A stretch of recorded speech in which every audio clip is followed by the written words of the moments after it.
Stephen King once wrote that nightmares exist outside of logic, and there's little fun to be had in explanations. They're antithetical to the poetry of fear. In a horror story, the victim keeps asking why, but there can be no explanation, and there shouldn't be one.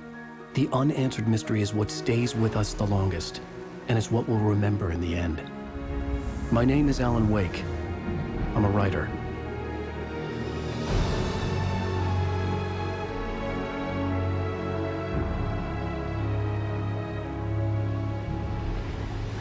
I've always had a vivid imagination, but this dream unsettled me. It was wild and dark and weird, even by my standards.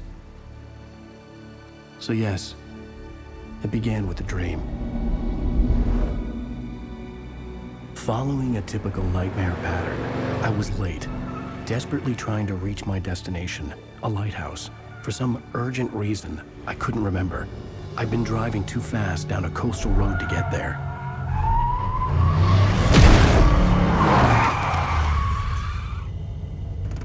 I'd seen the hitchhiker too late.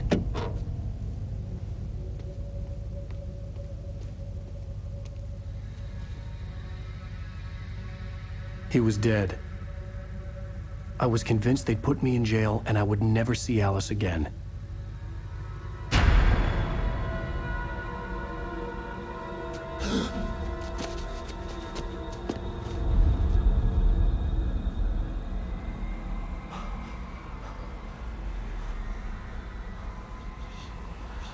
Suddenly, his body was gone.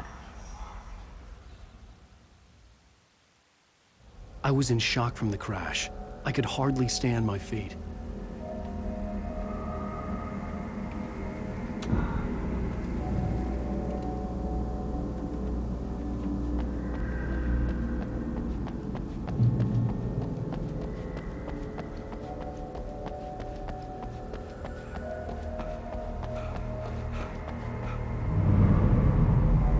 I had to go to the lighthouse. I knew there was something important waiting for me there.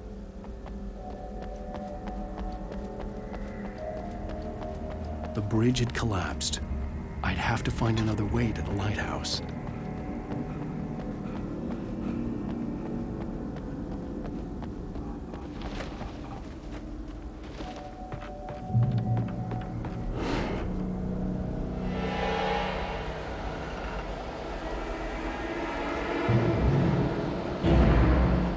You don't even recognize me, do you, Ryder? You think you're God? You think you can just make up stuff? Play with people's lives and kill them when you think it adds to the drama? You're in this story now, and I'll make you suffer! You're a joke. It would be a single readable sentence in your books if it wasn't for your editor. You'll never publish another one of your shitty stories, 'cause I'm gonna kill you. It's not like your stories are any good. Not like they have any artistic merit. You're a lousy writer. Cheap thrills and pretentious shit. That's all you're good for. Just look at me.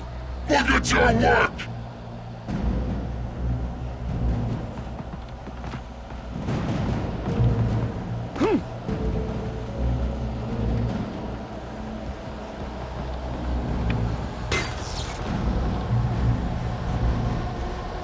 You missed your deadline! Damn.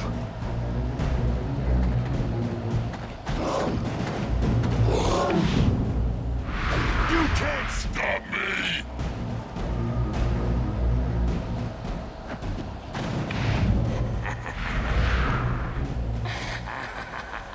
I realized that the hitchhiker was a character from the story I'd been working on.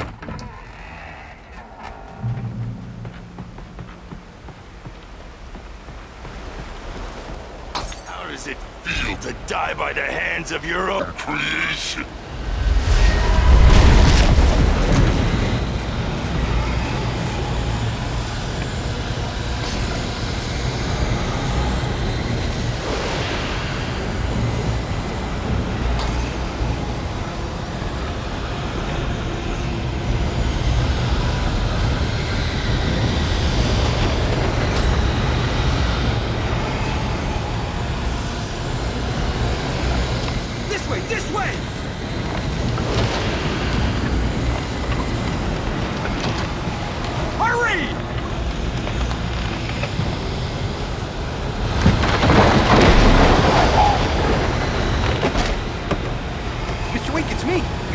forward, remember?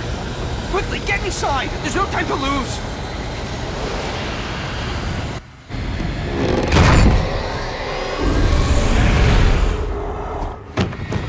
Oh no! Stop! No! Damn it, die! No! No! No!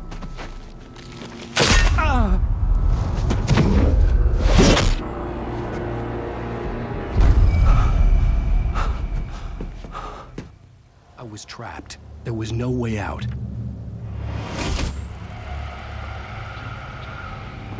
Die, die, die, die, die, die, die, die.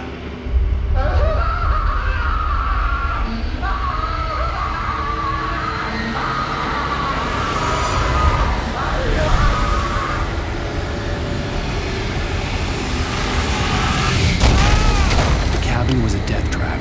I had to get out.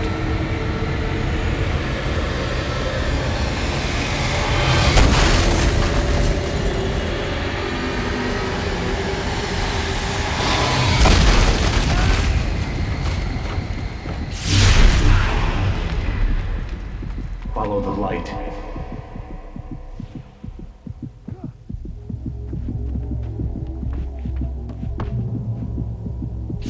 You are hurt. You should go into the light. You are only safe there.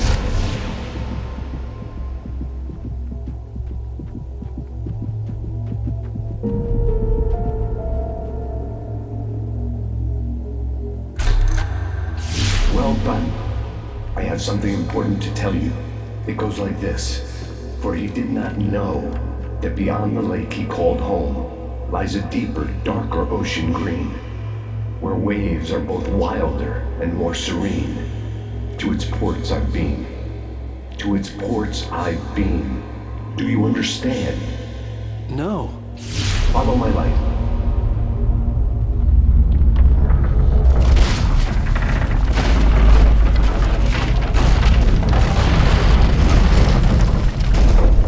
I entered your dream to teach you.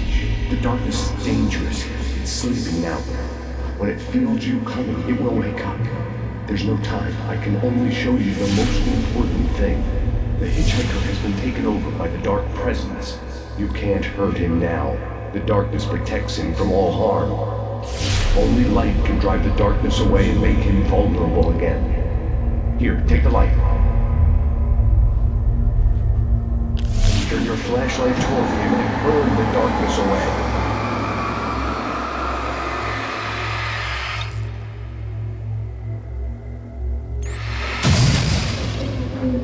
You did it. Now the darkness no longer protects him, but it's still inside, controlling him. He can't be saved. He's still a threat. He is still your enemy. Here, take the gun. Pick up. Now you'll die.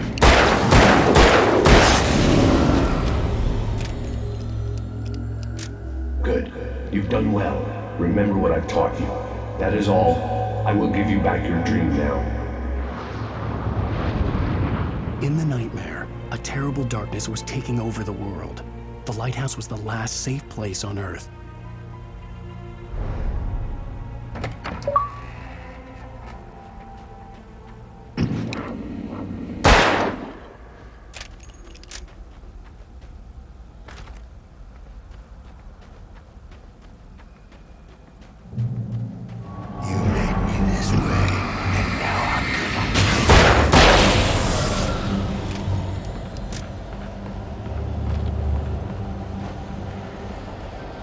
This is it,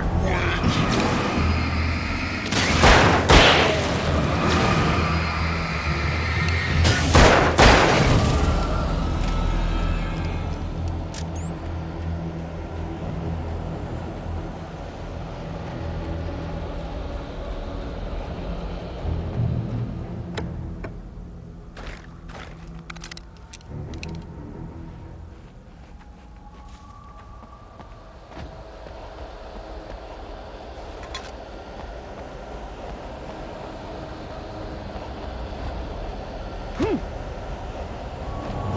dead.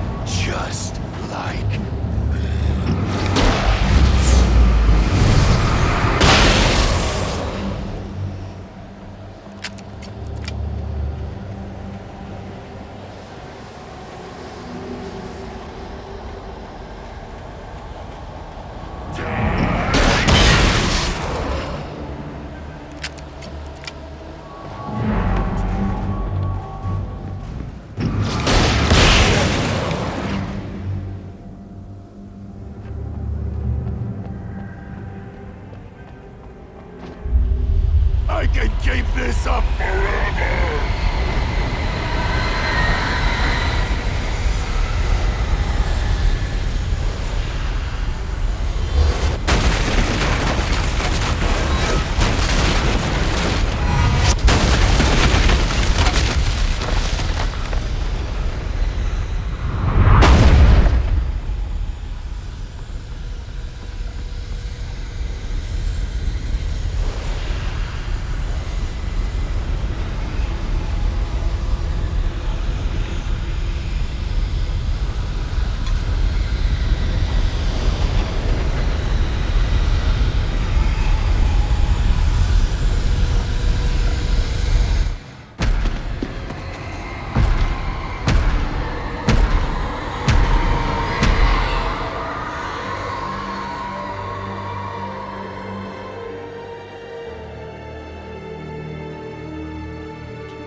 Shh, baby. Just another nightmare. Everything's fine. You dozed off. Right. Anything more than dozed off would be news for everyone. Cheer up, handsome. We're here.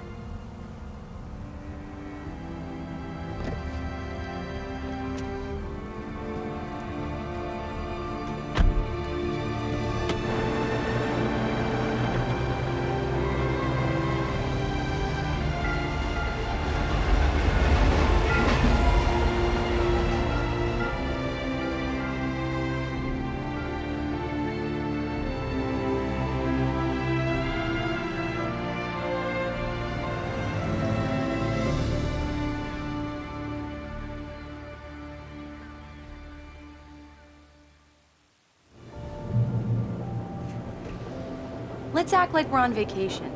Go stand next to that old gentleman there. I want a shot of you with the town in the back. Sure. I'll even give you a title for the shot. A city boy, moments before he got eaten by a bear. Hi. Hello there. You picked a good time to visit our town. Deerfest is just 2 weeks away. Deerfest, huh? Did you hear that, honey? You have a lovely wife. If you don't mind me saying. I'm Pat Maine, by the way. Nice to meet you. Yeah, I'm Alan Wake. I won't pretend I don't recognize a famous writer such as yourself, Mr. Wake. A pleasure. I'm an avid reader myself. I hope this isn't too presumptuous of me, but I'm the night host at the local radio station. Any chance I could get an interview? Look, Mr. Maine, I'm on vacation. In fact, I'd appreciate it if we could keep my being here just between the two of us. I'm sure you understand. Fair enough. You can trust me to be discreet. Not a hard man to track down if you change your mind, though. I hope you two have a lovely holiday.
Very nice.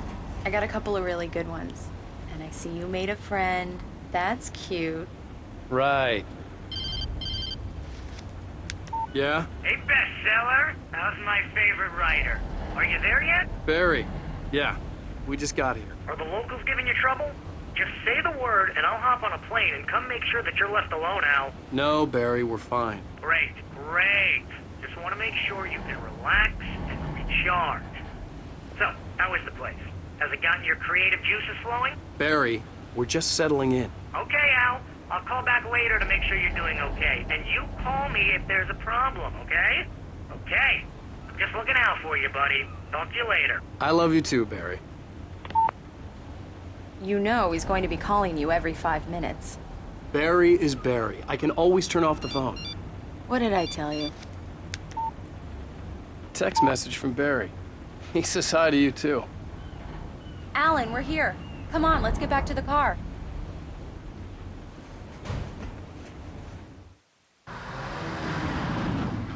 We need to stop at the local diner to get the cabin key from the landlord, a Mr. Carl Stuckey. He's waiting for us. I'll go fill her up while you get the key. I'll pick you up here in, say, 15 minutes? Sure. Alan, thank you for coming here with me. I love you too. Go on. I'll promise to behave.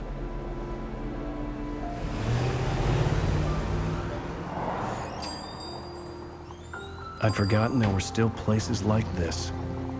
Towns where everybody knew everybody. Welcome to the Oh Dear Diner. Hi, I was wondering if you could help me.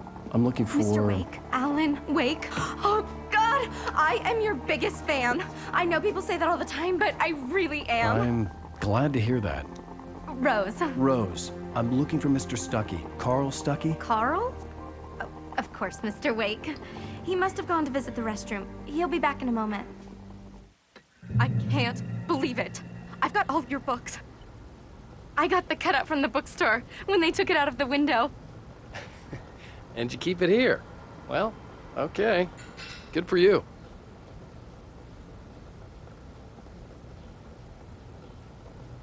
Try the coffee. Just don't blame me when you fall in love, 'cause it'll break your heart when you have to leave. Rusty here is no longer human.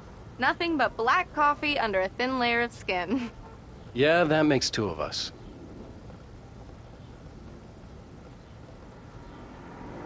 Are you staying long, Mr. Wake? I can't believe it. I'm having a conversation with Alan Wake.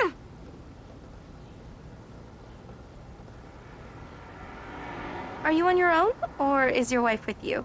I can show you the town if you want. I get off work at 6.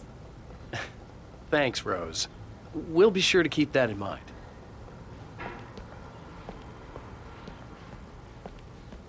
Do me a favor, Sonny. I could really use a tune right now. Coconut, number 6 in the jukebox. I'd do it myself, but both of my legs have gone to sleep. Bad circulation. Yeah. Are you serious? Coconut again? You disgust me. Call yourself a rocker. Unbelievable. Ha!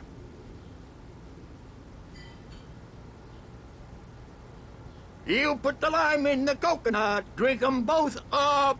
Just because we're brothers, don't think I won't murder you in your sleep.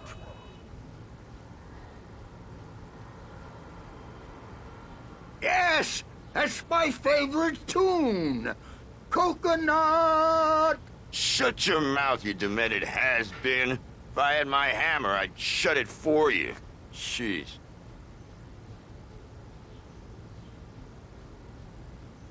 Tune number 6 in the jukebox. Children of the Elder God. Now there's a song for you.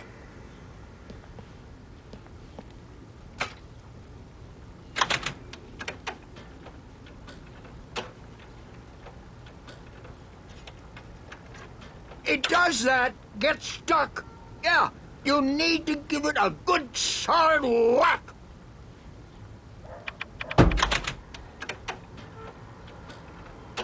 Now that's what I'm talking about, yes! This is it. I've died and gone to hell.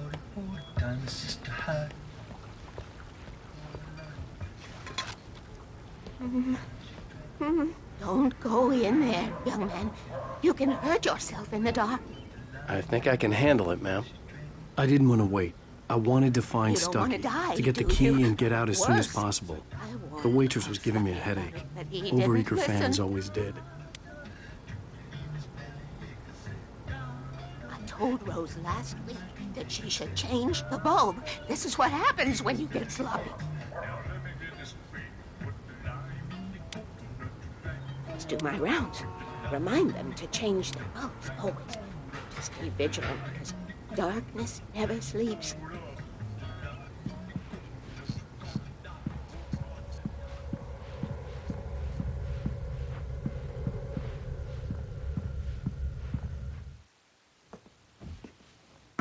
Hello? Mr. Stucky? Carl couldn't make it. Unfortunately, he was taken ill. But I have the key for you and instructions on how to get to the lake. Okay. I wish you a good stay in my cabin. I'll come by later to check how you've settled in. And to meet your wife. I insist. Thanks.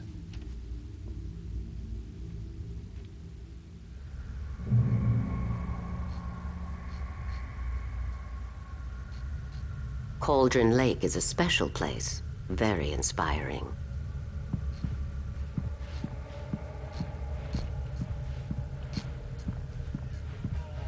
You got lucky this time, young man. You can hurt yourself in the dark. This really ought to be fixed, and then I must remind Sarah to change the lights at the station. It's been too long already.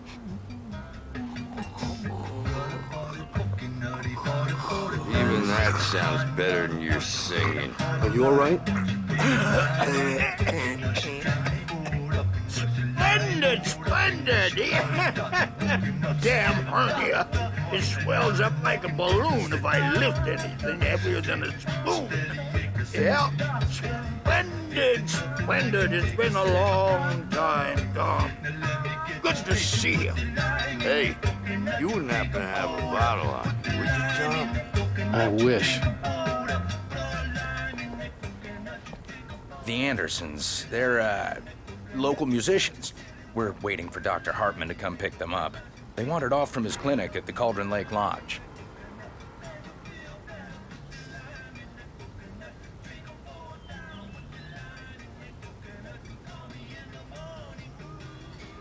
I'll be heading back to work as soon as Dr. Hartman gets here, Rose. Oh, but I'm not looking forward to the poison we have at the Park Cafe.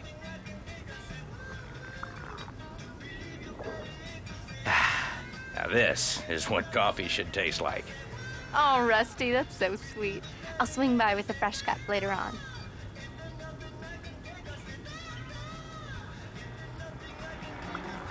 Will you be staying in town for the Deer Fest, Mr. Wake? The deer is dear to me. The deer is dear to me. The deer is dear to me, my dear, in more ways than one. Oh, dear. That's not really our festival anthem. Could have fooled me there. I had the keys. Alice was outside. I didn't want to keep her waiting.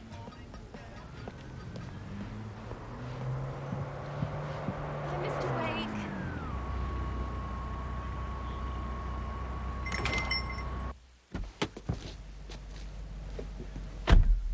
Mission accomplished. The key and the directions. My hero. I got some flashlights, just in case. Hey, wait! Mrs. Wake! Your keys!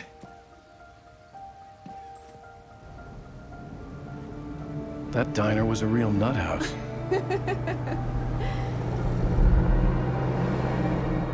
Can you believe this place?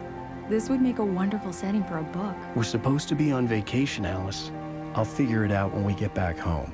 Okay? Okay. We can talk about this later. Bad man here on PBFF. I didn't want to talk about it. I wanted to bury my head in sand. Here's another one of my my favorites to go with it. Once upon a time, I was a successful writer, but that was a long time ago. I hadn't been able to write a word in 2 years, not since my last book. And now the weather. It's gonna be a clear night, so you folks in the big city might want to look up every once in a while, see those stars winking down at you. It gets pretty dark out here, but they'll light your way.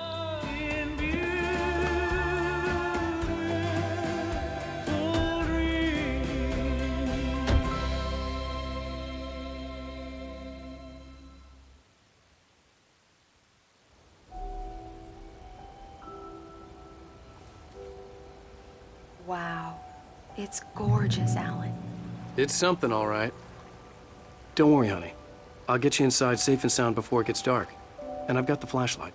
I know. I'm okay. Alice had a phobia, the fear of darkness. I wanted to make sure we were inside with the lights on before sunset.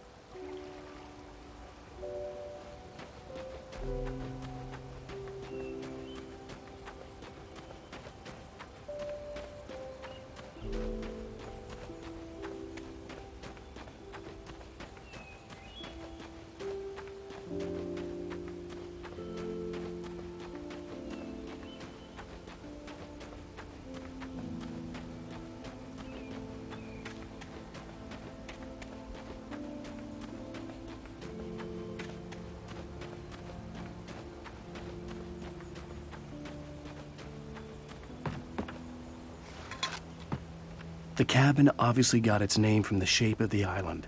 It looked like a giant bird leg. Alice had mentioned that the lake was a caldera.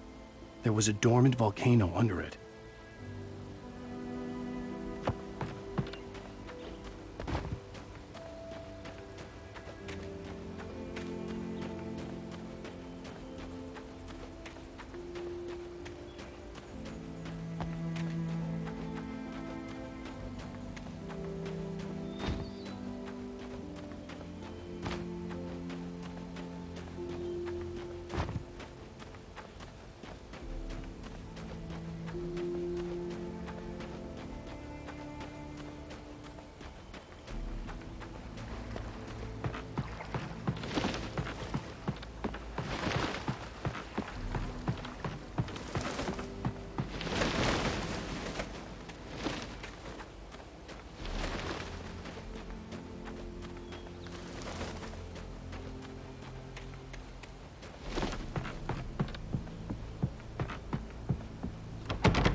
Here we go. Let's take a look inside.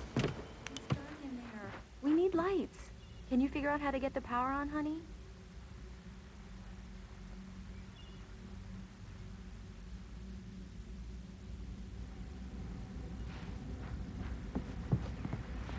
A shoebox filled with books by Thomas Zane sat on the shelf. I'd never heard of him before. Hello? Anyone here?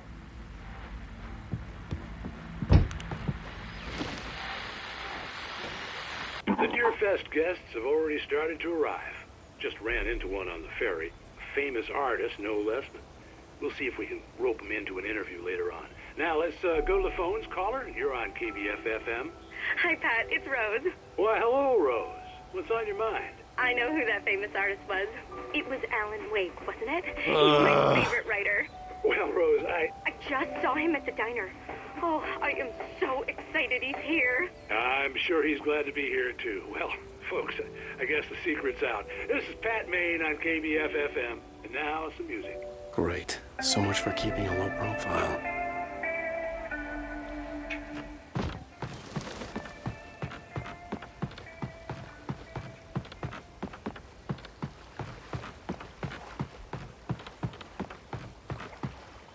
The water was clear but dark.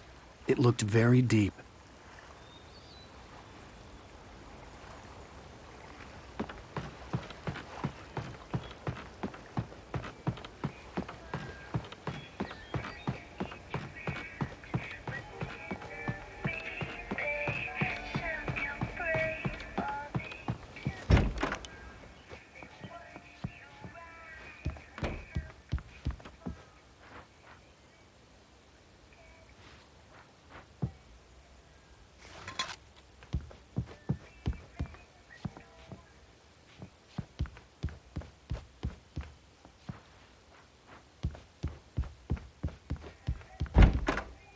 cabin looked like a time capsule from the 60s, or even earlier.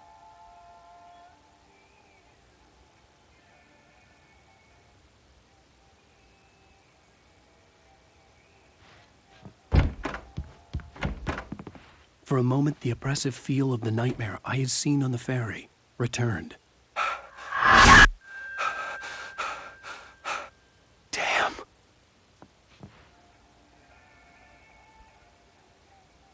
I needed to get the power running in the cabin.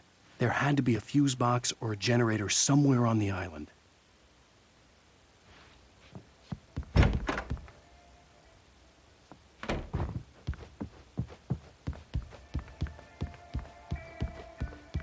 The power cable goes to that shed over there.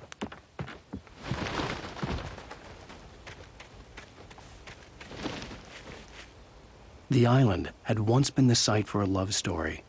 Maybe it would be that again.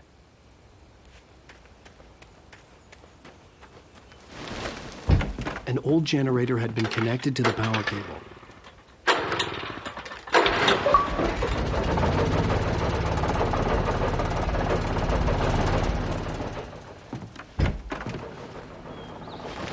The lights are on! Good work, honey. I'll freshen up a bit and start settling in. Okay, I'll look around a bit. Sure thing! Have fun!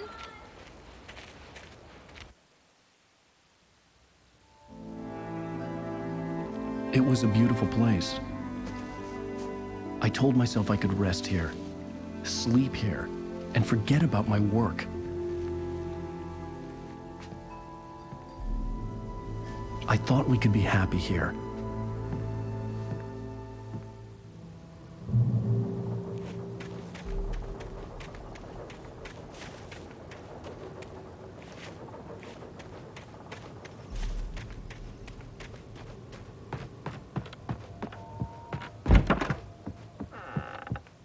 Alice? Honey? The old door had played a trick on me. Alice wouldn't have come out in the dark.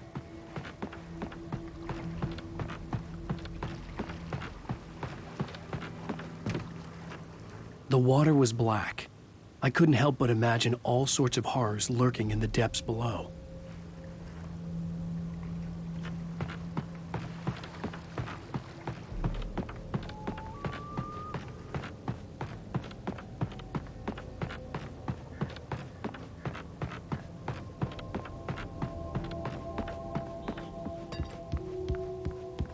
Alan, I'm upstairs. I have a surprise for you. Well, hello there. I'm not the surprise. It's in the study. Go take a look. Okay.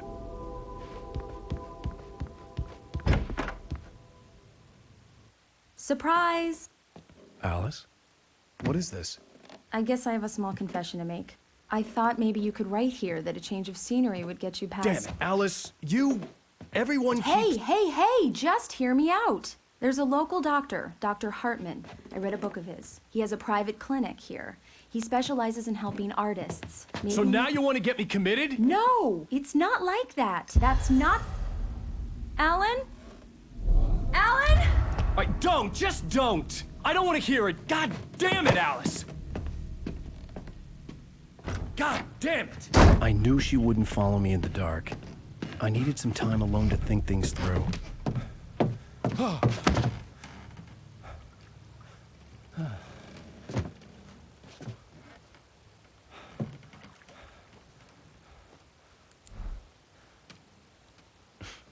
Damn it.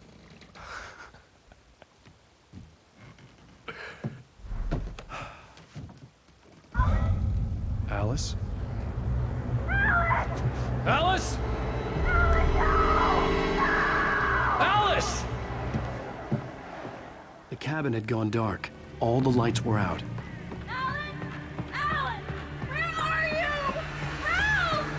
Alice, I'm coming! It's all right! I'm coming! What the hell?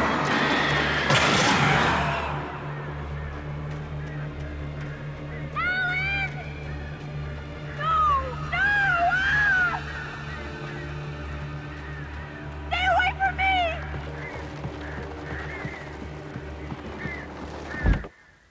Alice?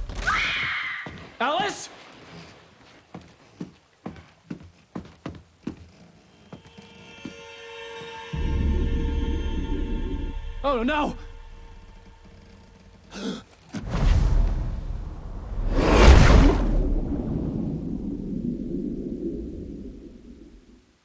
Keep going, Alan. Wake up. Alice?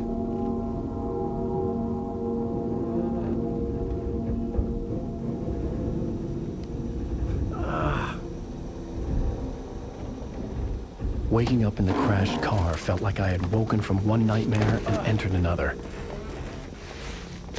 I couldn't remember how I got there. All I knew was that something terrible had happened to Alice. The phone was dead. I'd have to find help on foot.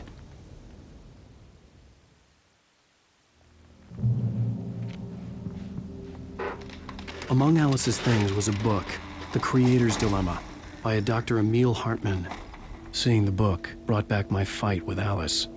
I didn't like it, and I didn't like the guy's smug face on the cover either. The gas station was my best bet. They'd have a phone I could use. It looked like a long hike through the forest to get there.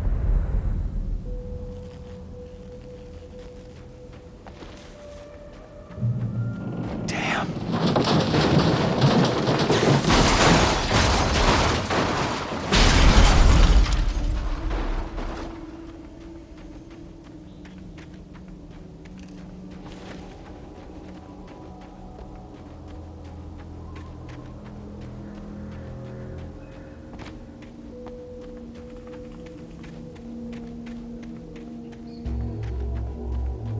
Hello?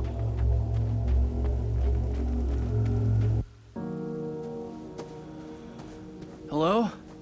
Is someone there?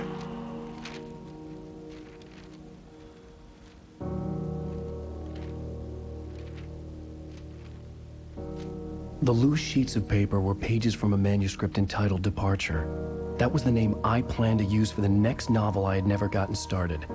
I was named the author. I hadn't written it. I couldn't remember writing it. In the scene on the page, the hero was attacked by an axe murderer in the woods at night.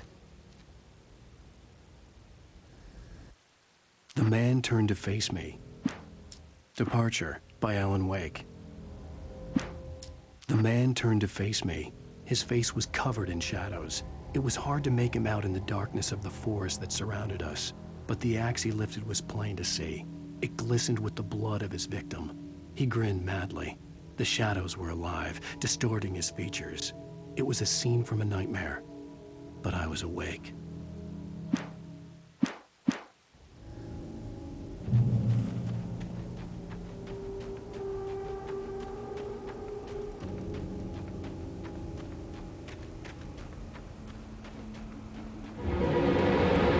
Anybody there? Please, I've been in an accident.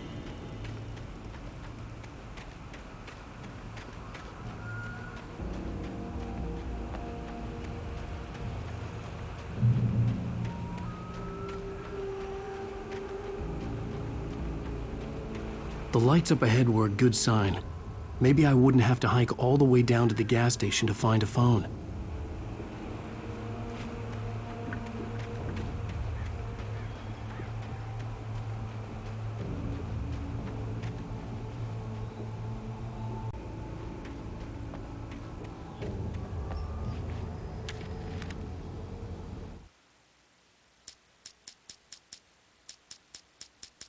Barry took another sip of the heavenly coffee.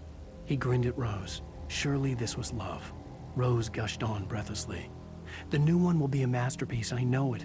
You must tell him not to listen to the trolls in the forums saying Departure will never get finished. He should take his time and make it perfect. I can wait.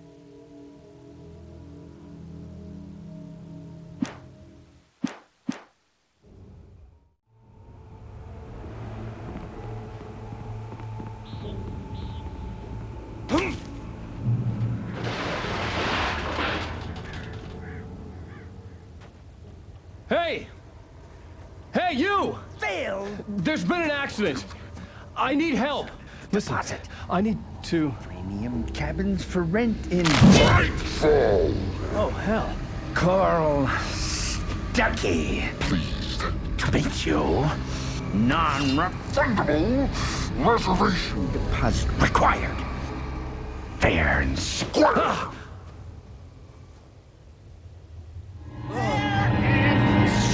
Square.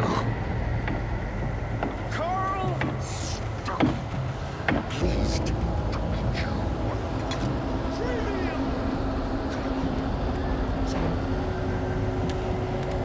The Taken stood before me. It was impossible to focus on it, as if it stood in a blind spot caused by a brain tumor and eye disease.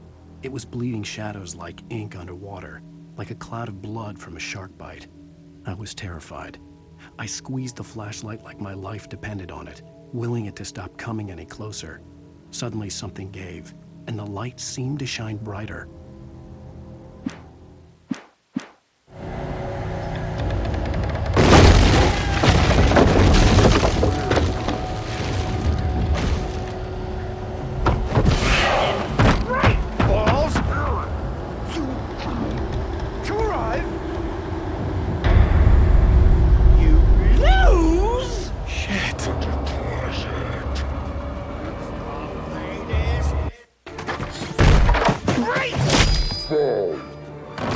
I had to figure a way out of this.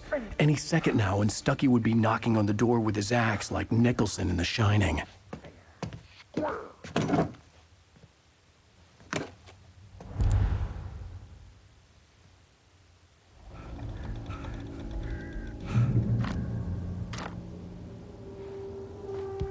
During your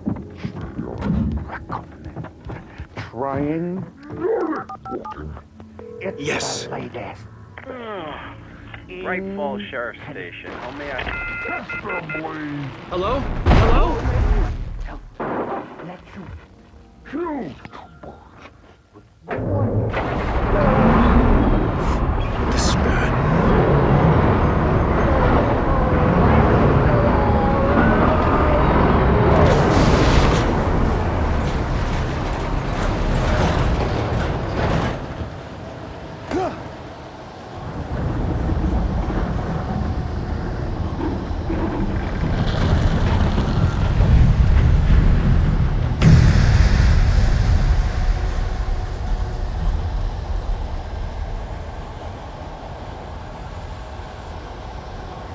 The bulldozer had gone over the cliff with the office.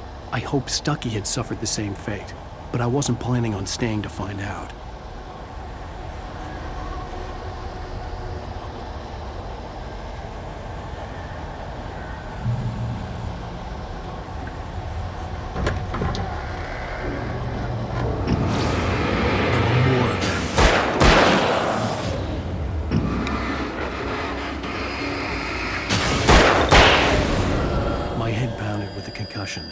I'd never fired a gun outside a shooting range, and now I just killed someone, or something. There were no bodies. They just disappeared. If I was dreaming, it felt real enough to make me sick. Eerie hand-painted graffiti was revealed by my flashlight. Someone had hidden a chest of supplies near it.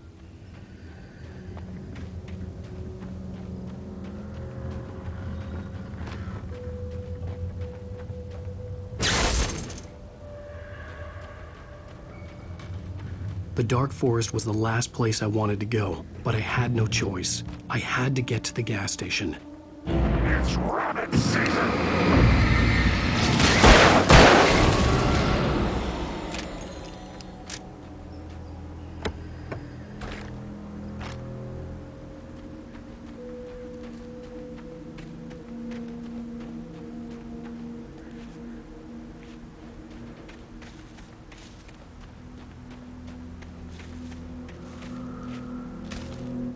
Rose knew she had been gushing, but right now, she didn't care.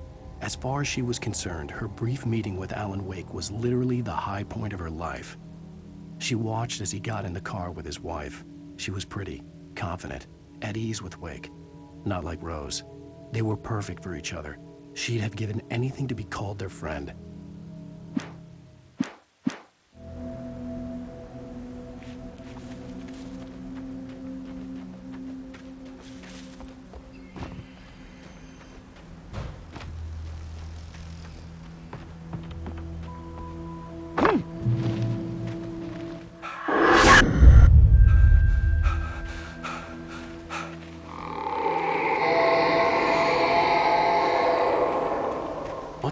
was that?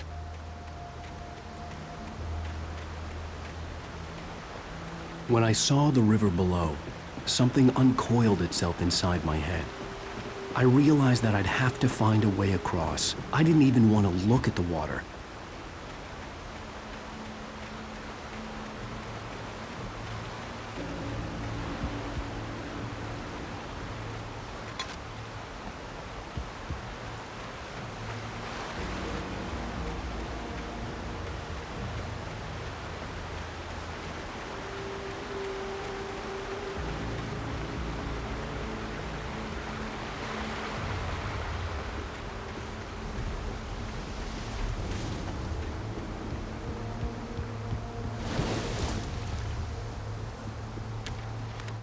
Barry Wheeler was bouncing off the walls.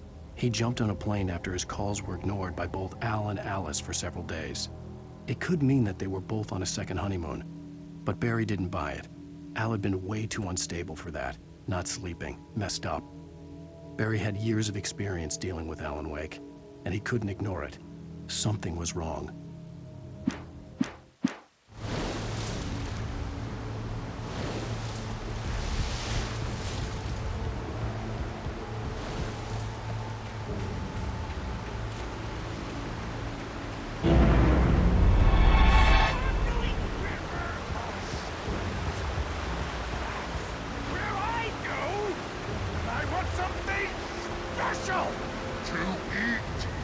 Stucky was still out there, in the dark, stalking me.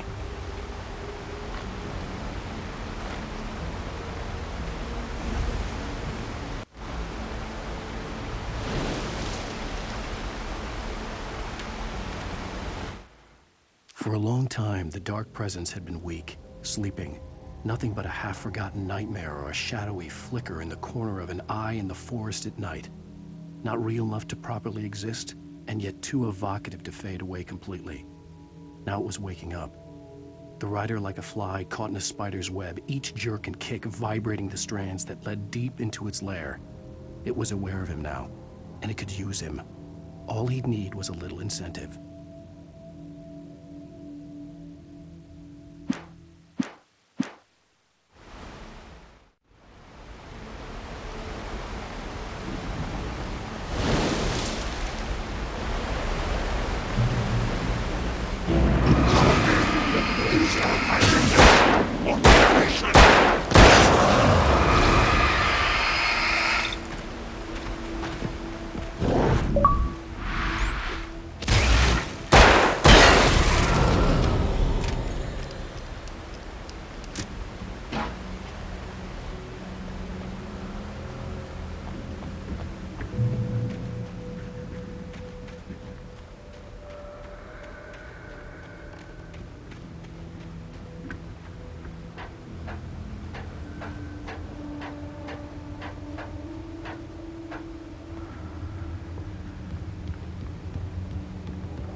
The staircase was broken. I had to make my way up some other way.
I heard them before I saw them, swooping down from the sky and screeching as they came.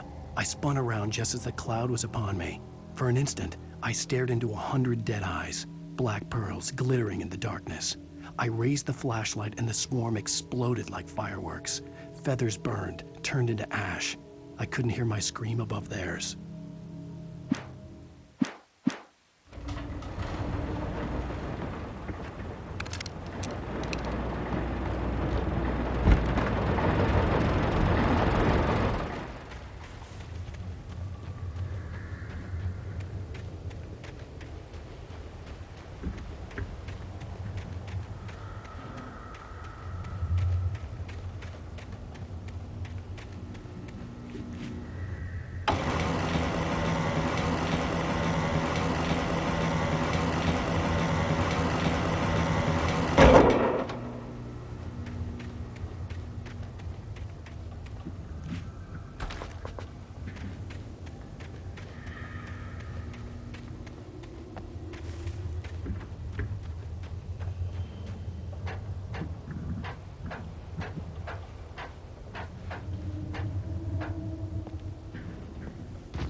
Well, I was just outside for a breath of fresh air, and what a night. I know most of you are probably in your beds by now, but if you're still up and around, take a moment. Step outside for a spell and breathe in deep. The weather is absolutely still. The sky is crystal clear. It's like the forest is quietly breathing along with you. As you listeners know, I'm a night owl, and it's on nights like this I wish I wasn't cooped up in the studio. Makes an old man like me wish I could just roam wild. But here I am, and it would keep you company all night long if I weren't. It looks like I'm not the only one staying up late. Caller, you're on the air. Hey, Pat, it's Maurice Horton. Hello, Maurice. What are you up to? Well, I was just taking Toby on his walkies. Oh, isn't it beautiful out there? Sure, but Pat, the reason I called is that Toby heard something rustling in the undergrowth and took off after it, and I couldn't find it. Probably a rabbit. Sure. Toby loves rabbits. Well, sure. Anyway, I figured that, if anyone runs into Toby, they could grab him. My number's on his collar. And Toby's a friendly dog? Toby loves people. Usually he comes back, but we were pretty far from home, and it sounds like he went pretty wild there. Great dog, but he's just too dumb for his own good. Well, Maurice, it's out there now. Hope Toby comes home soon. Yeah, thanks, Pat. You have a good night now.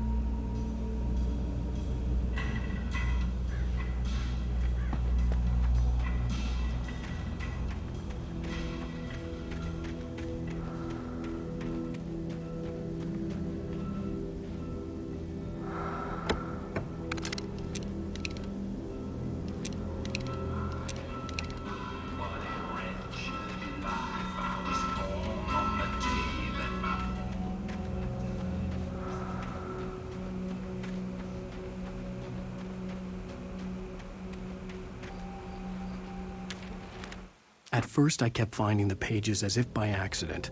The book I couldn't remember was either a terrible and true prophecy or an act of creation that had rewritten the world. I began to hunt the pages feverishly, for they held the answer to the mystery. With it, I could save myself. With it, I could save Alice.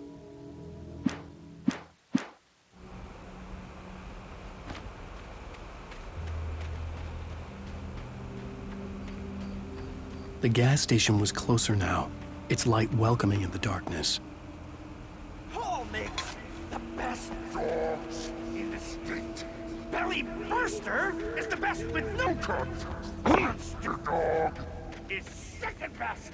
The famous dog is...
I stepped into the gas station's garage. It was dark and quiet. The place was a mess. It looked like someone trashed the place or that there'd been some kind of fight. Light spilled into the room through an open door at the back, and I made my way toward it. Without any warning, I was blinded by a bright light. An old portable TV on the shelf had come alive by itself. Impossibly, I could see myself on the screen, talking like a madman.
Salad, no. A man like me needs a hefty meal.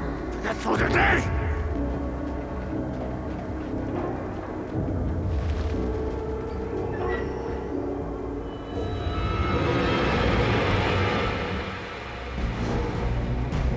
We enjoy the magnificent.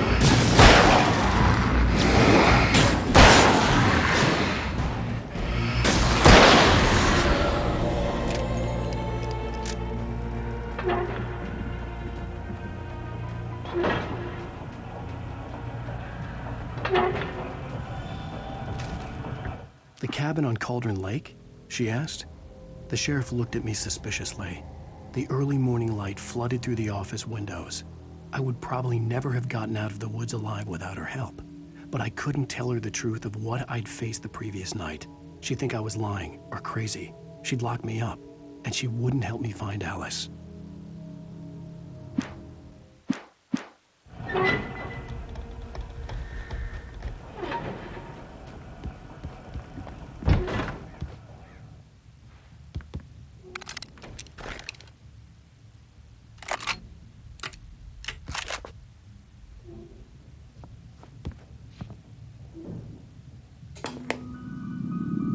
Science.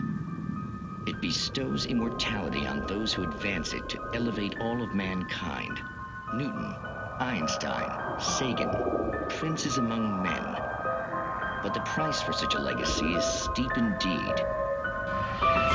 In Night Springs. Tonight's episode, a quantum suicide. If our lives are already written, it would take a courageous man to change the script. Having called a press conference, Dr. Barclay Colvin is about to demonstrate that very courage. Ladies and gentlemen of the press, I am Dr. Barclay Colvin, and I'm glad so many of you could join me here at the Moorcock Institute. Tonight, I'm going to give a practical demonstration of the many worlds interpretation. As you can see, this is a loaded 9mm pistol. It shall be part of a thought experiment. And now, a real experiment, known as a quantum suicide. Did he say suicide? Is that a real gun? He's kidding, right?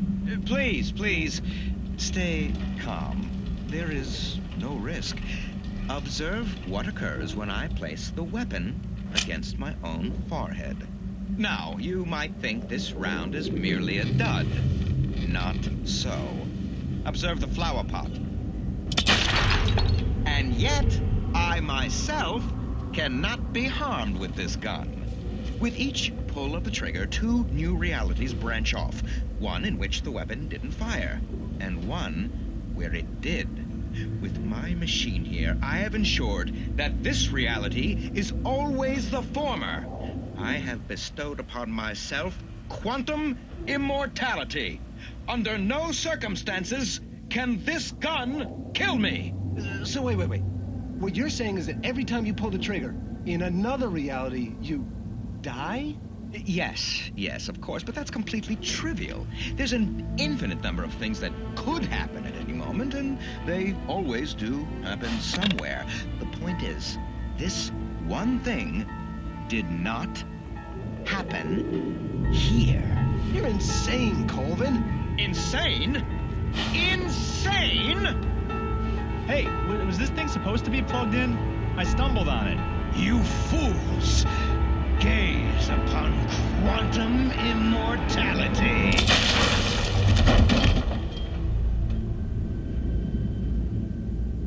Poor Dr. Colvin, felled by his own hubris or the ignorance of the masses. Perhaps he should have left the crate unopened, the decaying atom unobserved. Curiosity often kills the cat. In Night Springs.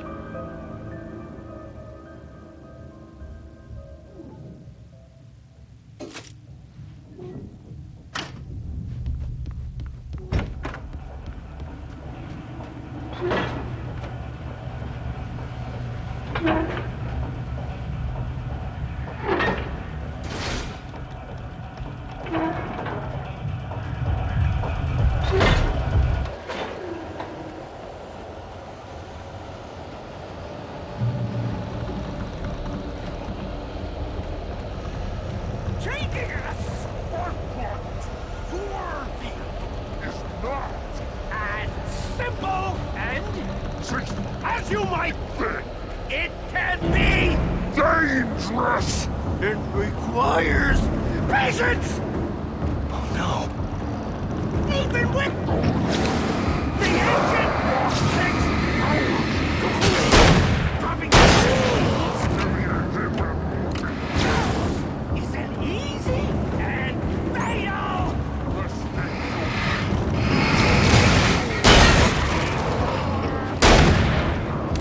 This place tool destroy and return.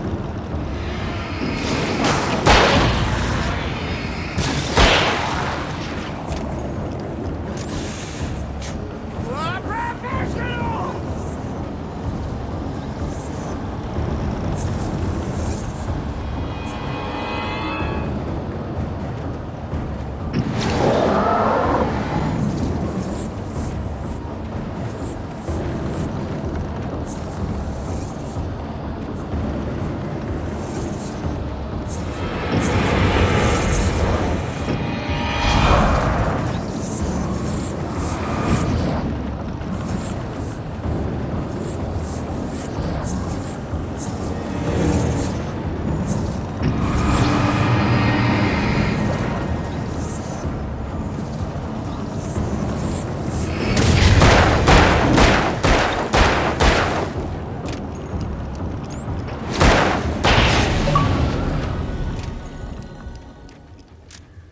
Stucky's body vanished, leaving behind only a lifetime of nightmares to come, assuming I'd reach the lights at the gas station alive.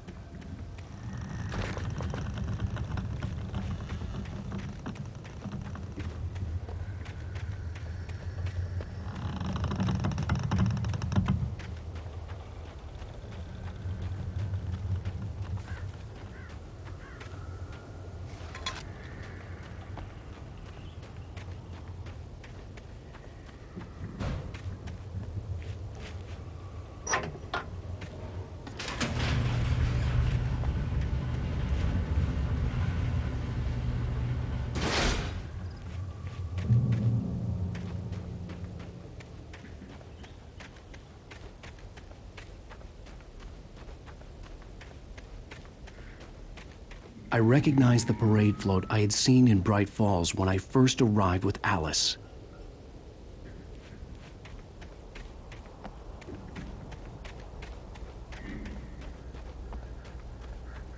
After the insanity I had just experienced in the darkness, the lights of the gas station felt comforting. At least for a moment, the sane world reasserted itself. The Deer Fest had been 2 weeks away when we arrived. If the day count on the banner was right, I was missing a whole week between the night we got here and now.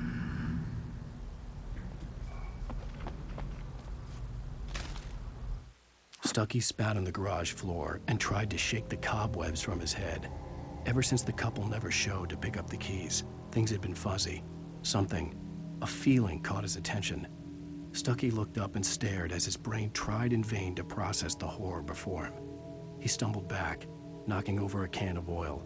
A black pool spread across the floor while he struggled for a brief moment, then let go as the unrelenting darkness engulfed him.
I had to get inside the gas station to find a phone to call for help.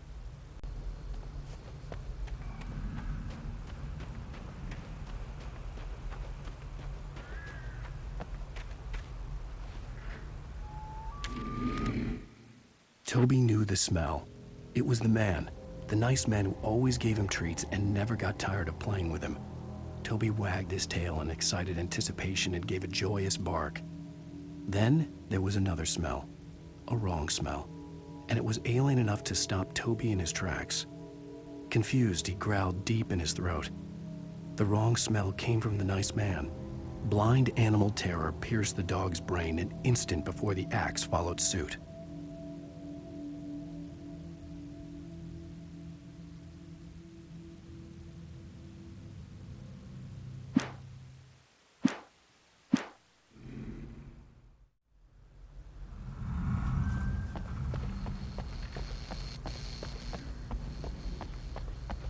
The garage was a mess. It looked like someone had trashed the place, or that there'd been some kind of fight. All right. I'll keep writing. Outside, there's only darkness. Outside the cabin, outside the story, there's only darkness. I can feel her presence in the dark. Just now, I could smell her perfume in the room. I'll reach her. I'll fix it up. I'll bring her back. The story will come true. If I stop, she's lost. I don't believe this. It'd been me on the TV, talking crazy. Was I losing my mind?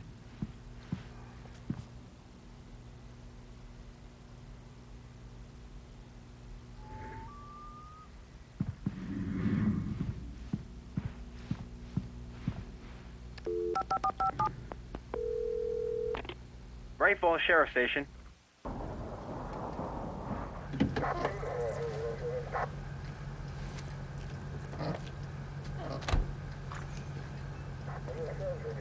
Oh, thank God, Sheriff. Sheriff Sarah Breaker. You are... I'm Alan Wake, but listen. I was in a car crash. My wife, Alice, she's missing. Calm down, Mr. Wake. We were staying in a cabin on the island, on Cauldron Lake. There's no island on Cauldron Lake. Not since the big eruption in the 70s. Please, I can take you there, okay? You look like you've taken a pretty bad knock to the head. Are you okay? Listen. We'll figure this out. Please get in the car. We'll swing by the lake and then we'll go to the station, okay? Mr. Wake, have you seen Stucky, the guy who owns this place? I realized I couldn't tell her what had happened in the forest. She wouldn't have believed me. And then she wouldn't have helped me with Alice.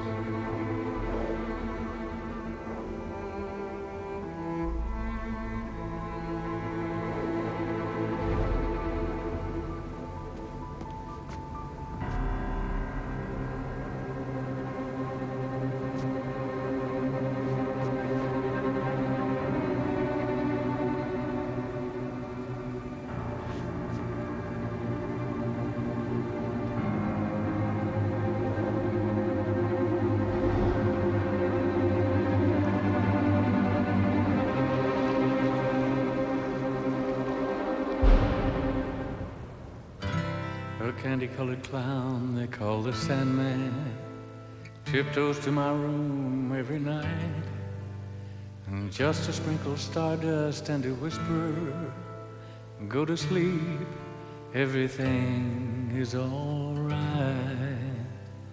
I close my eyes, then I drift away into the magic night. I softly say a silent prayer like dreamers do. Then I fall asleep to dream my dreams of you. In dreams I walk with you. In dreams I talk to you. In dreams you're mine. All of the time we're together. In dreams,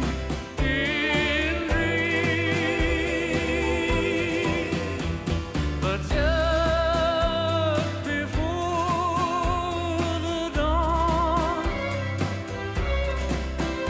I awake and find you gone. I can't help it, I can't help it if I try. I remember that you said goodbye. It's too bad that all these things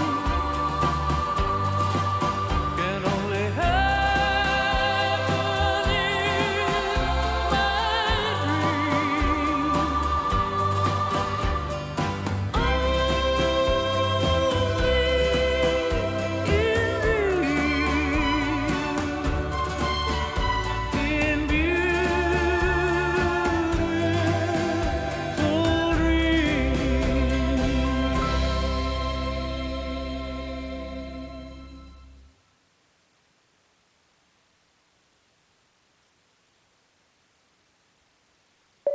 Previously on Alan Wake. I came to Bright Falls with my wife, Alice. Thank you for coming here with me. I thought maybe you could write here. I don't want to hear it! God damn it, Alice! Now, she's missing. Alice? Alice? I woke up behind the wheel of a crashed car. I'm missing a week. I was attacked by shadowy men straight from a nightmare. The sheriff took me to the lake Alice and I had stayed at, but the cabin had disappeared.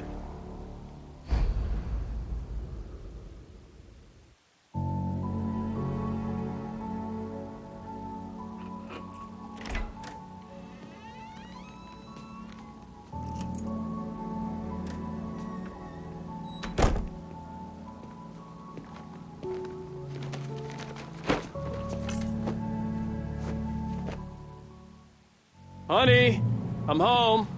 Back here, sweetie. How was it? Worst weather I've ever seen.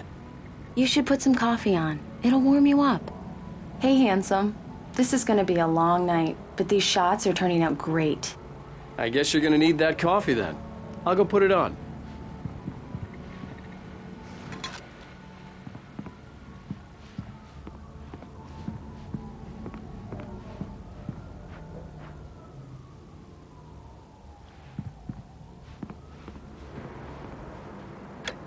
Coffee's on.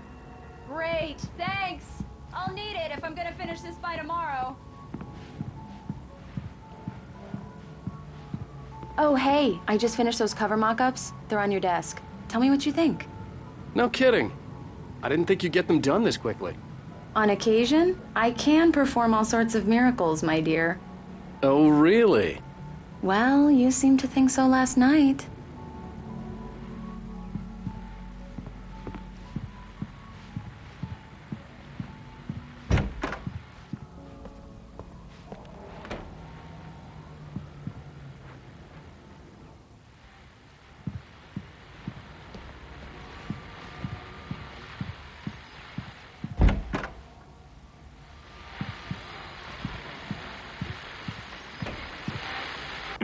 The continuing freezing rain and heavy snowfall have necessitated a winter storm warning in the entire tri-state area. People are advised to stay indoors as many roadways are already closed, and city officials are not expecting snow crews to keep up with the weather. We're now on the third day of the blizzard, and the weather is not expected to clear up anytime soon.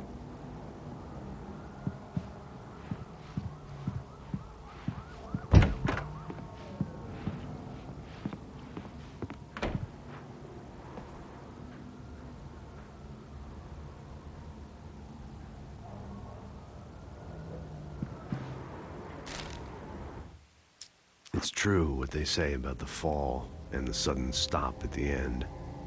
I'd lain here in the snow while the lurid chain of scenes that had led me here kept playing in my head. A rerun of my own private snuff movie. A memory of my corpse. Alone at my own wake. Thinking in metaphors again. The femme fatale was gone. Only a sour taste remained of the kiss that killed me. This was a late goodbye. 13 years after I'd gotten my revenge, it had finally caught up with me. It had been a long time to bear the pain. My blood painted the snow red. A gruesome slushy dissolved all the scattered painkillers and leisurely dripped down to the sewer, mingling with the bile of the city, becoming one with it. I can see them now.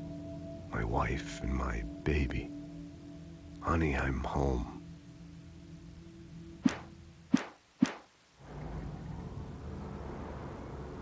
These look really good. Oh, sure, until Barry gets his hands on them. Which, by the way, will happen over my dead body. The last time was the last time. Oh, and speaking of Barry, he called. Alan! Alan! Please check the fuse box! I'm right here. I'm on it, honey. Please, hurry! Honey, it's a power outage. I've got the flashlight. You okay? Okay. I'm sorry. It just really spooked me. Don't worry. We'll just break out the candles. I know it's stupid, but it's just... especially when I'm not prepared for it, you know? It gets to me. I love you. Tell me a story, writer. Okay. I used to have these nightmares when I was a kid. The dark really spooked me, too. When it got really bad, my mom gave me this old light switch. She called it the clicker. The clicker, huh? Yeah. If I ever got scared of the dark, I could just flip the switch and a magic light would scare the monsters away. Oh, sure. Here it is. Alan. Maybe it'll help you, too. Yeah, nice story, writer boy. You made that up right now, didn't you? No. Seriously. I love you, even if you are a liar. Thanks for this.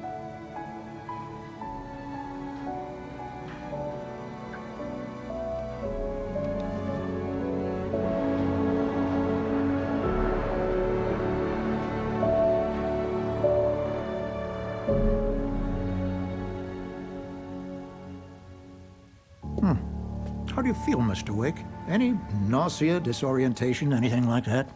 Mr. Wake, how are you feeling?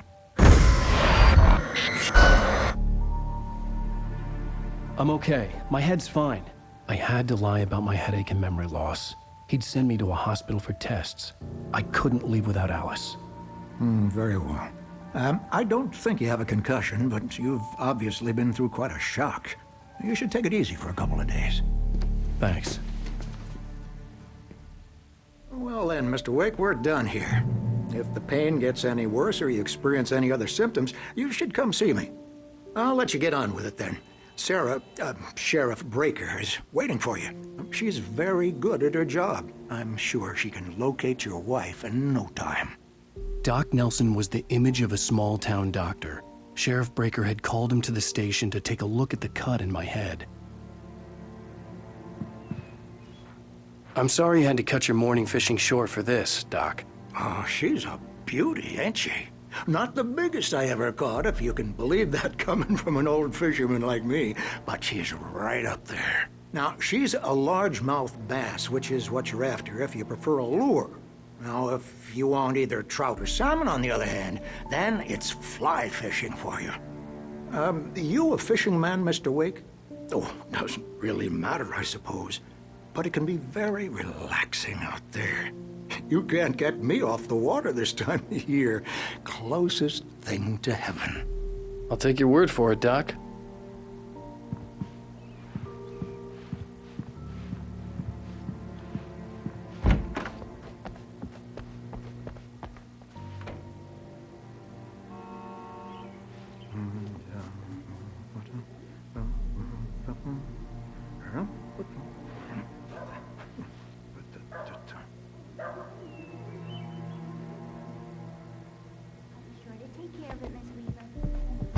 Come in, Mr. Wake. Your phone's on the desk. The battery was dead. It's charged now. Have you started looking for my wife yet? My men are already on it. Now, can you tell me what happened? I'm not sure. I can't remember. We were arguing. I walked out of the cabin. The cabin on Cauldron Lake? How did you end up at Stucky's gas station? I wanted to tell her what had happened last night, but I couldn't. She'd lock me up. Excuse me. I need to take this. Hello? Alan, please help me. Alice? Stop talking to the law. You'll do exactly what I say if you ever want to see your wife again. Who is this? Go to the back lot. There's a hole in the fence on the left. Look inside the junker. I left a little something there to convince you we're all on the same page here. After you ditch the cops, you're gonna meet me in Elderwood National Park. There's a spot called Lover's Peak. Midnight. Don't do nothing stupid, pal. We're watching you. I need some fresh air. Can I go out? In the back, maybe? Of course, Mr. Wake. I understand. You can get there through the cells. Deputy Grant can show you the way. I'm sorry. All of this, it's just a lot to take in. Take your time, Mr. Wake. I understand. Can I ask you what the call was about, Mr. Wake? It's personal. Well, we are looking for your wife, and I'm going to need your cooperation if I'm going to help you. I need a moment, after I get some fresh air. Okay. You can find me here. We'll talk when you feel up to it.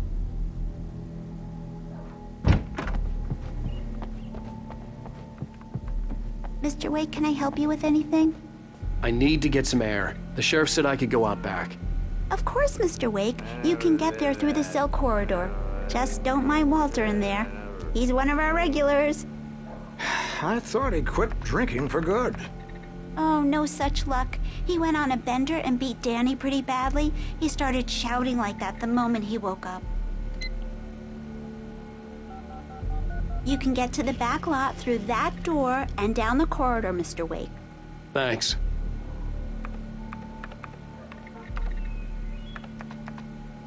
The parking lot is through that door and down the corridor. Pay no attention to Walter Snyder on your way. Okay.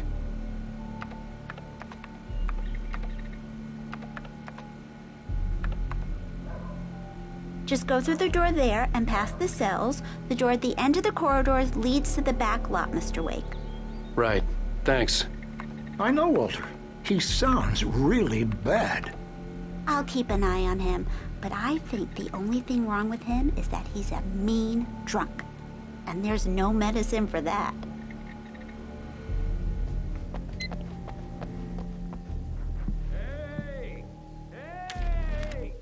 Alice looked through the viewfinder, lining up the shot. Cauldron Lake was breathtaking. Something caught her eye. A figure standing in the shadows behind the cabin, like a thin woman in a black dress. She lowered the camera and looked again. No one there. Just a collection of bushes that looked vaguely human-shaped. She shook her head and laughed.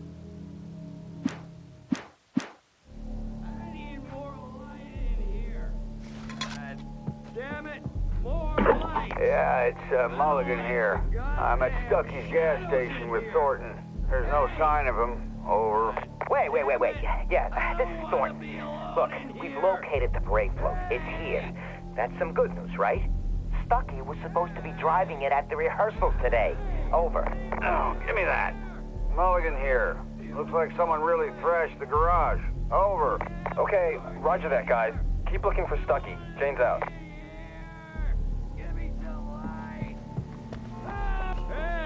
Hey, mister! Hey, can you turn the lights on? The deputies, they don't understand. They won't listen to me. I need it to be bright in here. Thank you, man, thank you. Hey, you're all right. You're a good guy. Don't let anybody tell you different.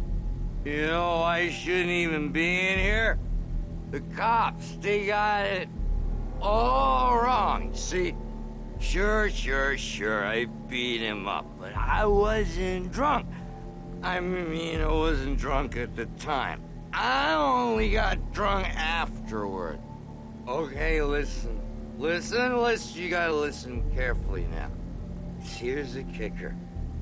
That wasn't Danny. No, sir. It only looked like him. You wanna know who it really was? I'll tell you who it really was. It was a goddamn space alien! I know it sounds like something a drunk would say, but believe me, I wasn't drunk then.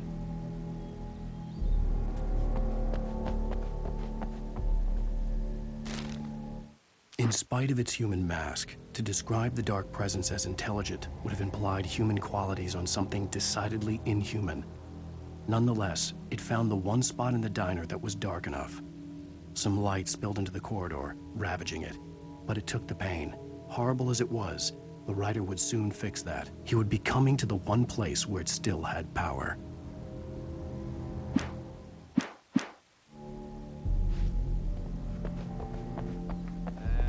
The early morning light hurt my eyes and made my head ache. The man on the phone had said, "Go through the fence on the left."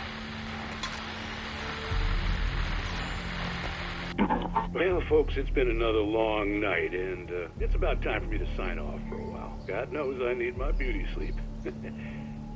Just one more item before I go.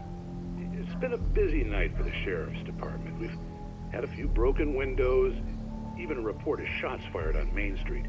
Deputies Mulligan and Thornton had to deal with two intoxicated young men who were celebrating the completion of their Deer Fest float. Now, folks, We get this every year. I know it's exciting that the big day's almost here, but let's save it for the party and leave the gunplay for the shooting competition, huh? There's no point in getting all worked up yet.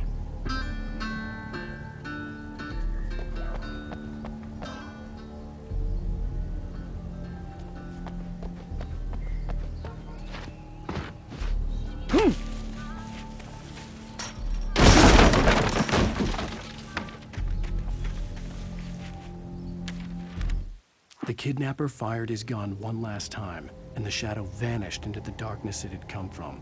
See? Nothing to it, Wake. The thought of Alice in his hands was revolting. We stood on the wooden platform of Lover's Peak, the waterfall and the mountain behind us, the lights of the radio mast blinking red in the heights above. I fought with the urge to take a swing, force myself to speak. Let's cut the act now. Where's my wife?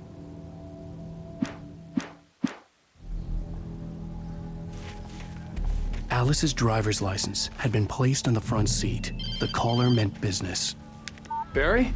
Ow! Ow! Thank God! Where the hell have you been? I've been trying to reach you for a week, you and Alice. I've been worried sick. I flew out yesterday. I'm here in Bright Falls. Barry, listen to me. I'm at the sheriff's station.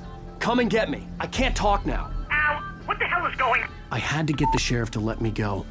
I needed to get to Elderwood National Park to meet Alice's kidnappers.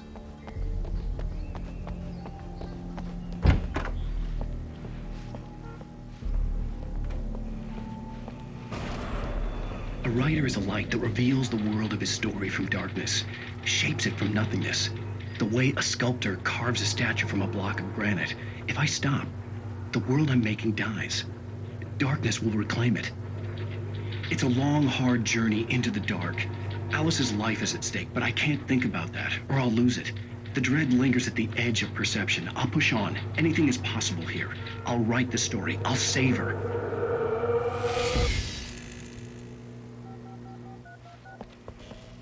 Marvelous, Sarah. I just wanted to settle all the damage the Anderson brothers might have inadvertently caused. Are you feeling any better, Mr. Wake? I'd like to leave. Am I free to go? Well, we still need to talk about... Am I under arrest? No, of course not. But I need to know where you'll be staying so I can get in touch with you. I'd avoid the motel. The Majestic is known for its roaches. The cabins at Elderwood are pretty nice, though. That sounds perfect. I'm Dr. Emil Hartman. I'd like to invite you to stay at Cauldron Lake Lodge. Did you talk to my wife? I had the pleasure of discussing your situation with her on several occasions. Did you set something up with her? I invited her here. My clinic is a place where... Oh! Hey! Oh, my! Take it easy. Hey, nobody move! Get your hands off of my client! Who are you? I'm Barry Wheeler, his agent. If you have business with Mr. Wake, you talk to me. You yokels won't know what hit you once I sick my lawyers on your asses. No harm done, Sarah. I'm all right. I don't want to press charges. Mr. Wake, my offer still stands. Get me out of here. What the hell was that about, Al? We don't need a replay of that thing with the paparazzi. I thought they were gonna lock you up.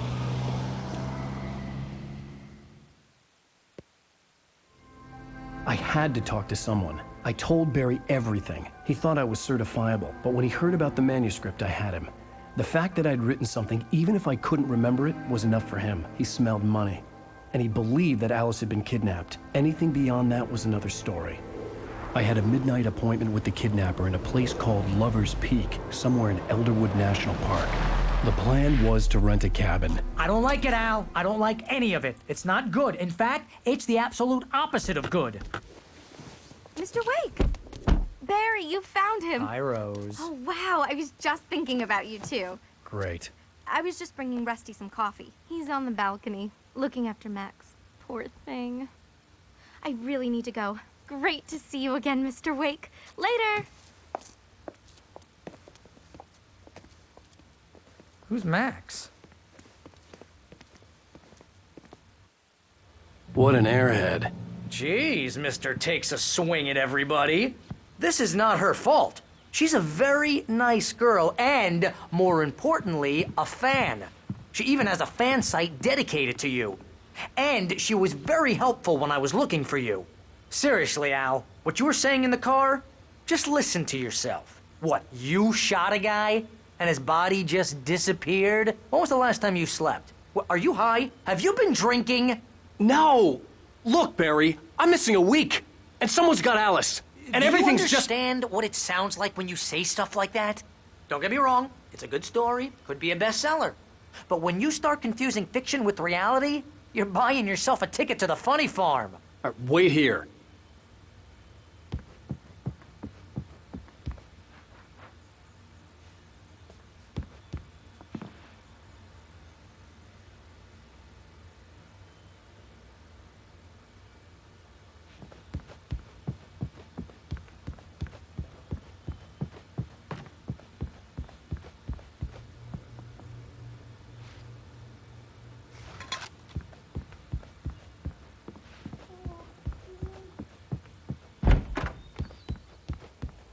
Easy there, boy.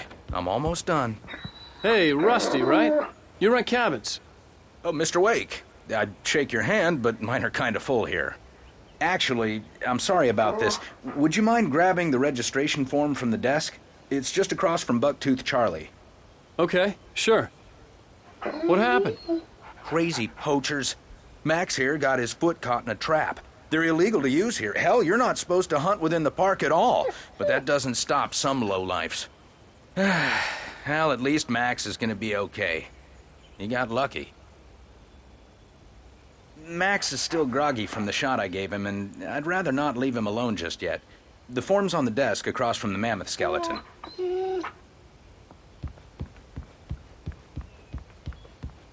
Seriously, Al, you can't just go and meet a kidnapper. Those situations always end up in disaster. You gotta talk to the cops. She's my wife, and it's my call. Can we talk about this later? No. This whole thing... Listen, you hit your head. I mean, geez, Al, come on. You gotta understand how crazy all this sounds. If you're trying to pull a joke on me, freak me out, it's working. Ha ha, let's have a laugh on Barry. Well, you had me going there real funny, Al. You can quit it now.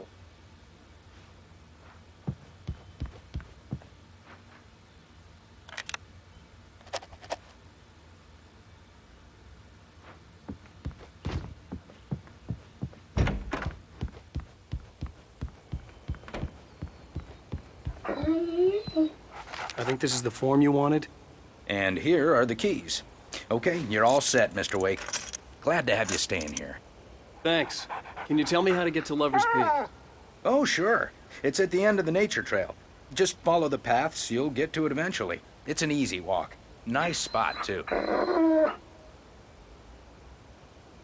If you have any trouble finding it, just keep your eyes on the radio mast. It's right below that. Oh, and hey, if you take a walk in the woods, watch your steps so you don't end up like Max.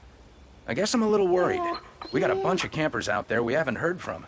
It's not like these people are on a schedule, but with the traps, well, you know. I just don't want any trouble. Right, thanks.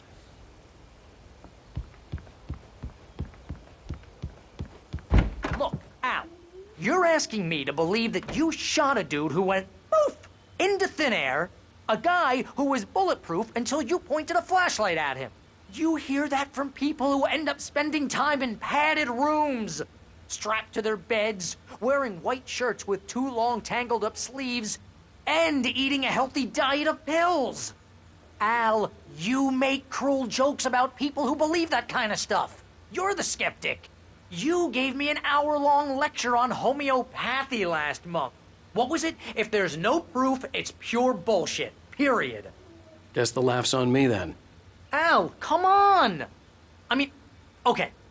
Okay, maybe something weird happened to you, okay?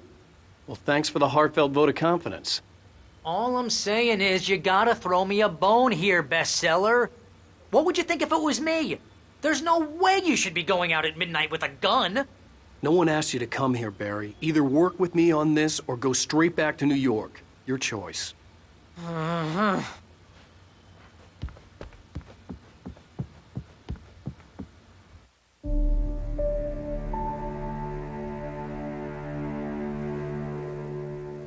That's just crazy talk, Al. Al? Al? We should go to the sheriff or call the FBI. Damn it, Barry, they'll kill her! This is not a goddamn debate, Barry. I'm going to Lover's Peak. He said to come alone. Okay then. I understand. You're my best friend, and I'm worried that you're not right in the head. Tell me what to do to help, and I'll do it. You stay here, and if I'm not back by morning, call the cavalry. Achoo! Achoo! Just be careful with the natives, Al. These yokels are dangerous. Everybody hates a tourist, or it'll be deliverance all over again. Achoo! Bless you. Oh, this place is trying to kill me. I'll bet there's mold in here, spores, poison ivy, God knows what. This is so not worth a 15% commission. You want to know where you can shove that flashlight? Lock the door when I leave. Yeah, you go ahead and do what you have to do. I'll be fine. Alone, but fine. In a cabin straight from a horror movie.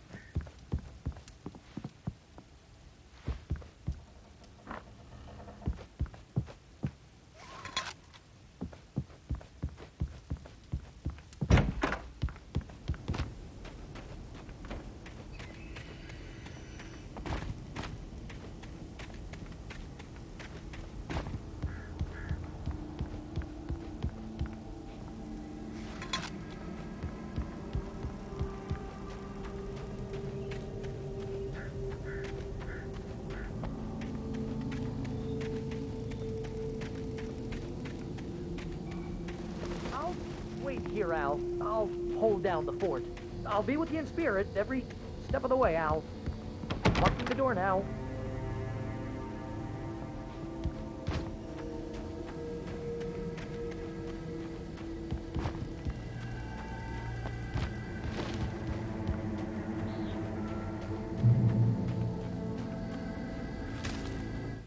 Barry had never gotten along with Alice, but he knew Alan loved her with an almost frightening intensity.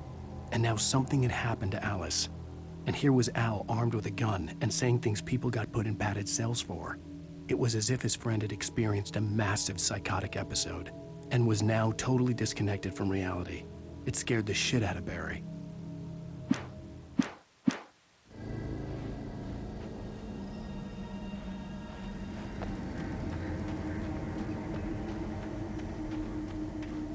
I knew I should have gone to the cops. This wasn't the smartest thing I'd ever done, but I was still angry with Barry for trying to talk me out of it. These people had called me right in the sheriff's station. The cops wouldn't scare them, and they had Alice.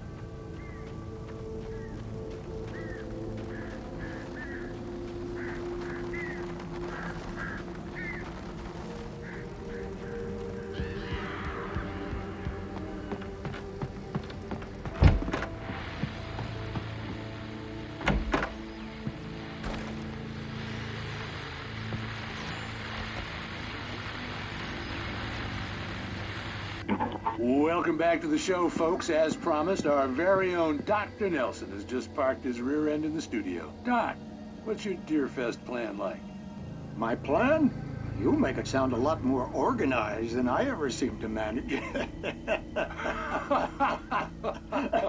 Oh, yeah. No plan, really. Just taking the atmosphere. I'm getting a little too rickety to do much more than that, you know.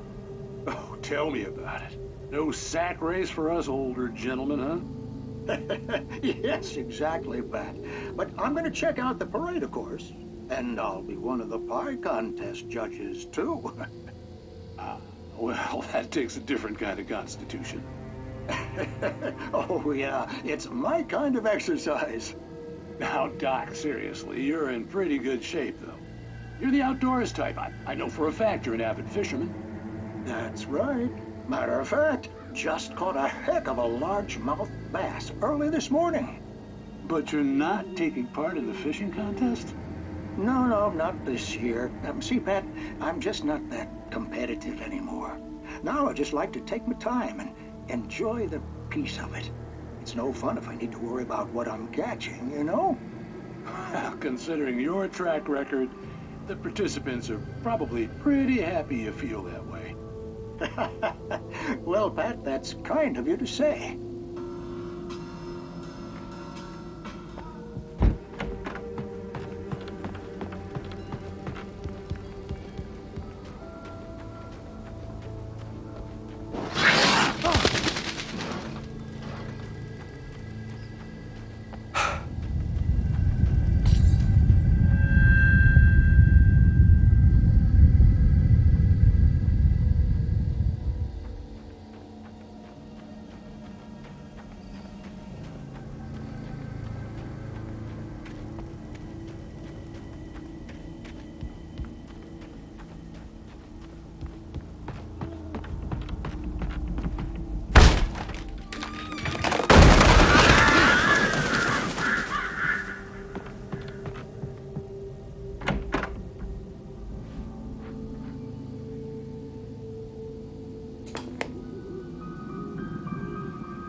Crime and punishment.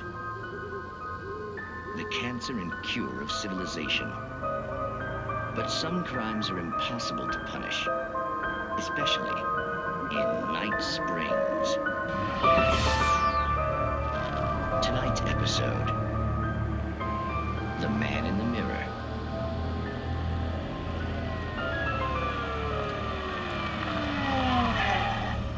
He's inside, Agent. He's a weird one. So, you're confessing to killing that guy, huh? Why? Had it coming? Yeah, but why would you do that? I mean, you're a nice guy. Normal. Took a kid to a soccer game. So how come at the game, you pick a guy and, quoting from the arresting officer's report here, assault the victim's head area repeatedly with the weapon of choice being a pair of bare fists? Wow, that sentence really flows, huh? Maybe you're not the literary type.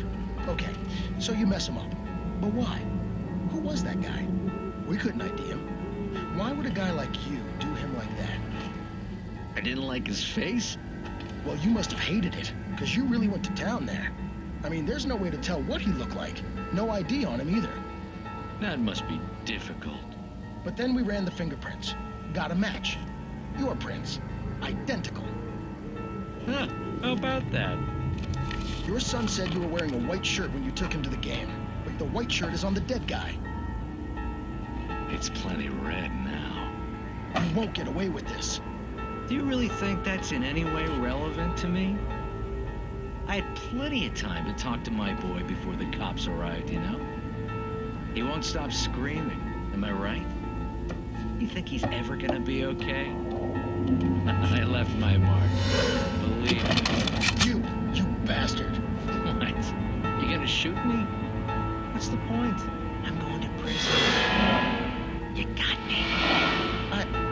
I don't understand any of this. And you never will. Don't worry. Maybe you'll see me again, Agent. Maybe in the mirror.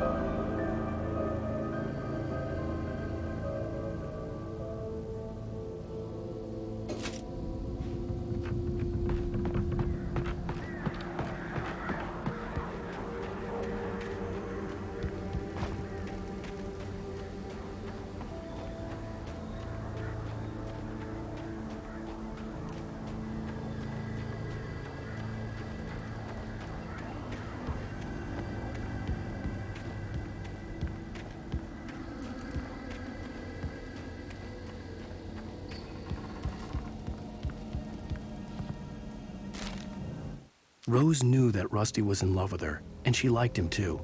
She liked him a lot. He taught her to dance, and life had certainly taught her the value of a man who was gentle. He treated her well, made her smile, made her feel good.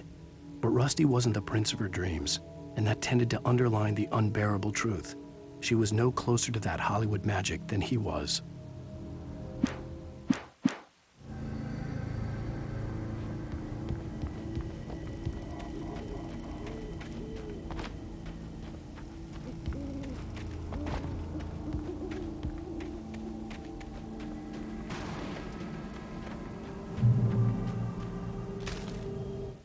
The air in the visitor center was heavy with an awful smell, as if some rotten drowned thing had crawled up from its grave.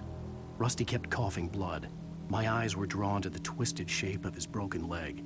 The attack had been vicious. Max whined in his cage. Rusty's eyes were wild with fear and terror. He gasped. "Mr. Wake, it happened just the way it was on that page."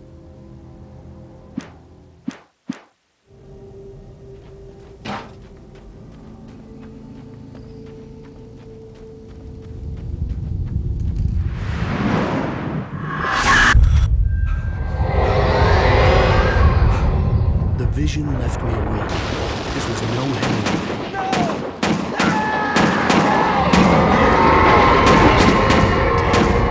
Rusty, hang on! I'm coming! Please, help me!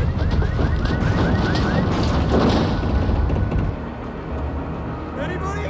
Help me!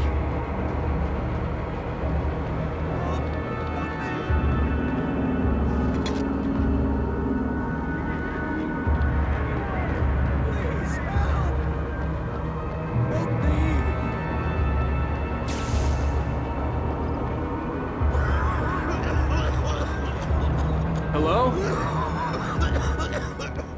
Back here. Mr. Wake? Oh, hell. It happened just the way it was on that page. I found. Came true. It knew. So dark. It'll come back for me. You must... The lights. In the office. I have the key. Okay, Rusty. Hang on. I'll be right back.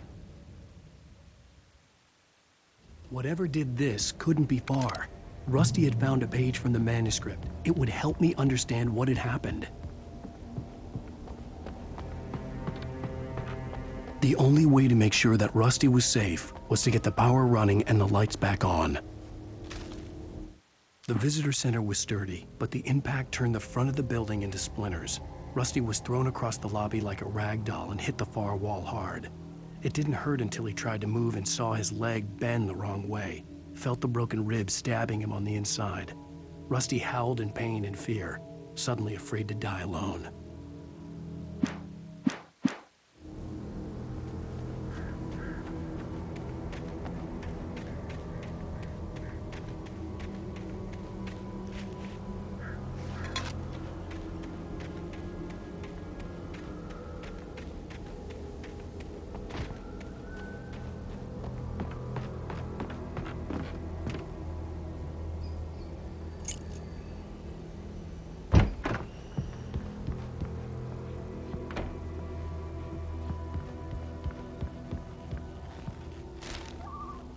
At the last instant, I changed direction and threw myself down. The axe splintered the trunk of a tree. I stumbled into the pool of bright light. My lungs burned. I was too exhausted to move. I tensed as I waited for the killing blow, but it never came. I raised my head. Nothing moved in the darkness beyond. For the moment, bathed in the cold light, I was safe.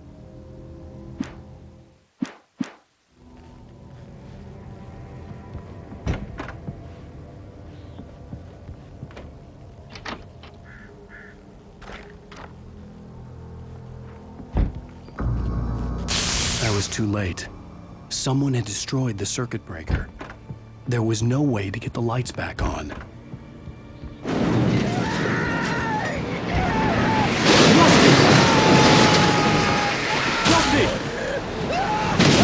ground was covered with thorny patches that looked like liquid darkness.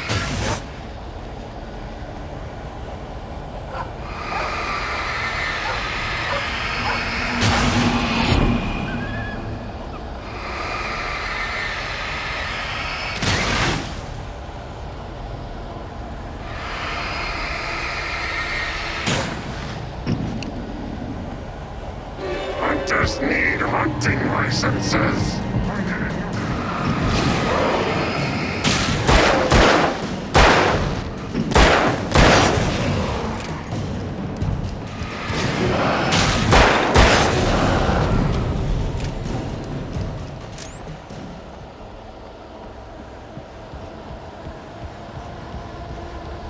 Something had torn a mammoth-sized hole in the wall. Please don't feed the animals.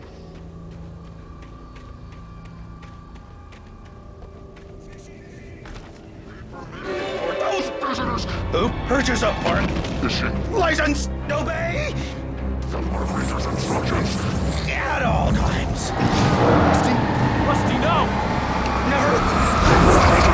Charged. Two bears and wolves never approached any other wildlife closer than 25 yards. Pets must be leashed. Lines. Never leave.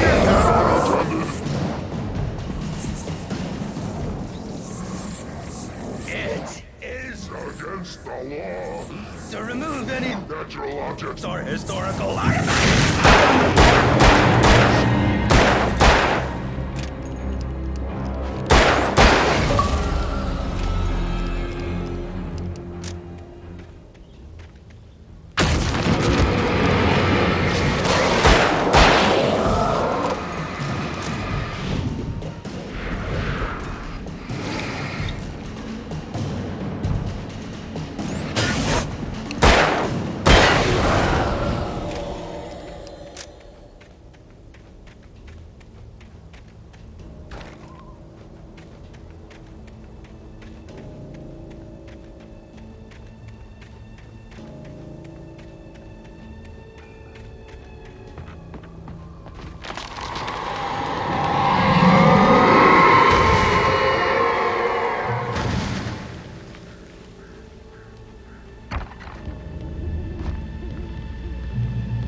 What the hell was that? I saw it from the window. I saw something. Forget about it, Barry. It's just me going crazy. Oh, jeez. Oh, jeez. You're not crazy. I wish you were crazy, but you're not crazy. Ow, be careful. Stay in the cabin. Don't open the door for anyone. I mean it. In that last instant of consciousness, Rusty thought about Rose. He was older than she was. Rose was barely out of her teens, but she made him feel young and forget what a train wreck his long-dead marriage had been. He still wore the ring. He'd been waiting for her to tell him to take it off. Now she never would.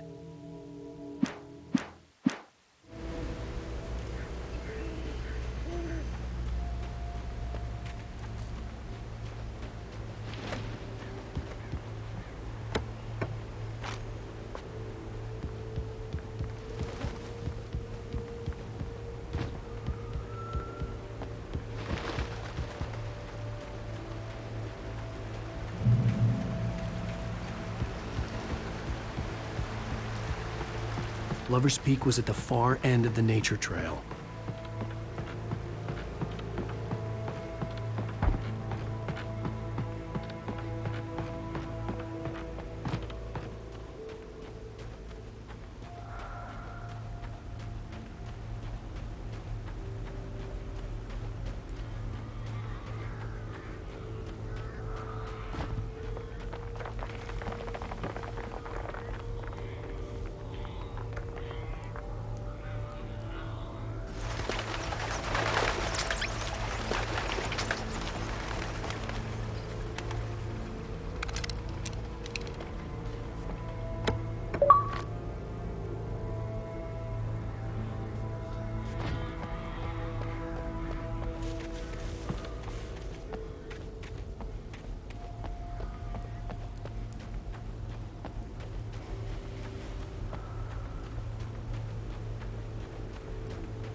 Nobody in Bright Falls seemed to know where Al was, but Rose, the waitress at the diner, had seen him. From what Barry could tell, Al pretty much fell off the face of the earth when he left the diner. Rose was just the kind of fan that Al hated, but she really tried to help. She was smart too, knew a lot about what was going on in the town, knew a lot about Al, even knew who Barry was. Barry liked her. That was no big surprise. When it came to women, Barry and Al rarely saw eye to eye.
I turned the corner, afraid of what the flashlight's beam might reveal.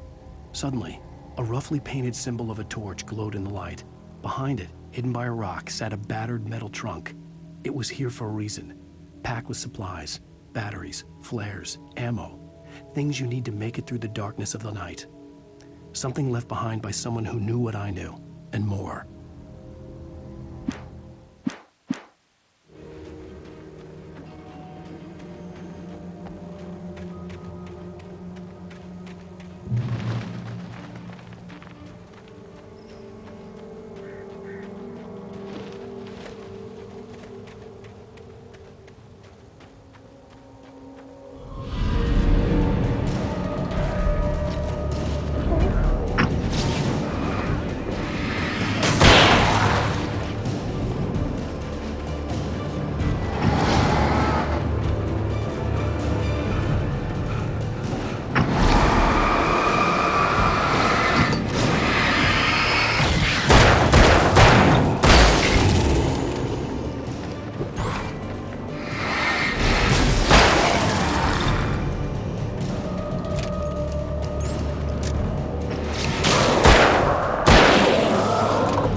Agent Nightingale didn't want to be in Bright Falls. These little communities revolted him, and he didn't like the trees or the coffee. He now knew that impossible horrors lurked behind the storefronts and smiles. He desperately wanted to turn the car around and just drive until he passed out or ran out of road and booze. But he had a job to do. He had a rider to catch, at any cost.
Come on, we gotta get moving. More of them coming.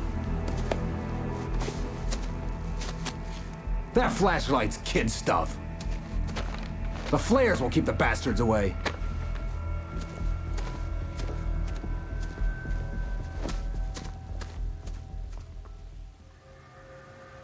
You can see them too? Hell, of course I see them. Come on, we gotta move. Why?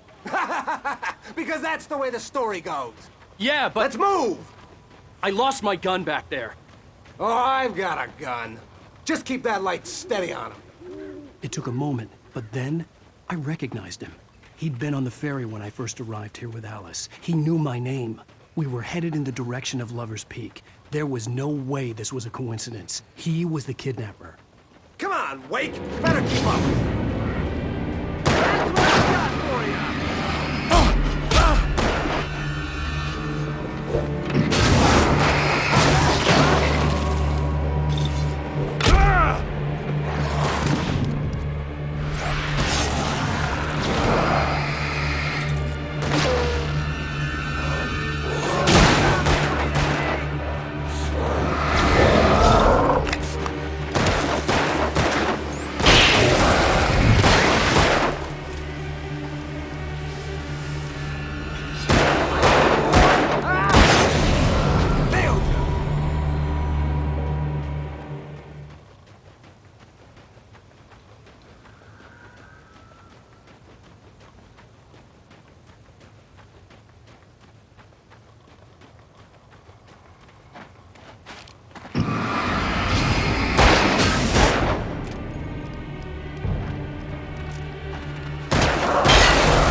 Peak. Right up these stairs, Wake. Use the flares from the emergency box to hold them off while I get these boards off. Give me the gun. Yeah, no can do, Wake. Are you kidding? Give me the gun! No time for that.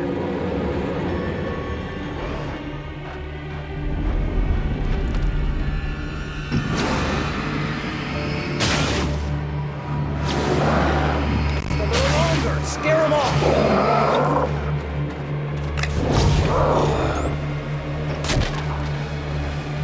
Get some light on those bastards. That'll keep them off.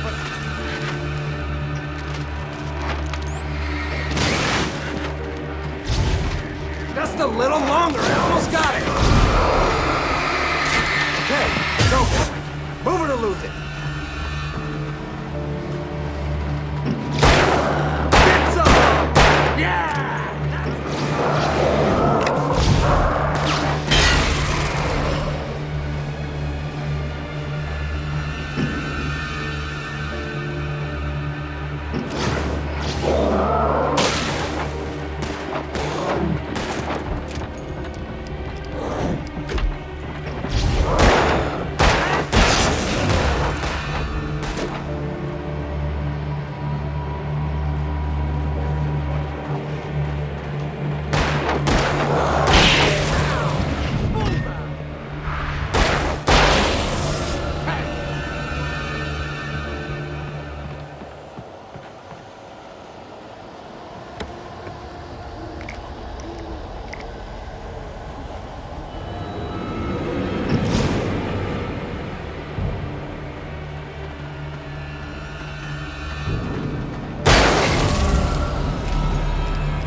light. Is that how it goes? Better get ready. They'll be on us soon.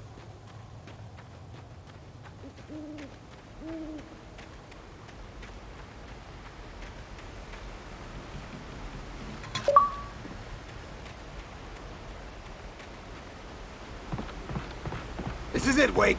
The last stand. 4 players here. Get ready. We fight them as long as they keep coming. Give me the goddamn gun! They're coming! That's not how this goes. Get with the program, Wake.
Let's cut the act now.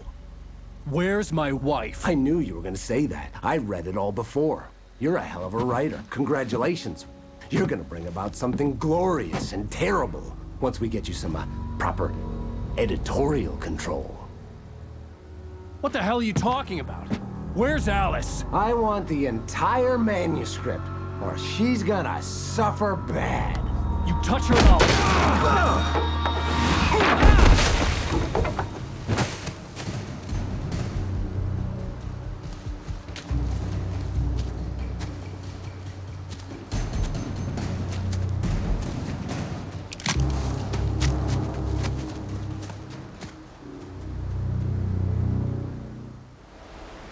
You're gonna give me the manuscript, or you'll be sorry. No! Come back here! I swear I'll kill you if you hurt Alice! Do you hear me? Come back here! He had Alice, and he wanted the manuscript because he thought it held some magical power. But I had no manuscript to give him. I had to get back to Barry and figure out my next move.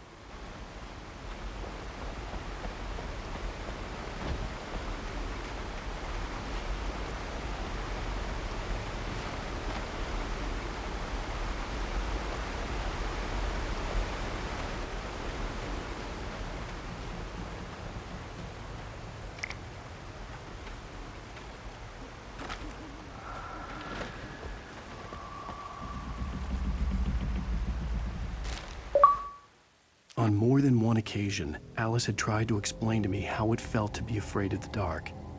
To her, darkness wasn't simply the absence of light, but something more tangible than that. It was something you could touch and feel. Worse than that, it was something with a mind of its own, something malicious and malign. For her, things changed when they were wrapped in darkness. They turned into something else, something foreign. And nothing was safe or innocent anymore. I'd never really understood what she meant, until now.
Sarah didn't care about the legal threats Wake's agent had made. She let Wake go without argument, because there was something about him she couldn't quite put her finger on, something that reminded her of her father. She didn't think Wake would hurt his wife. Then she thought about the way he waded into Hartman, that hair-trigger rage flaring up without warning.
The night had been one desperate situation after another. I was exhausted, and my body felt as though it had been chewed up and spat out. The flashlight was heavy in my hand, and each pull of the trigger sent a painful shock up my arm. But I was finally out of the woods, and things were looking up. That's when I heard the chainsaw.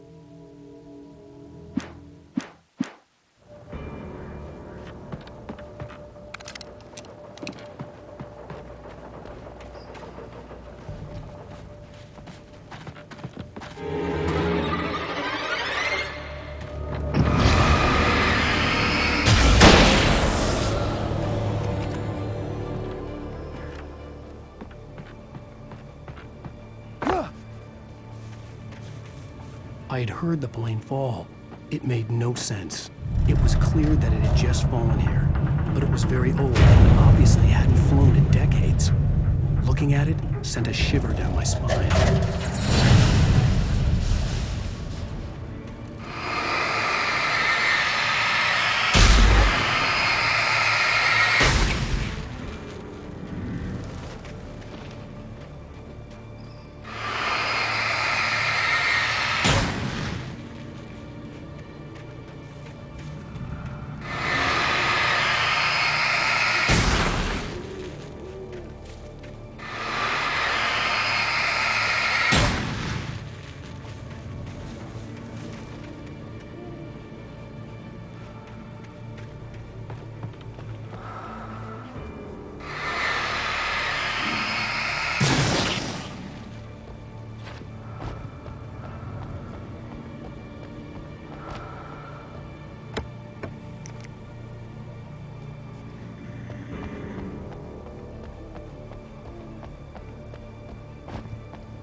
The logging site was a mess.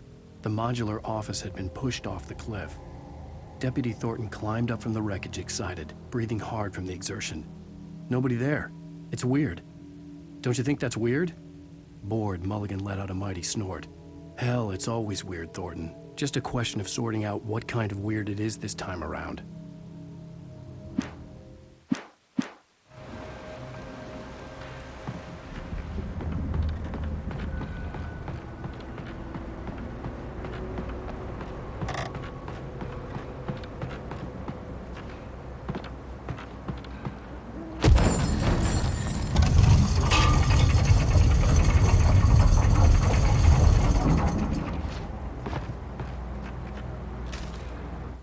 When Barry saw the darkness attack the visitor center, it made him a believer.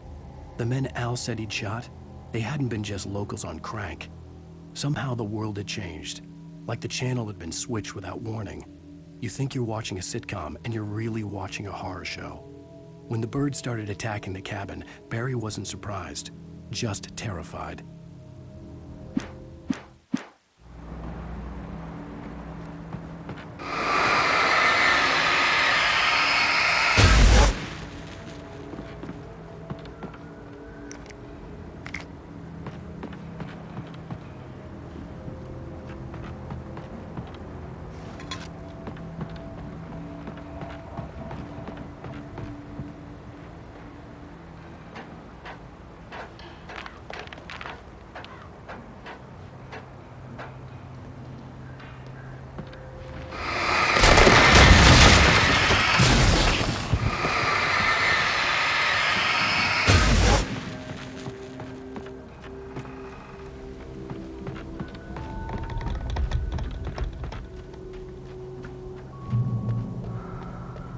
Beware of Widowmakers!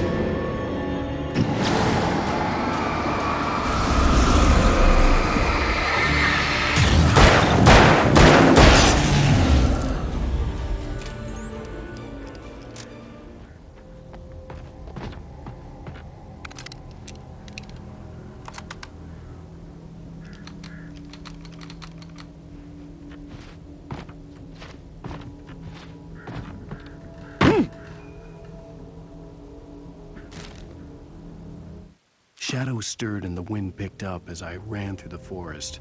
I felt the dark presence turning its gaze toward me. Then the moonlight was blotted out by dark shadows that raced violently across the ground, moving too swiftly to be natural. Darkness gathered between the trees and melted again to reveal the Taken. No natural path had brought them here.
How dare you use their hazardous occupation?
Barry?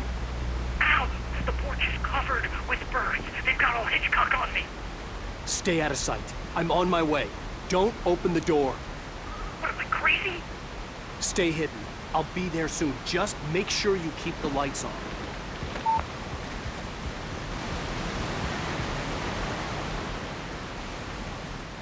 I still had to reach Barry at the cabin, but at least I was out of the woods.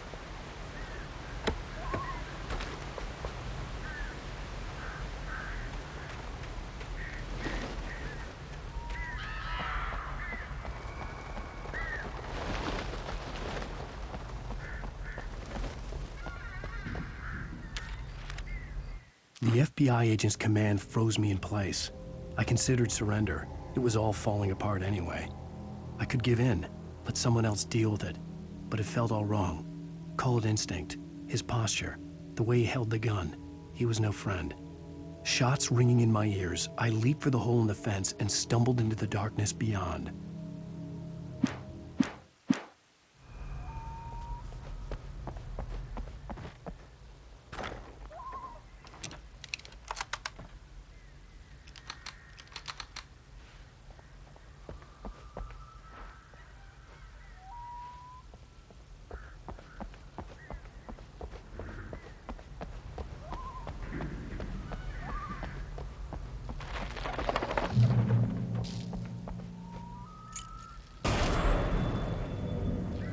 A story is not a machine that does what you tell it.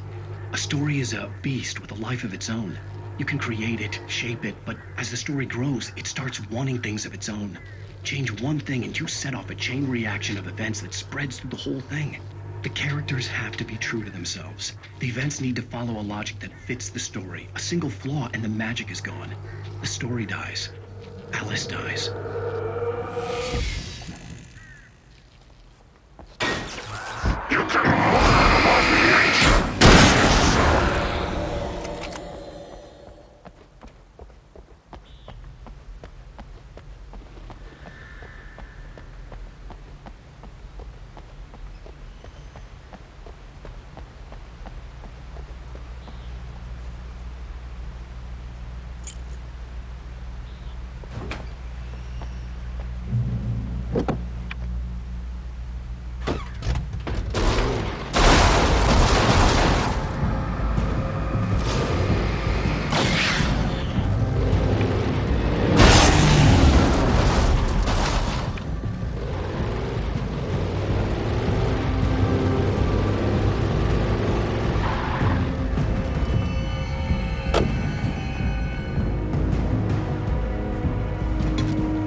was no misunderstanding.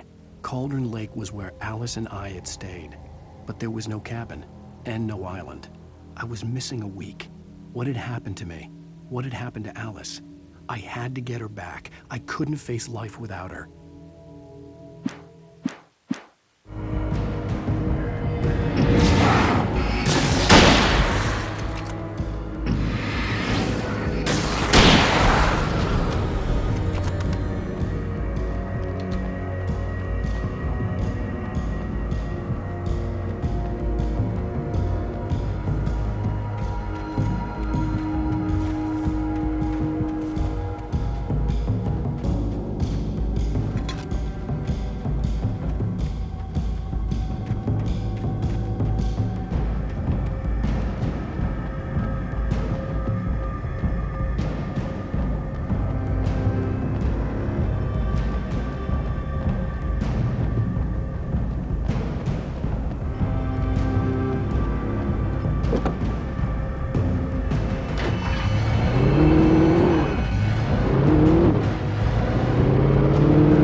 The flare gun was probably the best weapon I could imagine against the dark things I was facing.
It was the kidnapper.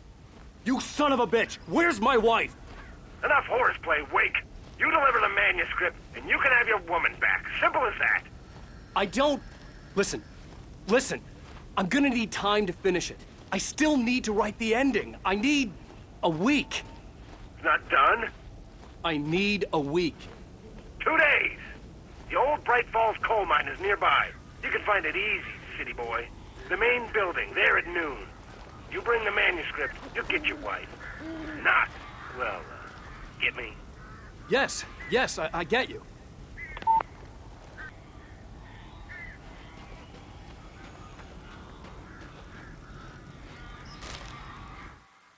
The dark presence had touched the girl to lure the writer into a trap.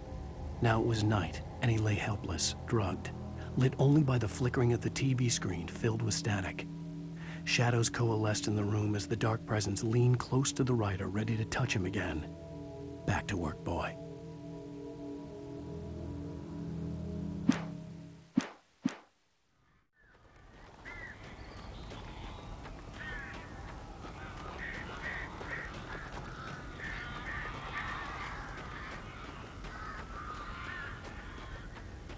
Barry had talked about birds over the phone.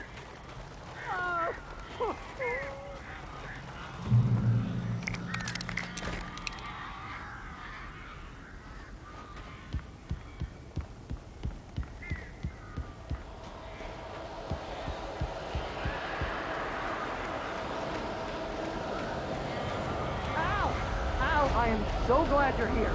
A couple of them got in here before I blocked the chimney. This isn't normal. These birds are weird.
You can open the door now.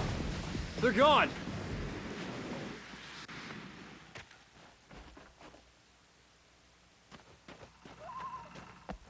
Hey, Al.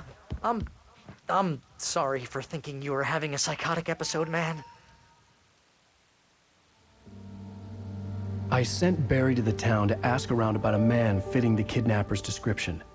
He'd go through the archives of the local paper. Perhaps he could learn something. Anything about the island and the cabin that had disappeared. The man wanted a manuscript. I had to try to write him one to get Alice back.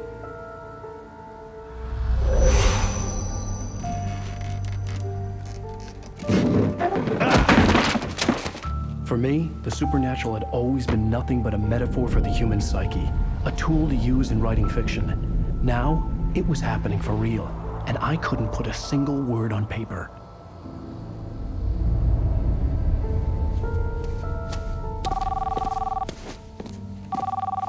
Barry Wheeler speaking. This is Rose. Rose? I found Mr. Wake's pages. Oh, you sweet, brilliant girl. Could you and Mr. Wake come get them? I live in the trailer park outside the town. We'll be there in less than an hour. Bye now. See you soon. Have a great day.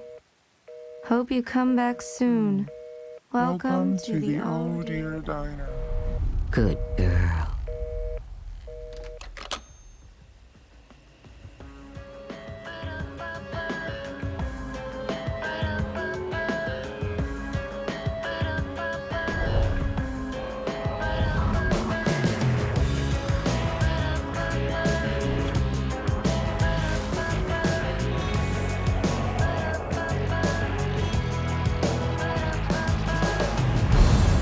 Come here. Pretty please, can you tell me where I am? You, won't you say something? I need to get my bearings. I'm lost, and the shadows keep on changing. And I'm haunted by the lives that I've lost.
Previously on Alan Wake, Alice has been kidnapped. Alan, please help me. Alice? You'll do exactly what I say if you ever want to see your wife again. I can't tell anyone except my agent Barry. Damn it, Barry, they'll kill her. You're my best friend, and I'm worried that you're not right in the head. The ransom is a manuscript I supposedly wrote that's coming true before my eyes. It happened just the way it was on that page. So dark. I have found only a few scattered pages. I want the entire manuscript. The deadline is in 2 days. I found Mr. Wake's pages. Good girl. How the hell did she get her hands on the manuscript anyway? I don't know. She's resourceful. I told you were too hard on her. Listen, I found out all sorts of interesting stuff while I was digging around. Yeah. Mr. Wake, it's Sheriff Breaker. We have an FBI agent here, Agent Nightingale. FBI? He's anxious to see you. You'd better come to the station. Okay, I'll be right over, Sheriff. Let's make this quick, huh? Help you folks? Name's Randolph. I'm the manager. We're looking for Rose. Works as a waitress down at the diner. Rose, sure. Nice girl. Who wants to know? I'm Alan Wake. The writer, huh? I heard on the radio you were visiting. Well, I'll show you her trailer. That Rose, she's a nice girl. Always pays her rent on time. As I was saying, Al, I found all sorts of weird stuff from the local newspaper's archives. This place is crazy. Disappearances, mysterious deaths, urban legends come true, and get this, most of this stuff takes place around Cauldron Lake. Well, you ain't wrong, mister. The Indians thought the lake was a doorway to the underworld. I'm the God-fearing type myself. I don't hold with that sort of thing. Yeah, okay. Anyway, there was an island there owned by a guy called Thomas Zane. Now, some of the articles I found about him make him out to be a famous writer, but I ran a bunch of searches, I couldn't find a single thing he wrote. Zane was heavily into diving, so that the place came to be called Diver's Isle. But the volcano under the lake erupted in 1970, and Zane went down with the island. Yeah, how about that? It was there in the morning, as if it had fallen from the sky. But it would take a tornado to lift something like that. We're damn lucky it didn't crush any of the trailers. Come on, mister. I'll take you to Rose's trailer.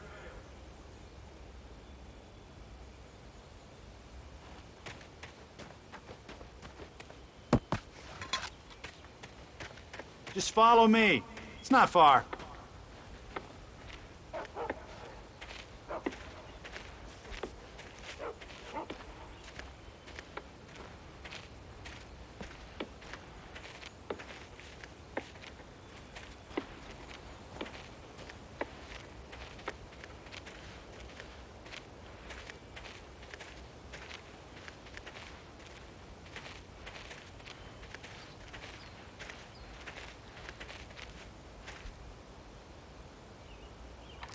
Gets better. A local girl, Barbara Jagger, drowned in Cauldron Lake just a week earlier. They were lovers. Sure, Jagger's a local spook story. The Scratching Hag comes for you in the dark. Childish stuff like that. Anyway, Al, I'm just getting to the best part. All of the articles about this stuff were written by Cynthia Weaver. I asked around, and she's that crazy bag lady you met. What, the lamp lady? She can be a little loopy, but she's not homeless or anything. Yeah, anyway, she knew both Jagger and Zane before they both died, and she had some kind of a breakdown.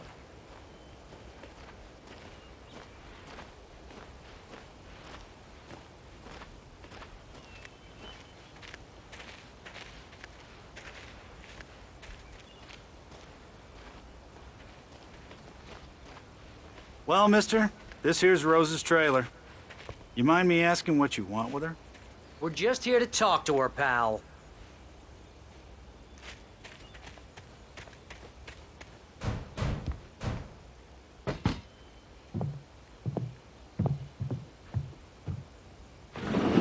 Welcome to... Oh dear. Mr. Wake. I'm so glad you're here. Rose, you have my manuscript? Oh. Oh, yes. Yes. Please, come in. Hey, This is really good. Rose, Yes, my manuscript. I really need it. I understand. I know what you need. A muse to inspire you. Oh, for Barry? She doesn't have anything. Yeah, hey, Al, what's... Oh. Barry! What? What?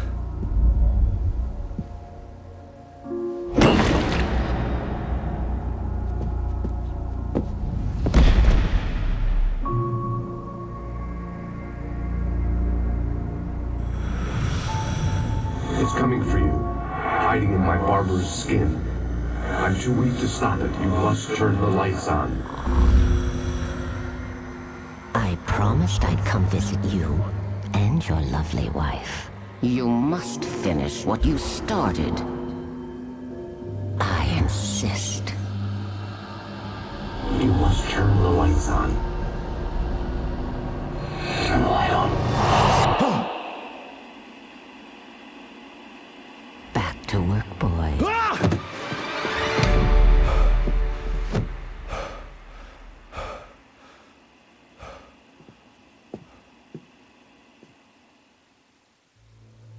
I felt nauseous, hungover. Only anger kept me going. I can't tell reality from dream anymore, but it seems I have an imaginary editor to help me. She's an old woman in a funeral dress. I call her Barbara Jagger. She's very strict. I'm writing faster and faster. My manuscript is being heavily revised. The edits are getting very aggressive, and each day there's less of me and more of her. I hate it, but I know she's right. She promises me I can save Alice this way. She knows more of this than I do. About the complex incantation I'm attempting. About this place. She's worked with another writer under similar circumstances, Thomas Zane. The genre of the story seems to be shifting. It's turning into a horror story. I'm getting close. I can feel it.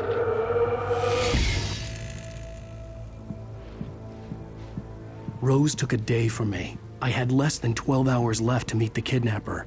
All I could do was get Barry into the car, work something out once I got on the road. Welcome to the Oh Dear Diner. What can I get you today? Coffee? I couldn't work up much hate for Rose. Something had used her to get to me and left its mark. First refill is free. Milk and sugar on the counter there. Would you like to hear today's specials? Thank you. A nice day. Come back soon. Barry was out of it. He was way too heavy to carry. You're right. I deserve more money. I'm so handsome.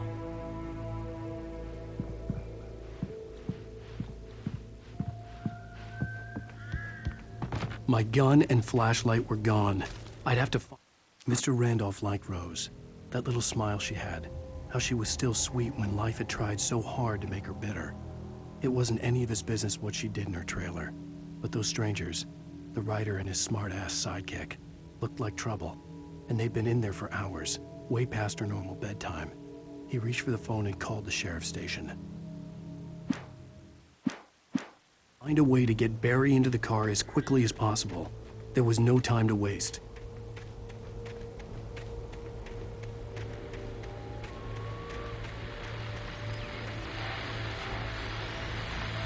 I just stepped outside to catch a breath of fresh air. Let me tell you, the weather's getting heavy.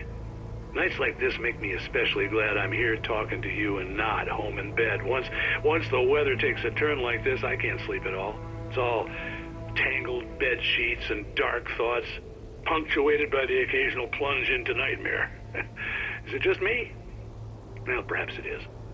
But I hope I can make the night a little bit easier to get through. Caller, you're on KBF FM. Hey, Pat, it's Walt Snyder. What's on your mind, Walt? Well, I am the way you are, but, well, I can't sleep either, you know? I just been staring out the window here, trying to make sense of it all, but,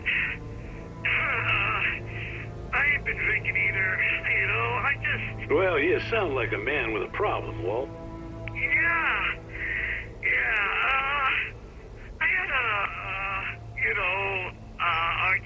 Danny?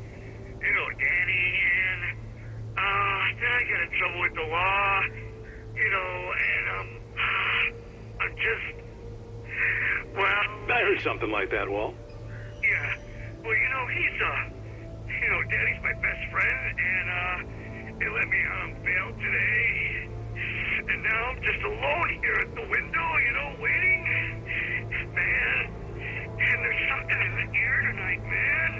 I was just outside looking up at the sky above our broadcast tower thinking the same thing. What are you waiting for, Walt? I don't know. You know, something's gonna happen. You know, I think I better go. Well, Walt, maybe... No, thanks, Pat. Well, good luck to you, Walt. Hang in there. Let's take a little break, folks. This weather's really something else, huh? How can I be sure?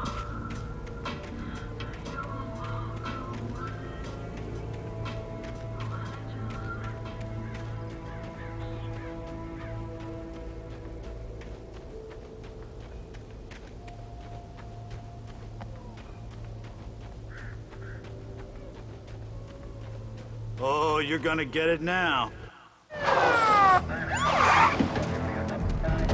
God knows what you've done to that poor girl. This is Agent Nightingale, FBI! Get him up, Hemingway! You're under arrest! You move a muscle, I'll unload right in your goddamn face! Stay right where you are, Slane!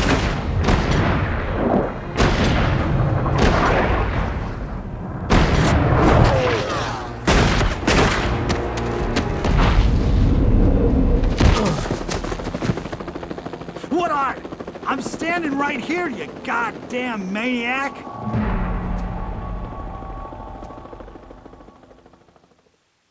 I hated to leave Barry behind, but there was no way I'd miss my appointment with the kidnapper. Give it up, Mr. Wake. Come on. Make it easy.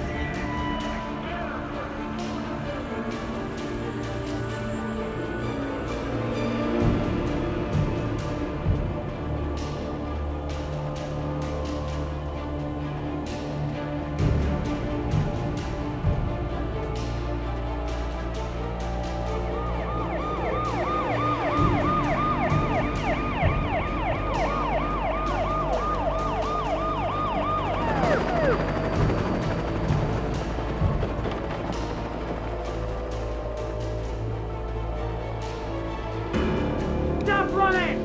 Freeze! Okay, man. Keep your eyes peeled. Oh, damn.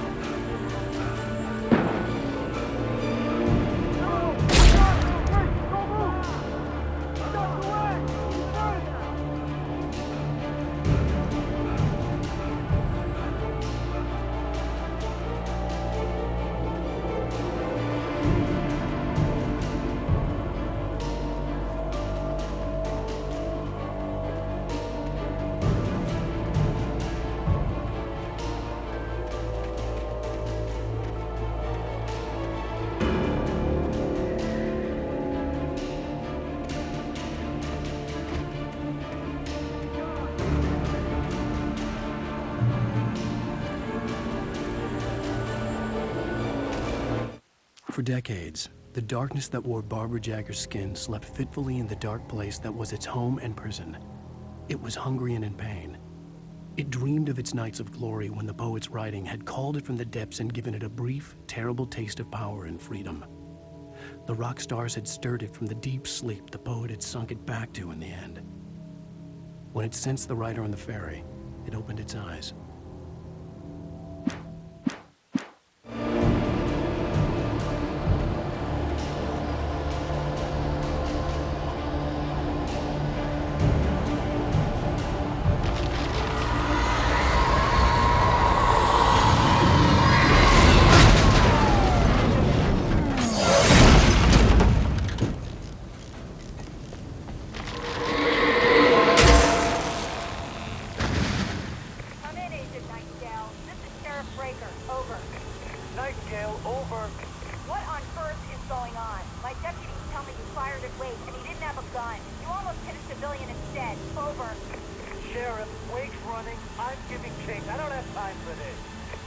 make the time. You can't just go shooting at people in my town. Over. I'm a federal agent pursuing a fugitive. You want to discuss my method, Sheriff? Make an appointment. Over. You stay right where you are, Agent Nightingale. I'm on my way. Out. The suspect was last sighted running along the boards that lead westward from the trailer park. All units are advised that the suspect may be armed. Approach with caution. James out.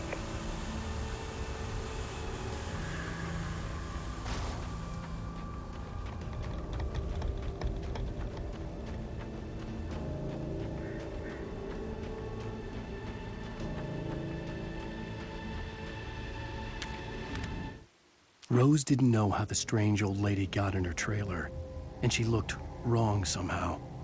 The woman showed her teeth in an approximation of a smile and traced a finger down Rose's cheek. "Pretty girl," she said. Rose felt as if she was falling asleep, but her knees didn't buckle. The crone spoke in a whisper, her words ice cold and dark in Rose's ear.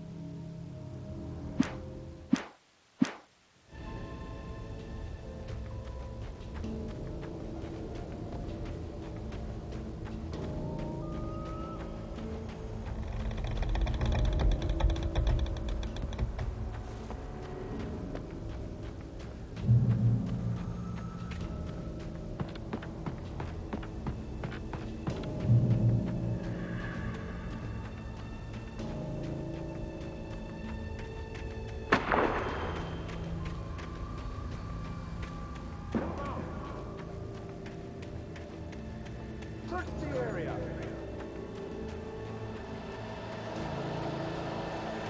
Stay sharp. This way.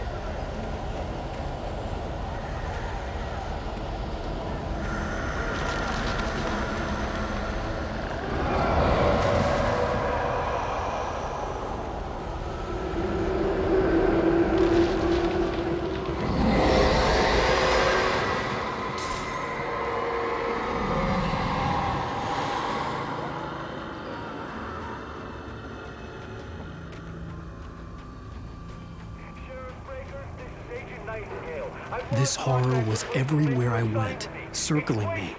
The cops didn't stand a chance. They were after a writer, not a monster. Kidding? I mean, have you seen this guy? He wears a tweed jacket. Over. He's the guy we're chasing. If it's not him, who then? Bigfoot? Over.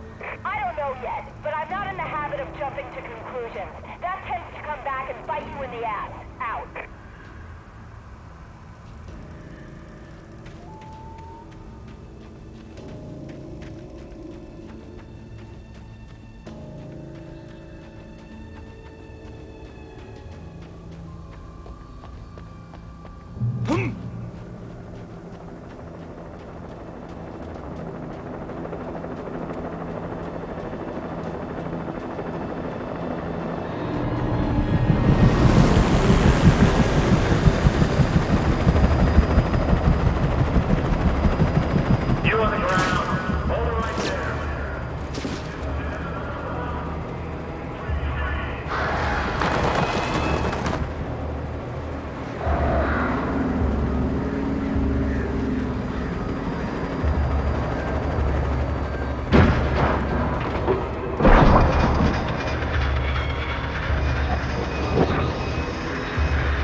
I could see the lights of the radio station in the distance.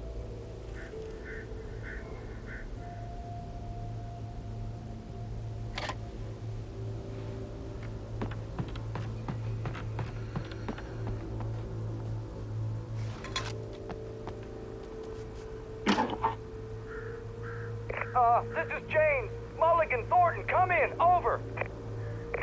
Thornton here. James, we got both Wheeler and Rose in custody. They didn't put up a fight or anything. Why, they were... Hey, what are you doing? Come on! Sit down and give me that. Jane, Mulligan here. Over. Go ahead, Mulligan. Over. We got Wheeler and Rose here. Wheeler's drunk or hopped up on something. Speaking of which, that Fed had a pretty distinctive whiff of Otis Scotch about him, if you know what I mean. Over. I don't have anything on that, Deputy Mulligan. Over. Well, whatever. Anyway, Rose is just being plain weird here. You better get Doc in to take a look at both. Over. Gotcha. You better get them here quickly. The, Fed's gonna want to interview Wheeler. Over. Oh, yeah, I'll bet he does. Looks like they have a lot in common. Mulligan out.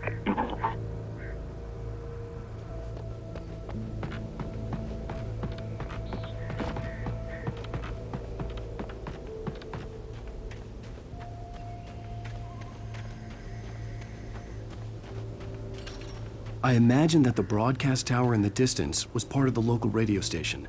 Maine seemed like a decent guy. Perhaps he could give me directions to the coal mine.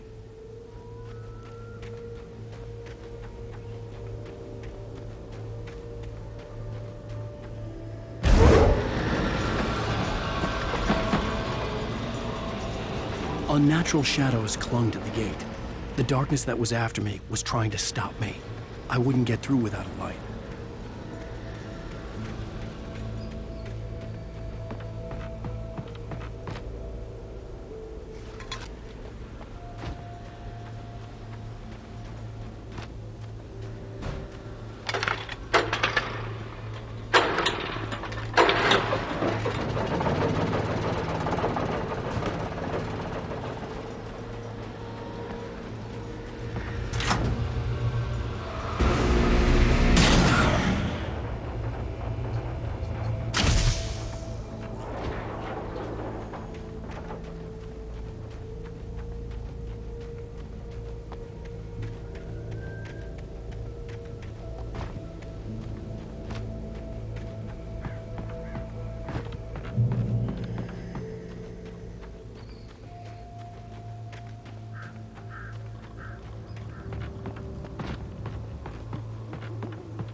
It took me a moment to recognize the flashbang grenades.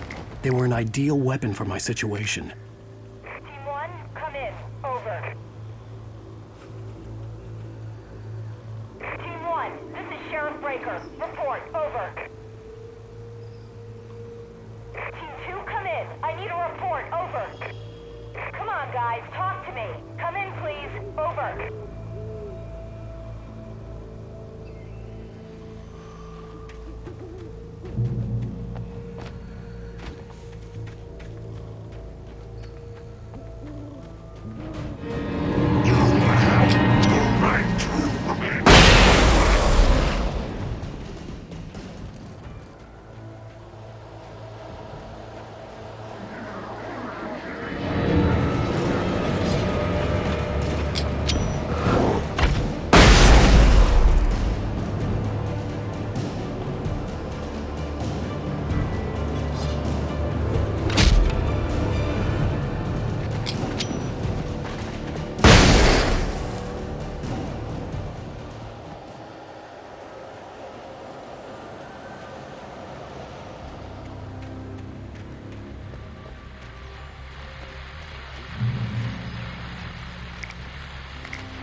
And here's another call.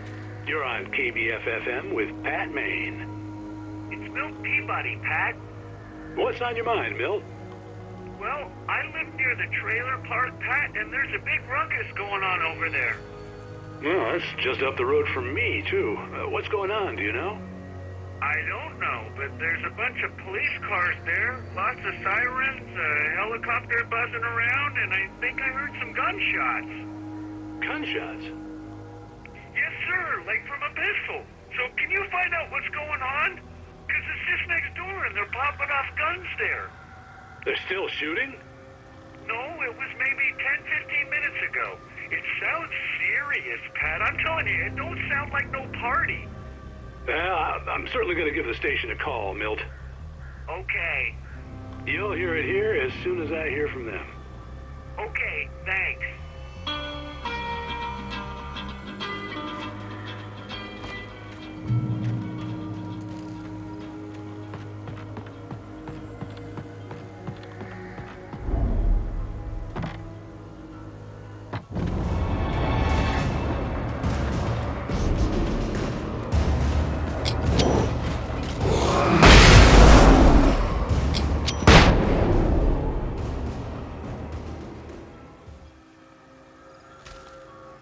Touched by the dark presence, Rose was lost in a dreamland where everything was drawn in black and gray crayons. The old lady had promised her that all her wishes would come true. She would be Alan Wake's muse. She was smiling so hard it hurt her face.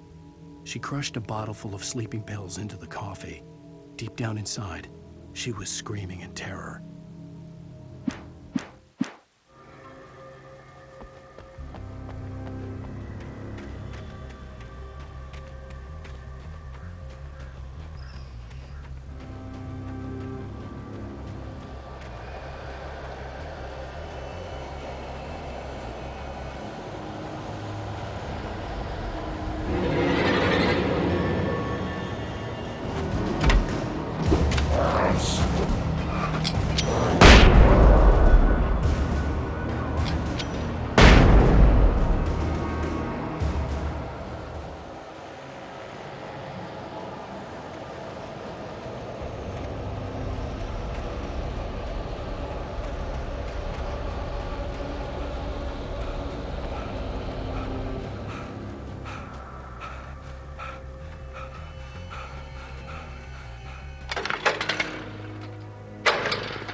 I hope Maine could lend me a car to get to the coal mine.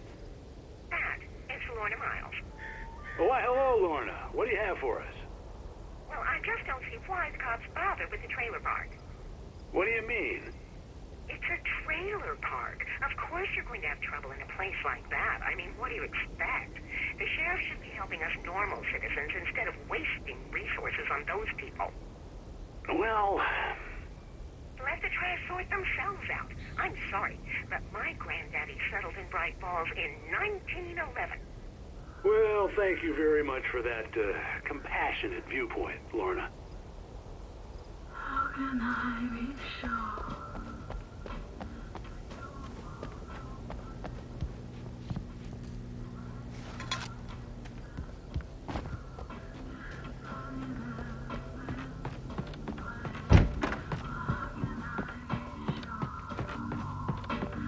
Oh, here's a little surprise.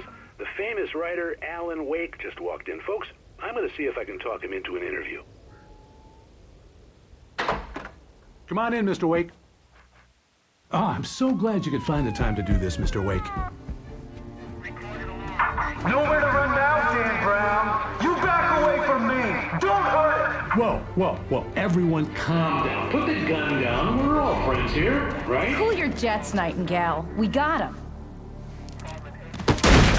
Judas Priest! What the hell's the matter with you? There's a civilian in there.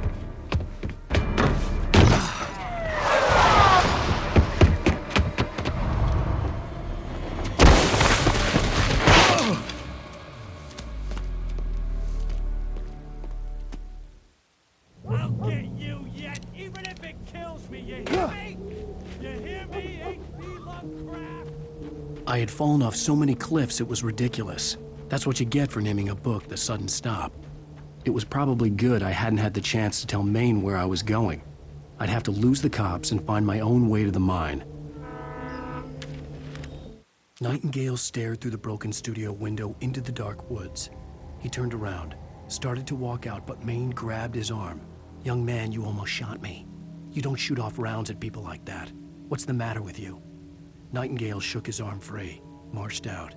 His cheeks burned with rage and humiliation.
Danny had stepped out, but what stumbled back in was something else. Something alien.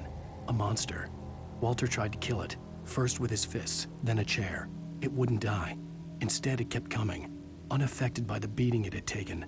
After Walter managed to kick it down the cellar stairs, fear took over. He ran, got behind the wheel, gunned the engine. The booze wouldn't make him forget, but he knew he had to try.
There was no sensible reason for the power company work lights to be here.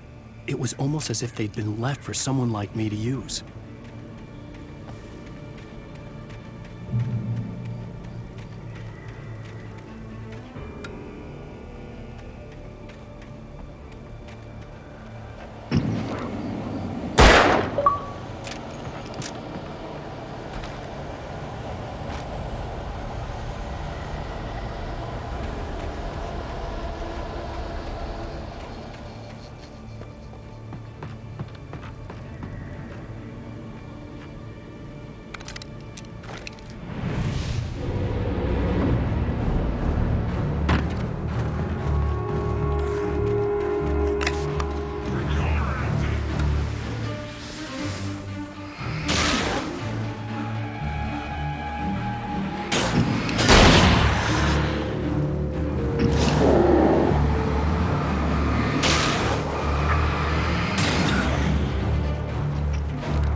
The bulldozer's engine roared to life. Mud and rocks flew as it fought for traction.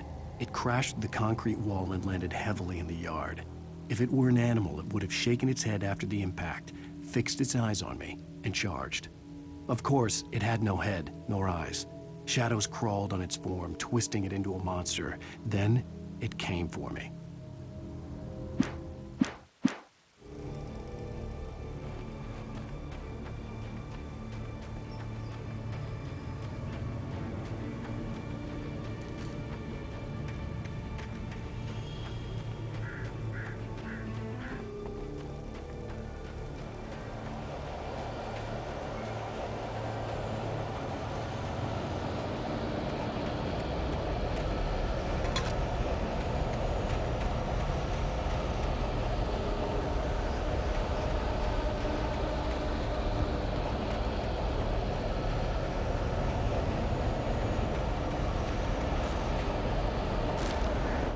Sarah trusted her gut, and her gut said Agent Nightingale was an asshole.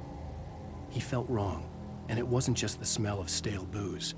It was in the way he flashed his badge, pulled rank, the look in his eyes when he wanted answers. Where was Alan Wake? What was this about an accident? Where was his wife? And most importantly, why did she let Wake go? He wouldn't answer her questions. Federal business was all he'd say.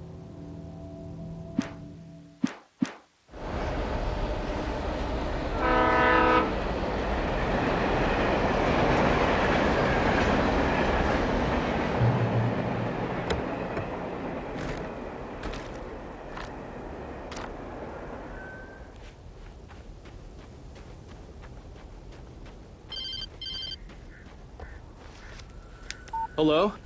The most stubborn man I've ever met. Alice? Alice? Alan, I'm so afraid. It keeps me in the dark. Please help me. I look at you, Alan, and it's not you. Something else. Looking out from behind your eyes. Alice, I'm here. I'm so alone here. It's all gonna go to hell. You need to be careful. Cooperate. The connection had been terrible, but that wasn't the only thing that hadn't been right with the call. She sounded wrong somehow, but she had called me.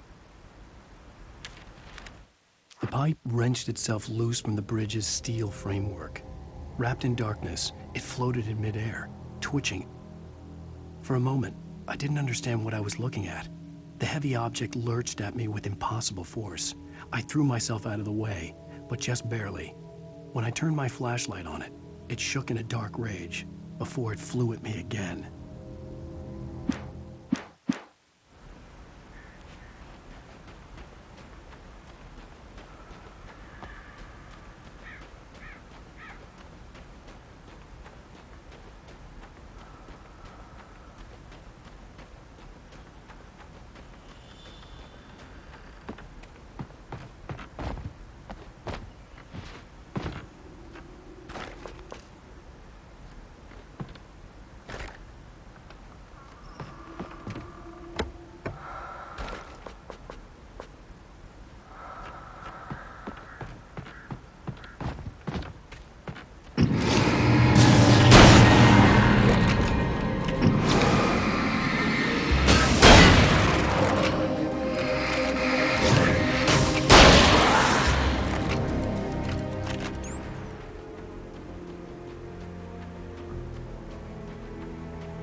I could see a railway bridge up ahead, and a warehouse of some sort on the opposite shore. I hoped I could find a car from there.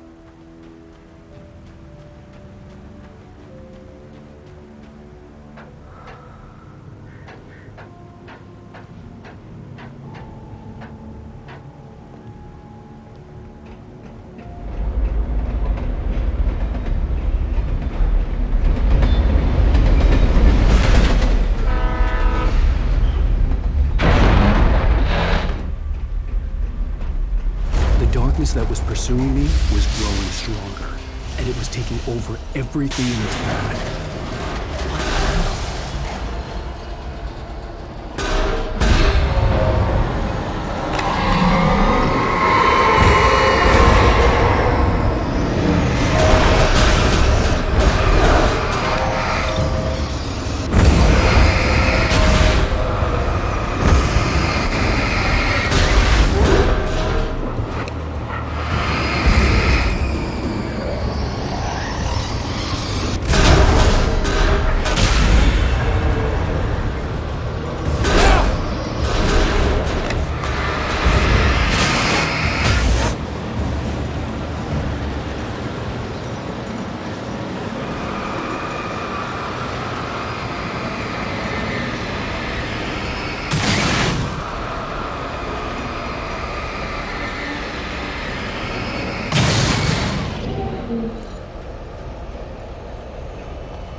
Even after all this time, hearing the Night Springs theme caused a surge of conflicting emotions in me.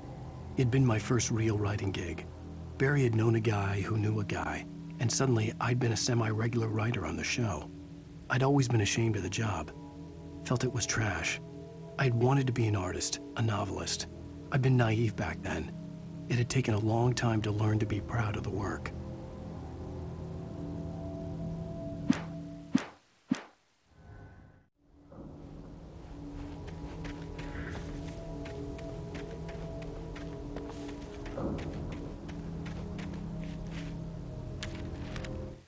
I slammed the door shut right in his smug face.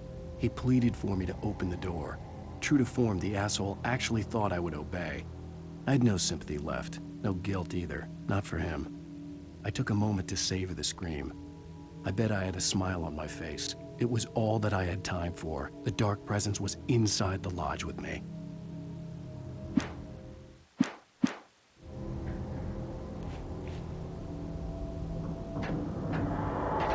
As a teenager, just starting to get interested in writing, Stephen King had been a source of inspiration to me. I thought about all the inanimate objects that had come to life in his books. No one is safe in a good horror story, certainly not the protagonist. That's what makes them fun. This was anything but. The darkness could possess anything, and it was getting closer.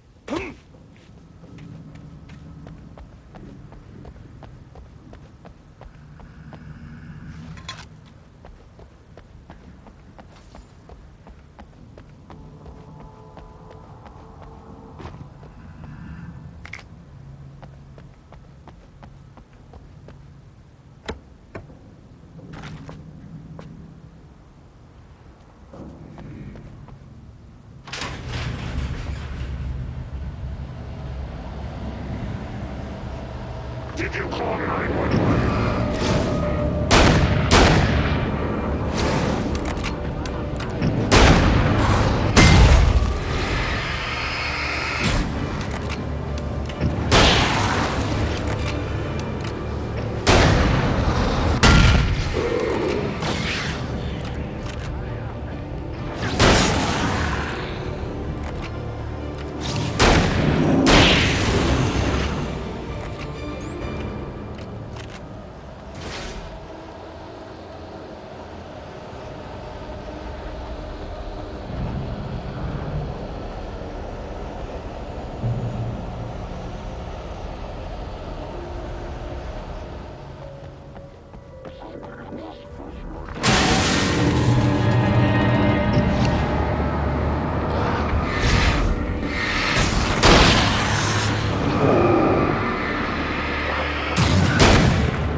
take the facts of our existence for granted, unaware that they are merely a thin veneer of desperate self-delusion covering the vast cosmos of madness and horror.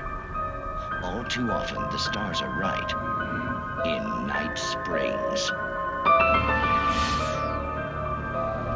Tonight's episode, A Family Occasion.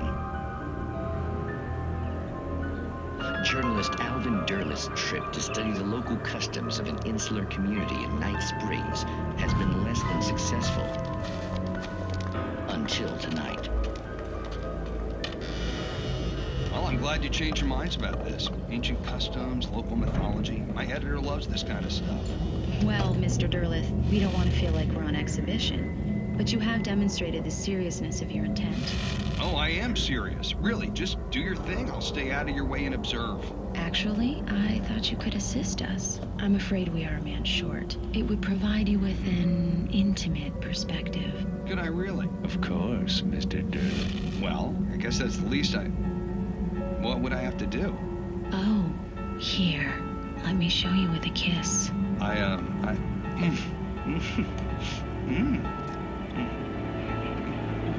What did you...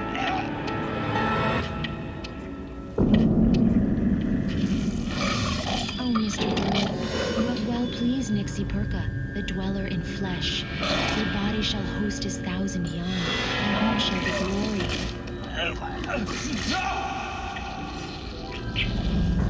Shh, darling, be calm. Shh. Alvin Derleth learned a harsh lesson. If you go looking for mythology, it may come looking for you. And such quests always bear fruit. In Night Springs.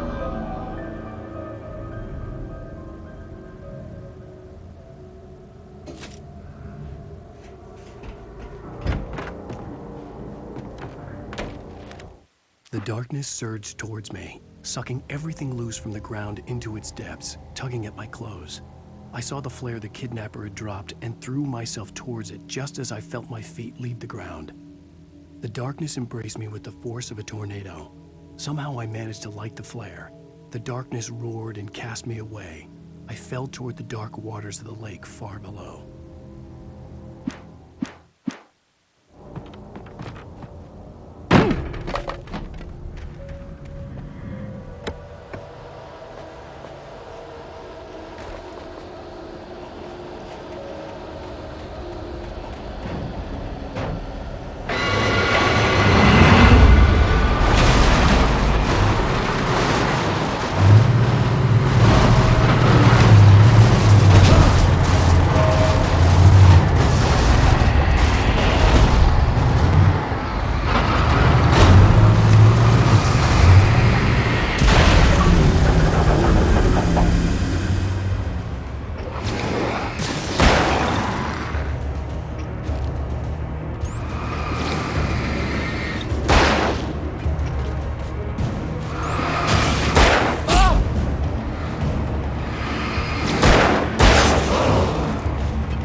never been this glad to see the sunrise. I had a couple of hours to get to the coal mine.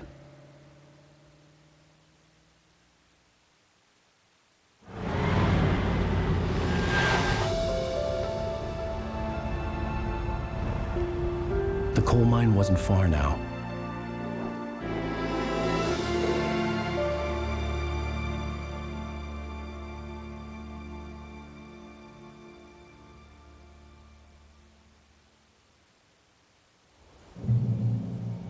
Today, I would meet the kidnapper, and he would give me Alice. I wouldn't give him any other choice. A drowning man would clutch at a straw. Little by little, without realizing it, I'd come to believe that the story in the manuscript was coming true. The current of its narrative had taken me deeper and deeper into dark waters. Alice had been taken from me. Barry was probably in jail. I was a fugitive from the FBI. The whole world taken over by the dark presence was trying to destroy me. It all felt real, but it matched a textbook case of insanity.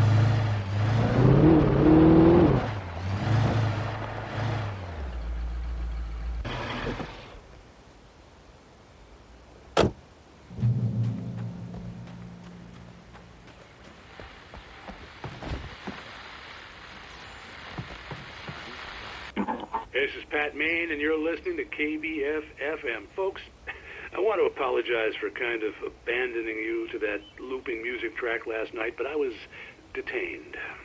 You see, I encountered a big-shot G-man with an itchy trigger finger who could use a lesson in manners and a boot in the ass, not necessarily in that order either. Now, folks, I know I'm not being very informative here, and I apologize for that. I really should just keep quiet, but I'm just so peeved right now, because some people just shouldn't be carrying badges. And I'm just glad that our Sheriff Breaker was there to straighten things out. And if someone I met last night is listening, let me just say, I'm sorry if my mouth got you in trouble. I'm pretty sure you're not the bad guy here. Godspeed, son. I hope you know what you're doing. Now, on a lighter note, I'll be talking to Dr. Nelson all morning.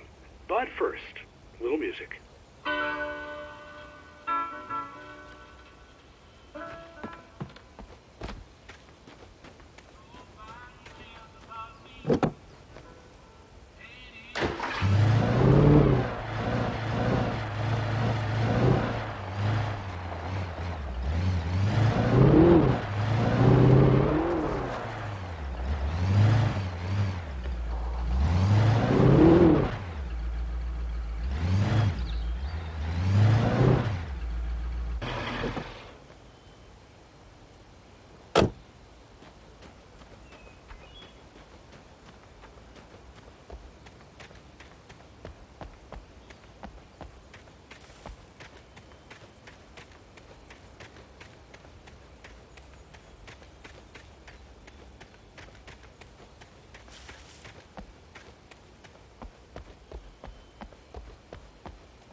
Welcome back to KBF FM. Hope you enjoyed that tune. Now, Doc, you were talking about life and finding that special someone, that soulmate. Well, you were talking about that. I was saying I don't buy it.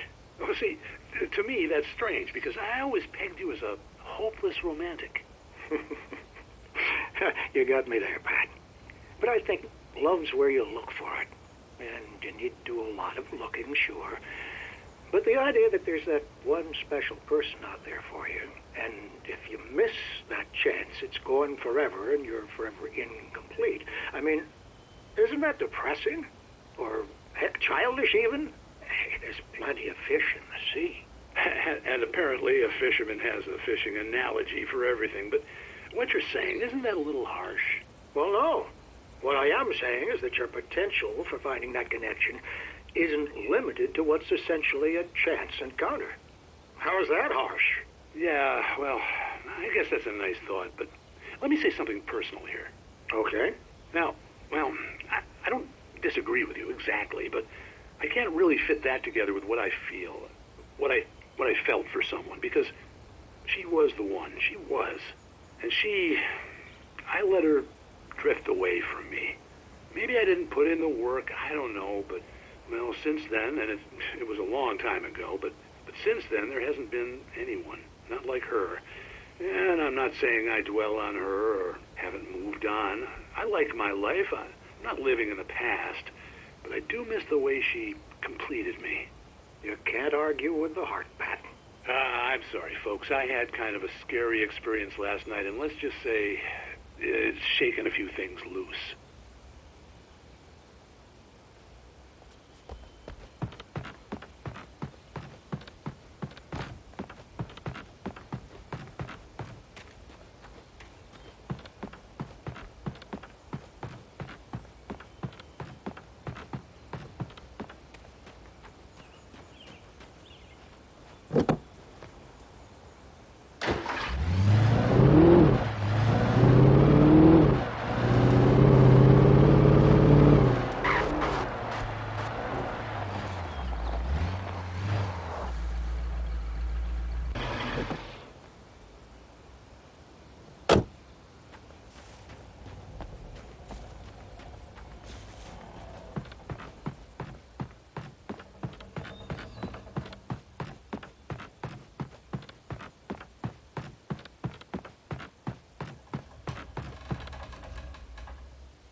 For Mott, spying on the writer on the ferry had been a disappointment.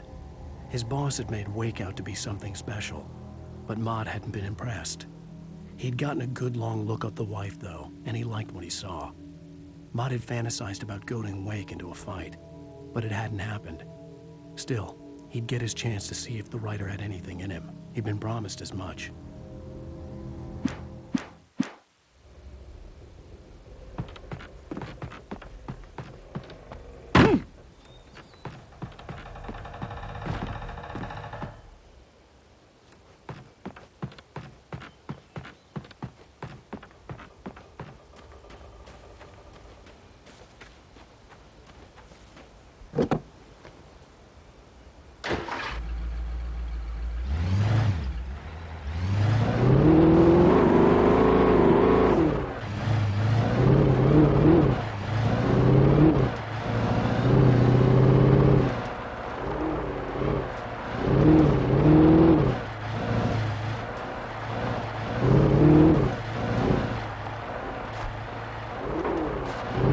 I was early. I was supposed to meet the kidnapper at noon in the main building. The coal mine was quiet. It was a museum now.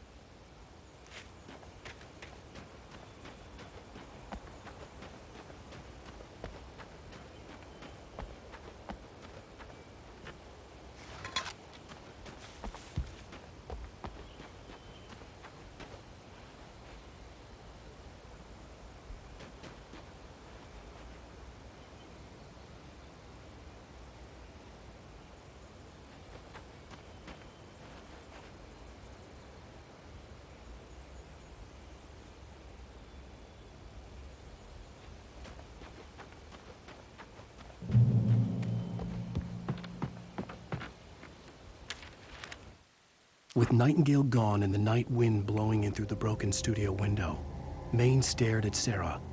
The sheriff looked away. Maine's voice shook with barely controlled anger. That boy's doing more drinking than thinking. I hope you know what you're doing, Sarah. He's got a sickness in his eyes. You take my word for it. He wants Wake for a reason, and it's not for anything good.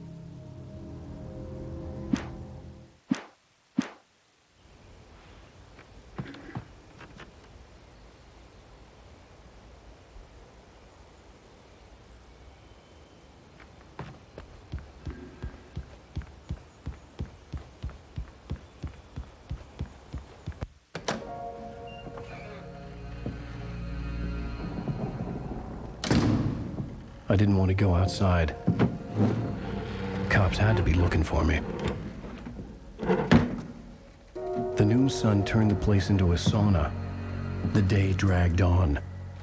Different scenarios ran through my mind. Ways of how I'd torture the kidnapper to get Alice back. Or the different horrible things he could have done to her. I imagined her dead. I had no way of knowing she was still alive. It was killing me. I was running on blind hope. It was all a waste of time. The bastard never showed up.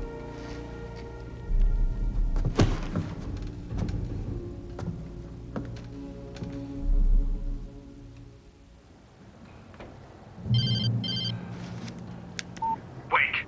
Where the hell are you? Change of plans.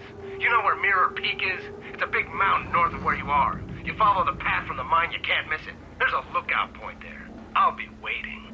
I'm through being jerked around by you. You want to see your wife alive? Because if you do, you better watch what you say to me.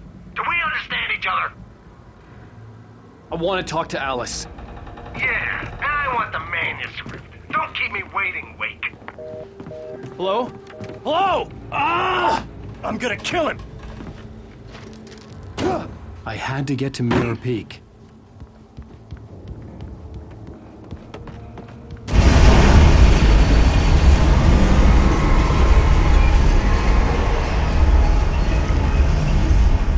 It was close, maybe closer than ever before.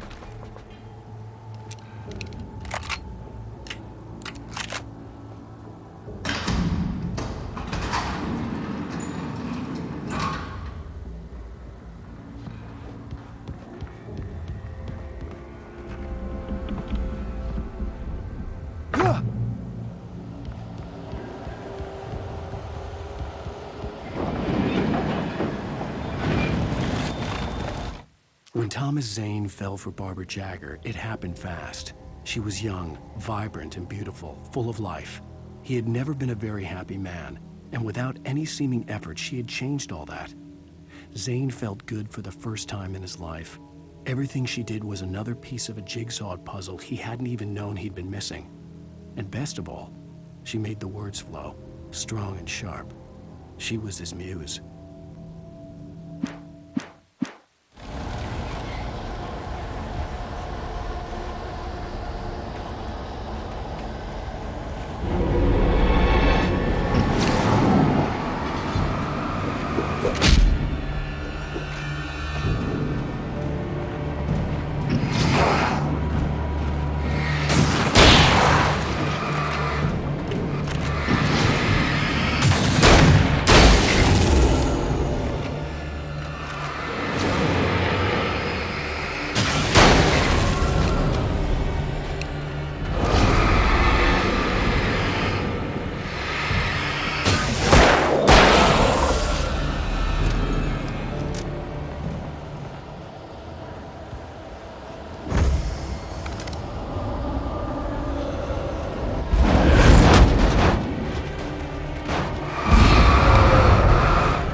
The only way to reach the hillside ahead was to go through the building. I had to find a way to avoid electrocution.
Some of the taken retained echoes of their former selves, but these were just the nerve twitches of a dead thing.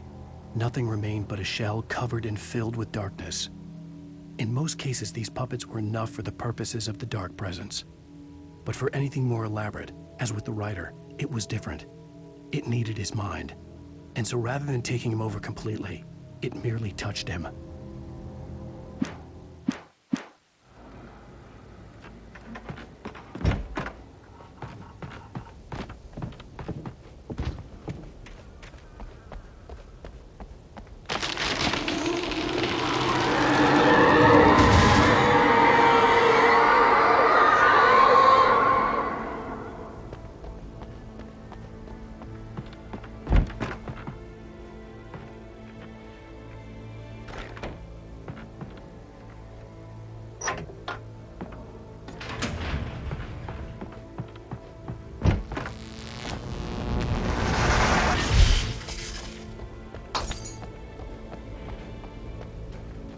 There was no way the flashbang grenades were standard power company equipment.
I stared through the bars of the jail cell.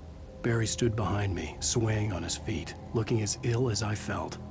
Agent Nightingale stood on the other side of the bars with Sheriff Breaker. Nightingale had a stack of manuscript pages in his hand. He seemed unhinged as he gloated. "Well, I've got you now, Raymond Chandler. It's all here. All the evidence, including conspiracy to murder a federal agent."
I had no real plan.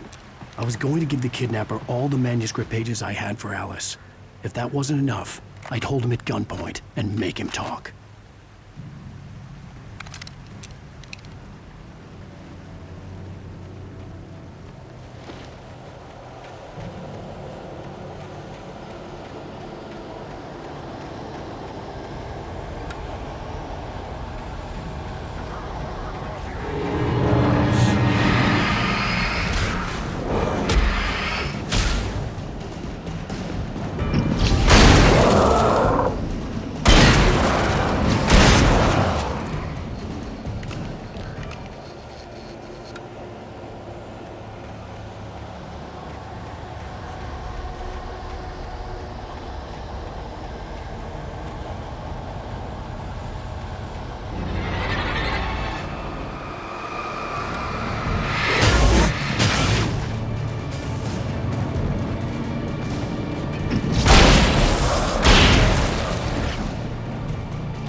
dark presence was moving ahead of me in the same direction I was going. A cold feeling settled itself in the pit of my stomach.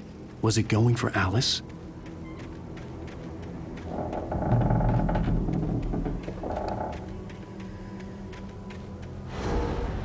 The graveyard shift may cause cancer.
I lifted the page in front of my eyes and read it. In it, I lifted the page in front of my eyes and read it.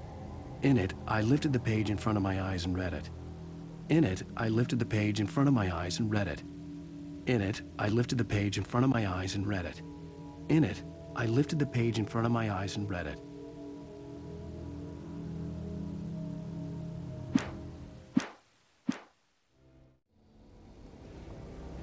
The place was dead, a ghost town. Had been for decades, maybe a century.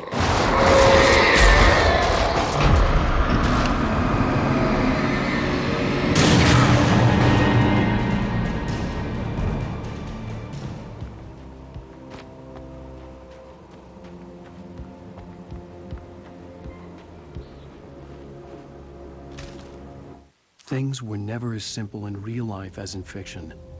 I had lost count of the times I had wished there'd be a clear reason for my writer's block. Something to fight, something to lash out on. There wasn't. I was filled with doubt. I was nothing like the hero in my books. Alex Casey had gone through his life with single-minded determination, never wavering from his goal.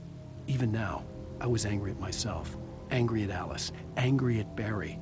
I was fumbling and I had no plan.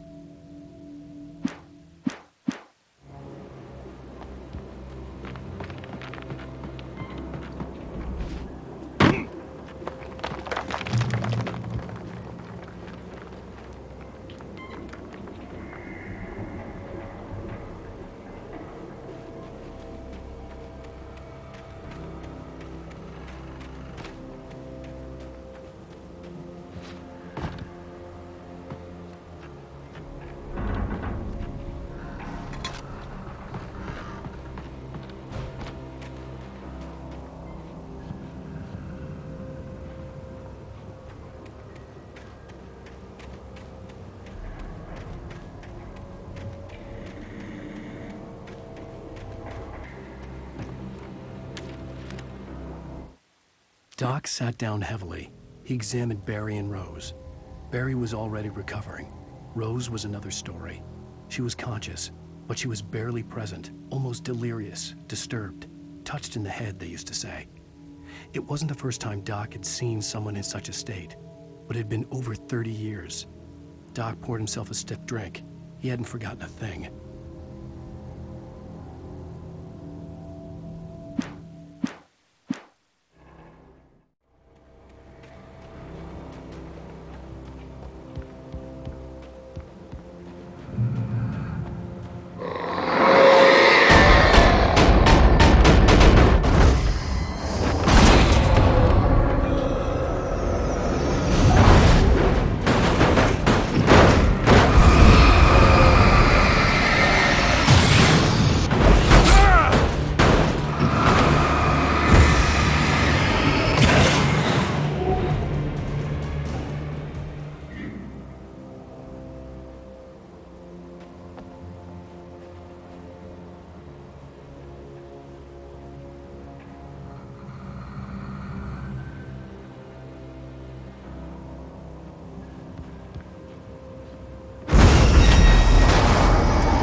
Anything outside of writing is a struggle. I feel ill. I managed to make my way downstairs. There's a shoebox filled with books and papers by Thomas Zane. It's very hard to focus, but I managed to read some of it. He's a poet, and a good one. He writes of muses and creators summoning fabulous things from a magic lake, using his powers to shape the world of a realm of gods and dreams and demons, dark things that wait for a chance to slip through, wearing the flesh of men as disguise. Zane writes about himself, his girlfriend being taken over by a dark presence, about growing scared of the lake. Zane believes it's a mirror to the gaping void of darkness above, where some Lovecraftian presence lurks. I crawl back upstairs. I'll borrow these things for my story. They ring true. They fit.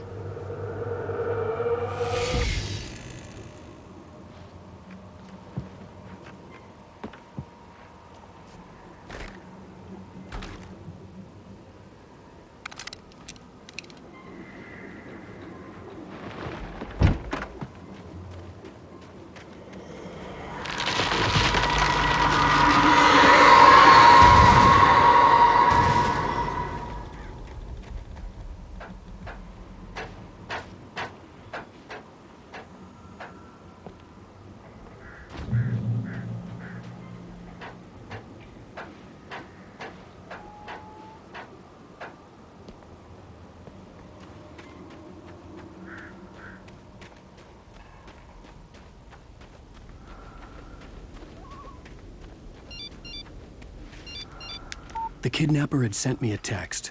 The message was full of spelling errors and insults. It was telling me to hurry up.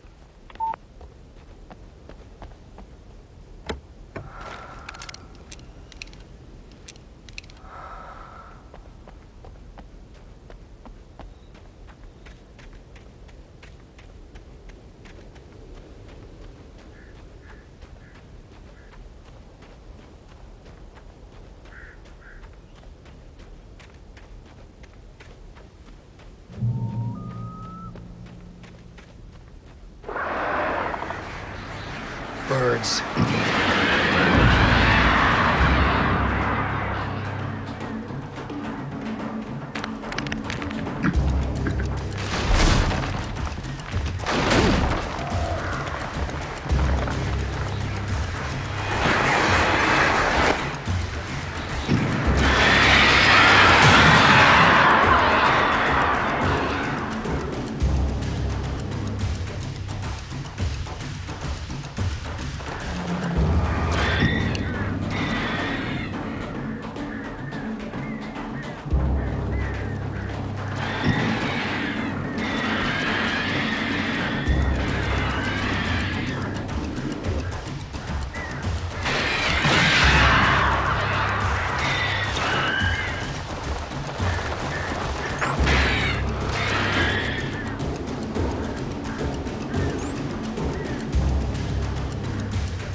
Without warning, the headache stabbed at my brain.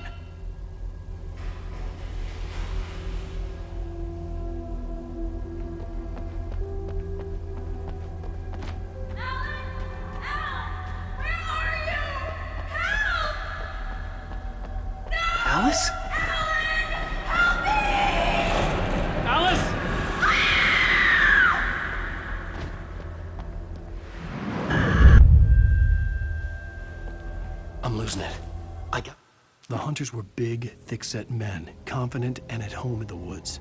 They were feeling good, running on beer, ghost stories, and camaraderie late into the night. It did them no good, as they were taken by the dark presence, sucked deep into a darkness far worse than any ghost story they ever told or heard. Gotta get out of here.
Even behind the closed doors and curtains of his grimy room at the Majestic, the local motel, Nightingale could feel the locals' eyes on him, the unrelenting pressure of their judgment. He forced it out of his mind. For all he knew, they could all be under Wake's spell already. You do what you have to do to get the job done. He took comfort from the bottle in his hand. Please, he thought, just let me get through this.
I'd have to make my way up this mine shaft in order to go on.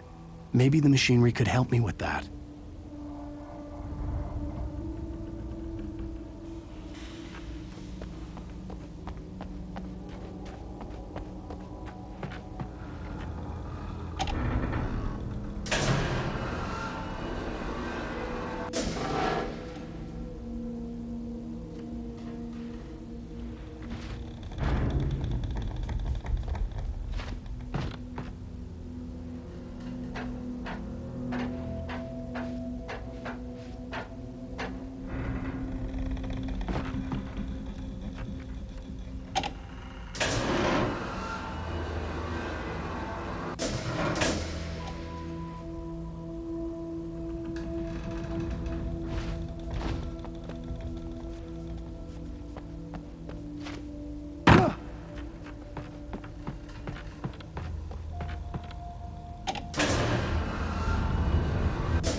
Lightning flashed behind the windows of Cauldron Lake Lodge. Tor Anderson laughed and held the steel hammer above his head. Nurse Sinclair was trying to calm him down without success. Tor grinned madly and shouted, "My hammer's up. Here's a friendly poke from Molnir, wench." He brought the hammer down with all his might on Sinclair's head. "We're on a comeback tour, baby."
Maud had checked all of Stucky's rental cabins. There had been no sign of the Wakes. It was dark when he'd found their car parked at the end of the road by Cauldron Lake. It made no sense. They must have taken a wrong turn, but there was no sign of them, and the car had been there for hours already. Frustrated, Mott stood on the rotten ruin of the footbridge that had once led to Diver's Isle before it sank beneath the waves years ago. The boss wouldn't be happy.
I could see Cauldron Lake. I thought I could make out the spot where the island and the cabin had been. There was a light near it. It had to be a boat.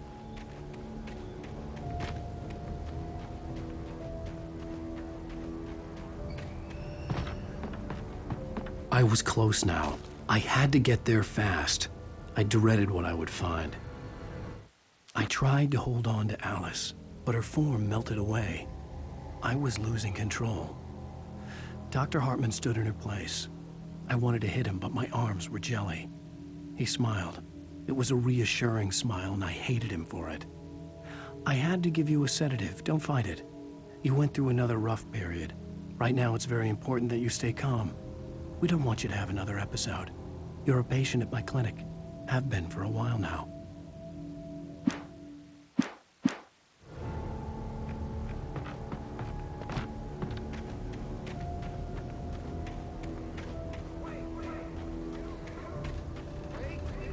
Hey, I'm here! I'm coming! Sorry. Please, it's late. The boss didn't know who he was messing with. I didn't know. I swear, I didn't know. We don't have his wife. We don't know where she is. She's probably drowned. We just said we had her to make him play ball. You see?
Died. I was cut from her belly with a Stanley knife. My daddy did a jig with a drunk midwife.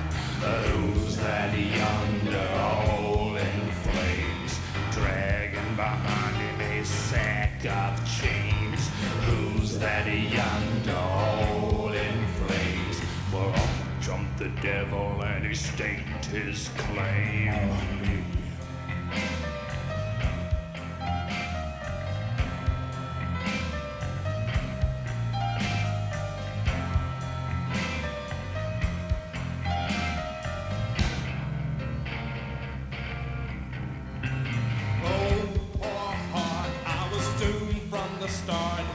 Doomed to play the villain's part. I was the baddest Johnny in the apple cart. My blood was blacker than the chambers of a dead nun's heart.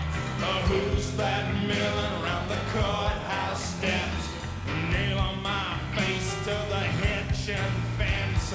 Who's that milling around the courthouse steps?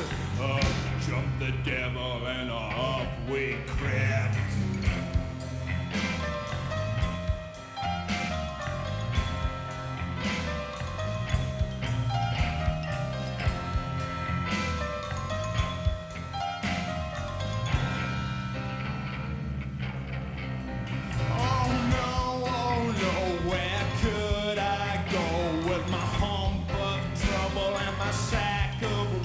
To the digs and the deserts of Mexico, where my neck was safer from the lynching rope.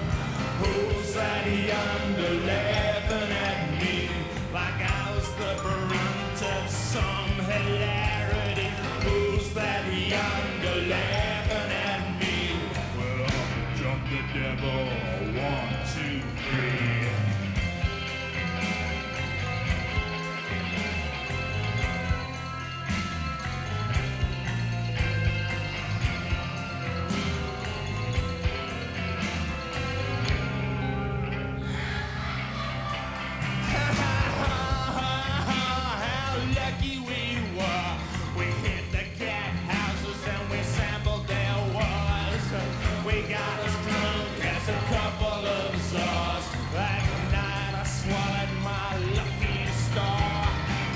Who's that dancing on the jailhouse roof? Stamping on the ramping with a cloven hoof. Who's that dancing on the jailhouse roof? Jumped the devil and said, here's your man, I got groove.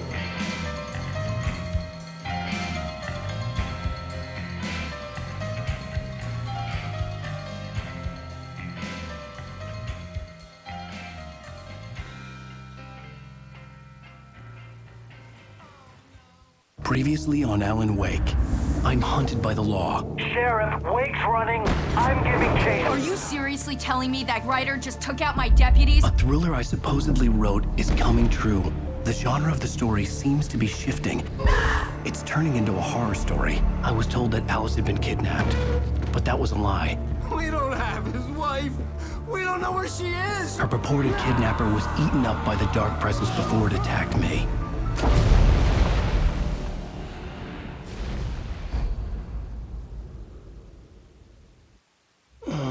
Alan, shh, baby. It was just a nightmare. Alice. There you go, Alan. Hartman, I fell. I had to give you a sedative. Don't fight it. You went through another rough period. What? Right now, it's very important that you stay calm. We don't want you to have another episode. You're a patient at my clinic. Have been for a while now. The shock of your wife's death triggered a mental illness. No, you lie. You're suffering from various symptoms of undifferentiated schizophrenia. Bastard. It's okay, Alan. Just let go.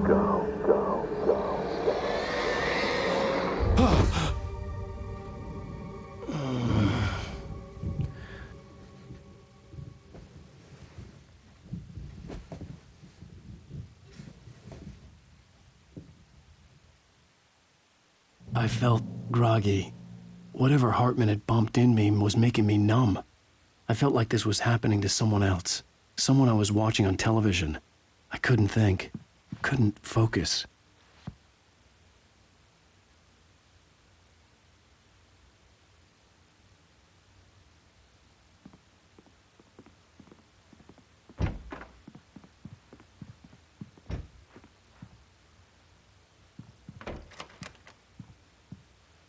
Good evening, Alan. Are we feeling better now? Feeling calm?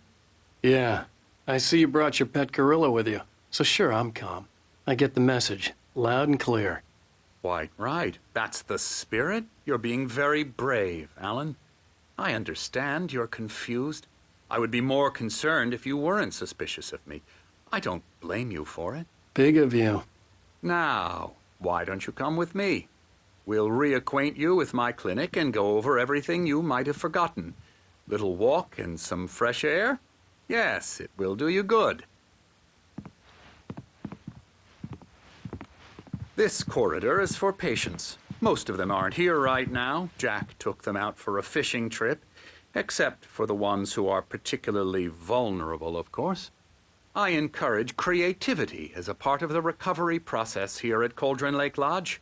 I specialize in treating artists. I bet you do. Splendid, Alan. I honestly believe we can get this thing under control if we work together. This way, Alan.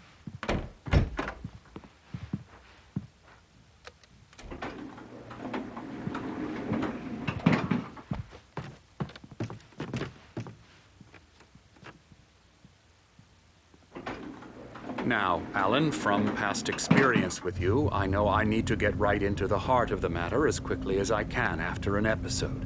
So I'm just going to say this. Alice is dead.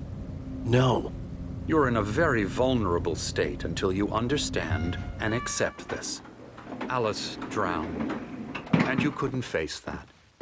You're suffering from hallucinations, paranoid delusions, unusual thinking, an obsession about light and darkness, a feeling that everything revolves around you, your thoughts and dreams. Your mind has constructed an elaborate fantasy scenario in which your writings are affecting reality. She has been kidnapped and supernatural forces of darkness are trying to stop you. We go this way, Alan.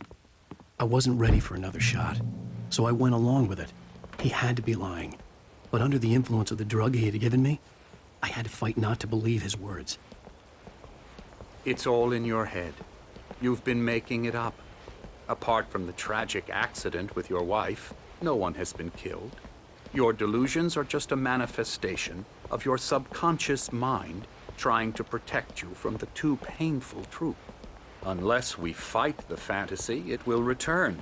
I know the instinct is to resist me, but think about it. Doesn't this make far more sense than the insane supernatural conspiracy you have concocted in your mind? You're a skeptic by nature, Alan. We both know this. Everything can be explained logically.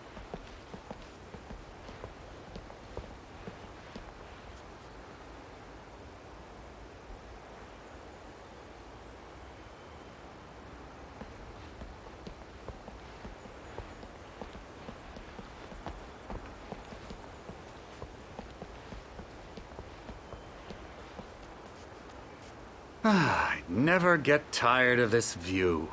Very inspiring, isn't it? Cauldron Lake spread below us.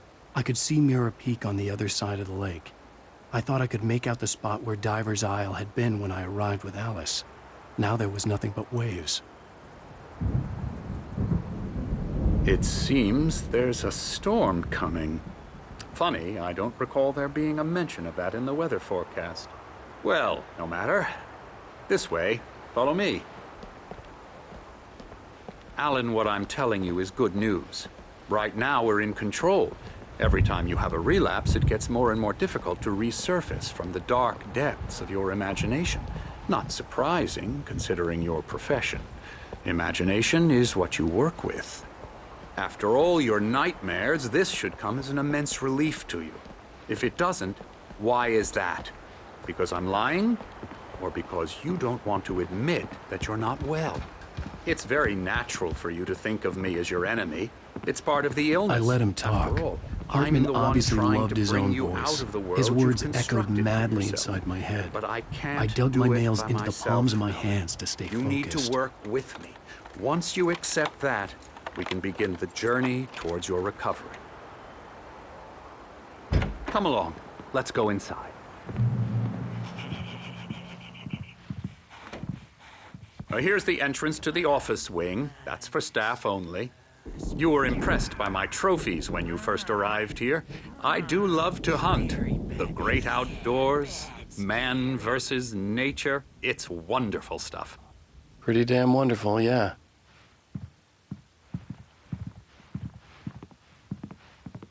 Scary, scary, scary.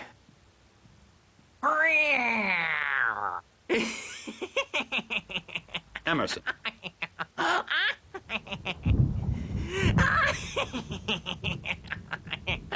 I'm a real bad dream, mister. You should be afraid of me. Don't want to run into me in the night, that's for sure.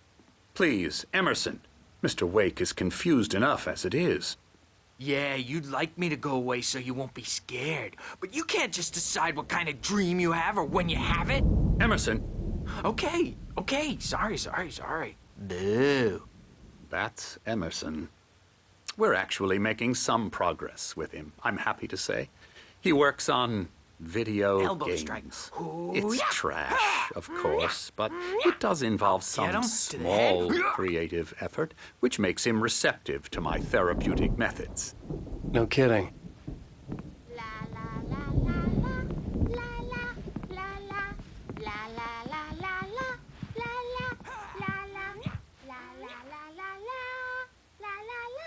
Come, Alan, this way. Now, you might have noticed the typewriter in your room. You've been writing as a part of the therapy. As soon as you feel up to it, you should continue.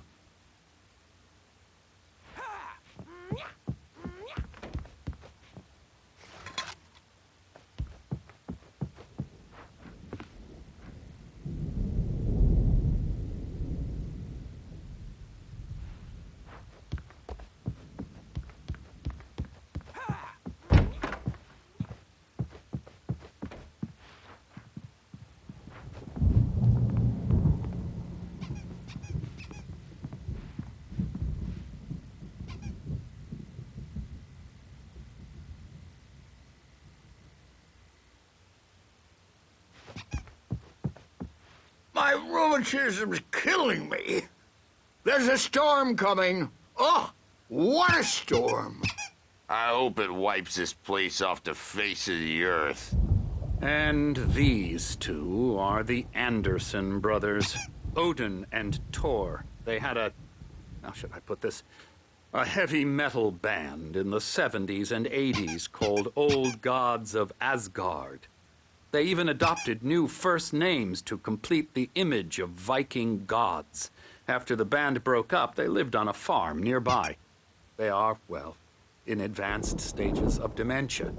They're well cared for, TLC and all that. There's nothing more that can be done. I'm afraid that the rock and roll lifestyle has left its mark. Oh, that won't do. I'm so sorry to cut this short for now, Alan. The power has been acting up. I'd better go check on it. We'll continue this soon. Meanwhile, when you feel up to it, return to your room and try to write. It really is for the best. Don't you think? I'd like to bash his head in with a hammer. Oh, he'd love to fish out our secrets, but he has no clue. He's not crazy enough. Not crazy like us, Sonny. Yeah! Being crazy's a requirement, Sonny. Who else could understand the world when it's like this? It takes crazy to know crazy. That's the sanest thing I've heard in a while. Zane! You're all right, Tom. Hey, we like him, don't we, bro? He's got to go to the farm. The Anderson farm. Valhalla! We wrote it all down, lest we forget. A crash course. All you need to know to get your head right. You need to find the message. Here, Sonny, here's something for you. Gave me a rash, but I kept it safe from these bastards.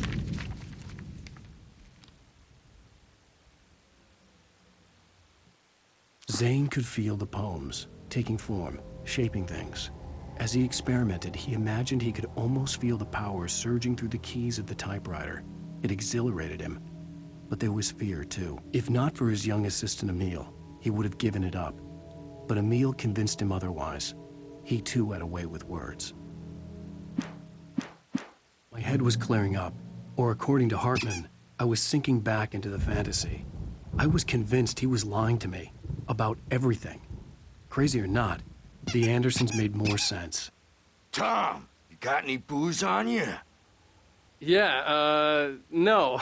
We Sorry, have a guys. stash of the special stuff at the farm. Our own formula. Local ingredients. Medicine clears your head right up. Makes you remember like moonbeams on the brain. Oh, I just noticed. Leather patches on the elbows? That's not very rock and roll. Tom just lost is all. Baba Yaga got to him too, the damn witch. She used us all. Taken from all of us. Took my thunder, the witch. And my ravens, what were they? Memory and thought, the hag. She took something from you too, didn't she? That's what she does. We're better off. This place, the lake, it gives you power. If you're a creator, an artist, haga. Nightmare shifted in their sleep in the darkness of the lake. Yeah, that's the one. She makes sure it comes out twisted and wrong. Just ask the lamp lady. She knows what happened to that other rider. She's been using you, boy, and you let her. You went and opened the door for her, didn't you? Now, it was already open a crack. And whose fault is that? We're morally corrupt, disease-ridden, old and stupid. Doesn't mean he had to open it all the way, goddammit.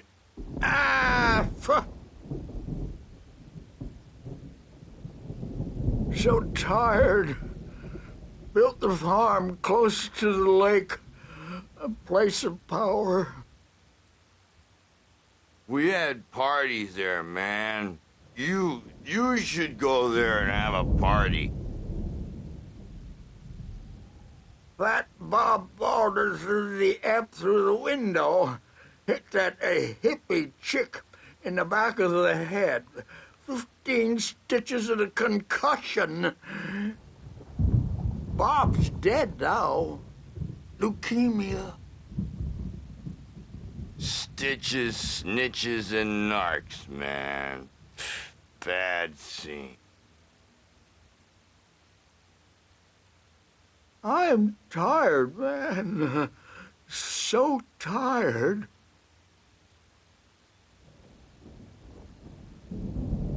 I want to go home.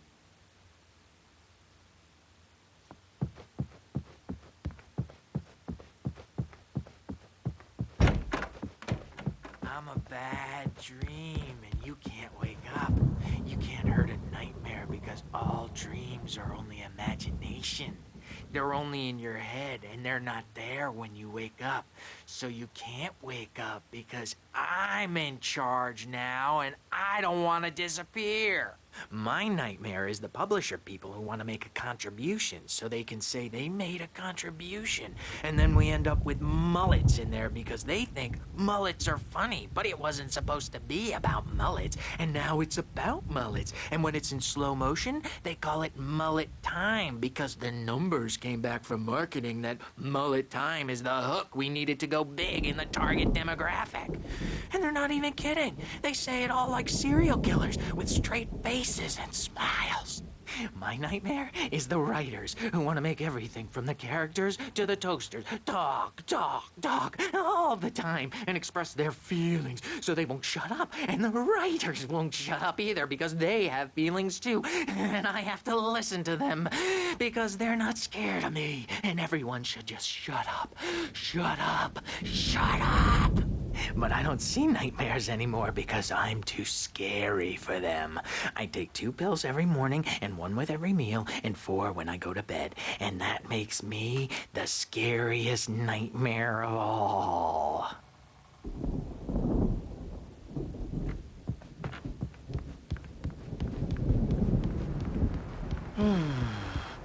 Oh, hello. I've painted you. Okay. I was just struck by inspiration a couple of days ago. Dr. Hartman wanted me to paint landscapes, and that's what I was doing. But now I've been doing these things, a lot of them. The images just keep coming. Dr. Hartman likes them. He has them in his office. Yeah? He's very proud of me. He says I'm getting much better. I think I'm getting better. Well, I guess I'd better start wrapping this up. The storm is almost here. Look at that. I'd hate to be out there tonight.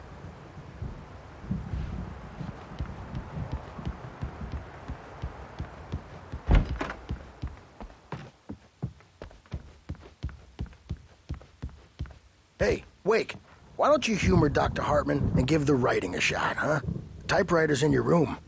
You can get to your room by those stairs, Wake.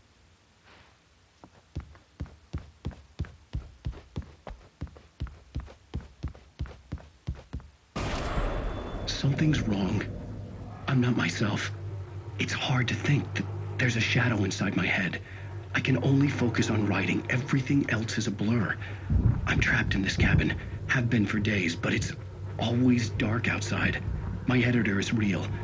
I saw her again. She's not human. It's not human. A dark presence is wearing the old woman's face. She was covered in clinging shadows. There's a hole in her chest where her heart should be. I think I've made a horrible mistake. I don't think I'm any closer to saving Alice. It's been lying to me, using me to get the story it wants, and the story will come true.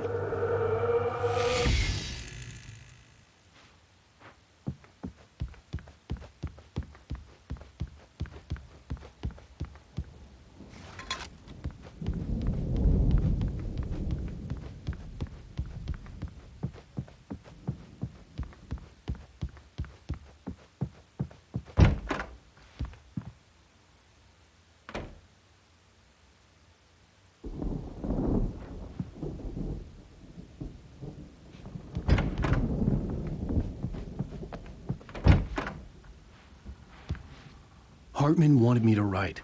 I knew I couldn't, but I figured I should just play along for now. It was the only thing I could do with Nurse Birch watching me like a hawk. The white glare of the blank page in front of me hurt my eyes. My hands began to shake uncontrollably. Everybody, calm down. Put that down. Bert, I need help. Hey, Wake, you stay here. I'm gonna go see what's up. You just keep doing what you're doing. Be cool, okay?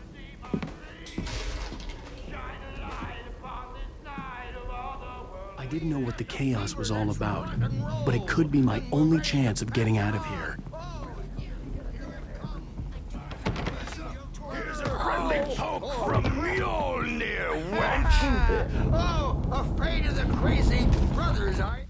Hartman kept talking, giving Barry the grand tour, clearly proud of the place. He went on and on about his hunting trophies, and Barry was impressed. But he was here on business. He raised his voice, cut through the monologue. Hey, Hartman, where's Al? Hartman stopped in mid-sentence, annoyed at the interruption. He nodded at the hulking orderly standing nearby. The man smiled and clapped a practiced hand on Barry's shoulder. Not so weak now, are we? Well, Sinclair looked bad. That wasn't a love tap. The crazy old fart hit her hard. If she was one of Hartman's goons, she had it coming. I had to get to Hartman's office. He had taken all my manuscript pages. That's where he'd been keeping them. I'm taking it! We're on a comeback tour, baby! Come out and face the music, Birch! It's time to pay the piper! Hammer's Way will have it say! Rise up in their beat our name! wrinkled, adult diapered asses for us, since you're so tough, Birch. We were on the road, man! You think we haven't seen punks like you before? Mortal knave!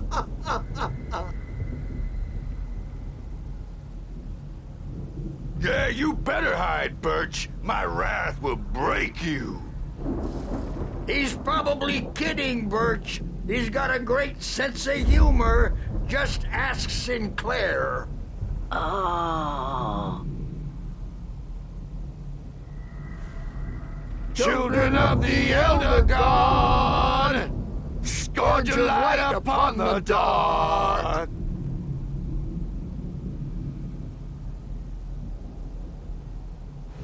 Wow, wow, wow! I wish I had my axe. Oh, memory and thought, get black and clawed!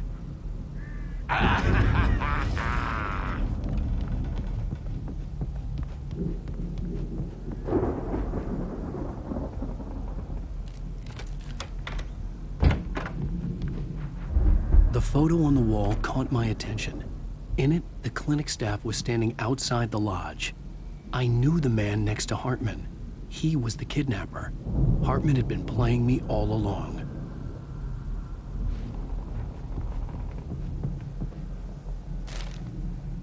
Hartman wasn't happy. Mott could see it in his eyes. He quickly lowered his own. He had made a mess of it, and he knew it. The shame of failure was hard to bear. He hadn't expected Wake to say he needed more time, and he blurted out 2 days, less than Wake had asked for to show him who was in charge. But that wasn't part of Hartman's plan.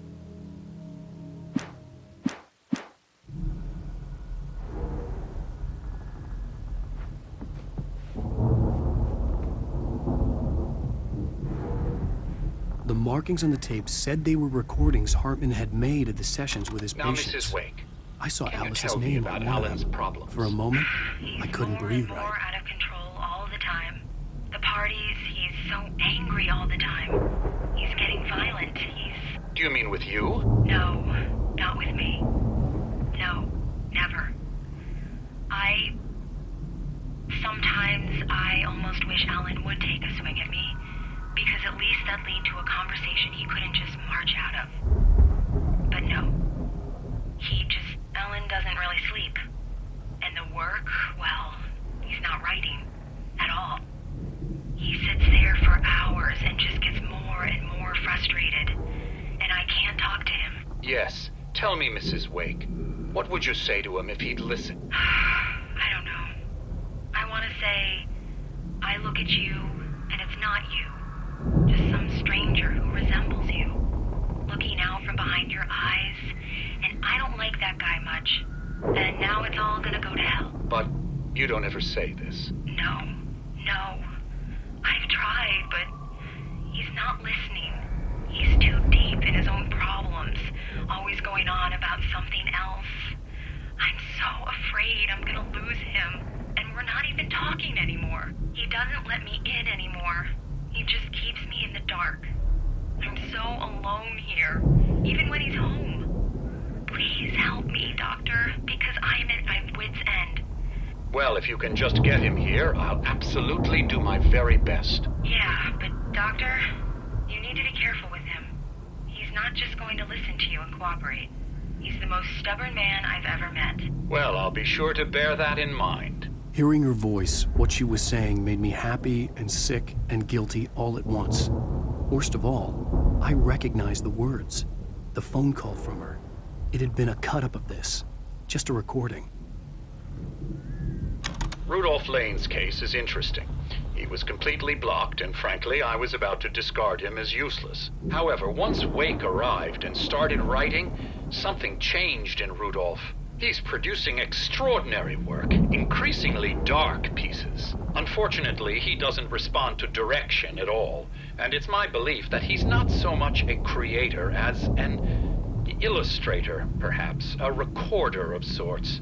I hadn't considered the existence of such a role before, let alone its implications, but the paintings he has produced are informative. At least he's easily controlled and useful. I wish I could say the same about Wake. It's frustrating that the best subjects are always so damn difficult to deal with. Not buying that. I was tailing Wheeler, and this is the only place he could have gone. That means Wake is probably there too! Agent Nightingale, this is private property, and I will not allow you to disturb my patients. Yeah? I can get a warrant. How would your fragile little patients like that? Oh, I'm thoroughly intimidated by your mighty authority now, Agent. Listen, you smug snob. How would you like it if I busted through this gate and knocked you around a little? Agent Nightingale, first of all, I'm recording this conversation, so you might want to watch what you say. Secondly, you're not dealing with a hick now. I know the law, and if you can get a judge to grant a warrant, I'll be glad to cooperate. But you won't get one. Be advised that any further communications with me are to be made through my lawyer. I don't believe this. Good day, Agent. Yeah.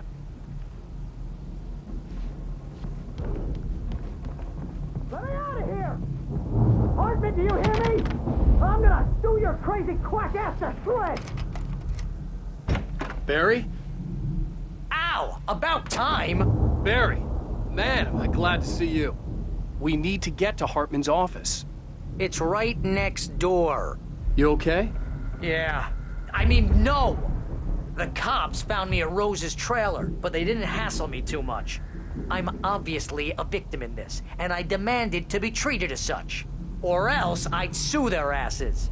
Speaking of asses, that Fed gave me a real hard time, but I had no clue where you were. That guy's crazy, Al. But he let me go, and then I get a call from Hartman, that son of a bitch, who tells me you're here, and I should come pick you up, but when I got here, 2 goons clobbered me and stuck me in there. What's with the cutout? I stole it from the diner to piss off Rose after what she did to us. That'll teach her. Yeah, that's a harsh punishment. Come on, pal, we gotta get going.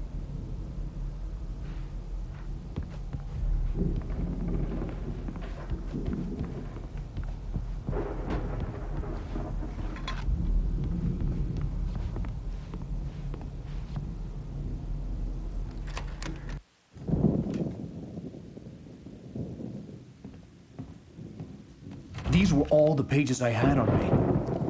And more.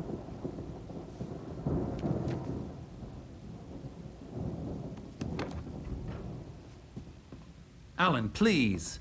You're sliding back into the... Tell me one more lie and I'll shoot you in the face. Ah, well, it was worth a shot. Really, Wake, come on. Let's work together on this. You have no idea. Hartman, shut up! Barry, get out of here. I'll catch up with you. Get a car. Oh, Al, let's just... Go! Wake, listen to me. This is a mistake. Don't you see? Together we can create something absolutely wonderful.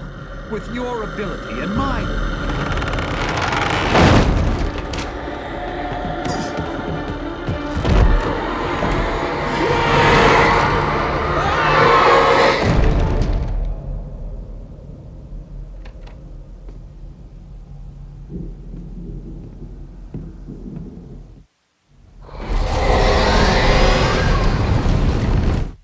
Hartman followed the fall of Alan Wake with his binoculars. When the rider hit the water, he ordered Jack to take the boat to him. The spot was easy to see in the dark, even with all the extra lights in the boat. The flare floated and kept burning even in the water. Jack turned the radio louder as the engine sputtered. The music was rough and clanking, something the Anderson brothers would no doubt have enjoyed. But Hartman chose to ignore it.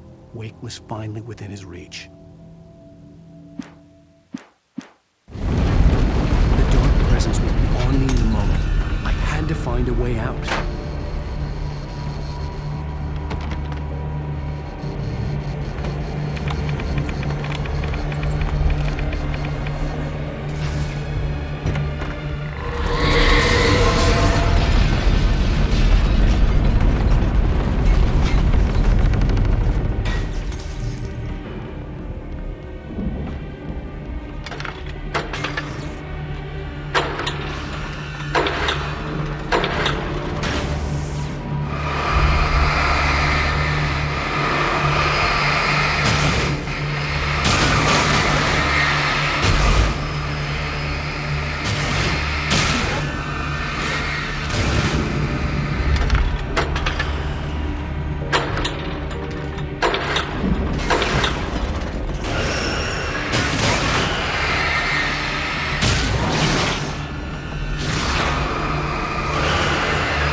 Hartman knew he was no creator.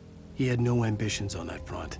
And he certainly didn't want to end up like every artist he had worked with here, damaged in ways that were hard to describe, or worse.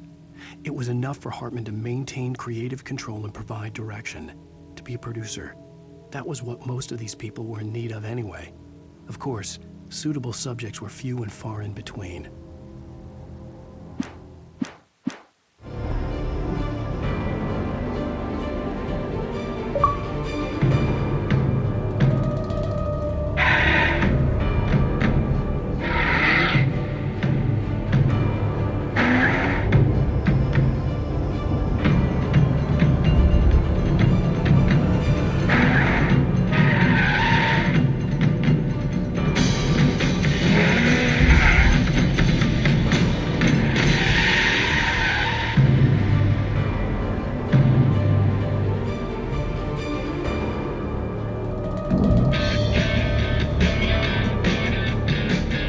Want access to thousands of applications? Verizon Wireless has you covered. Check out the latest games. Discover new music and old favorites. Social networking, sports scores, news. It's all at your fingertips. No matter what you're into, Verizon Wireless can satisfy your never-ending appetite for apps. Check out VCast apps and load up your phone.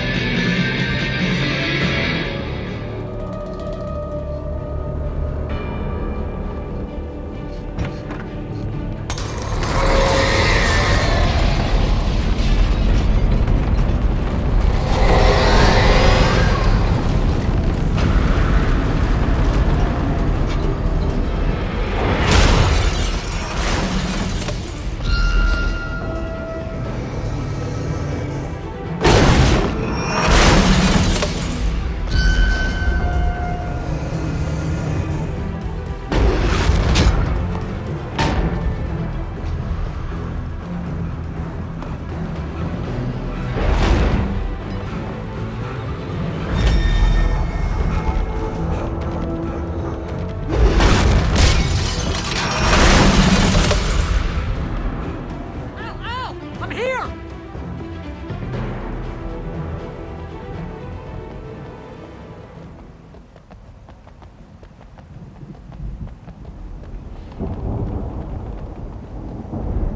Hey, come on! We gotta get going!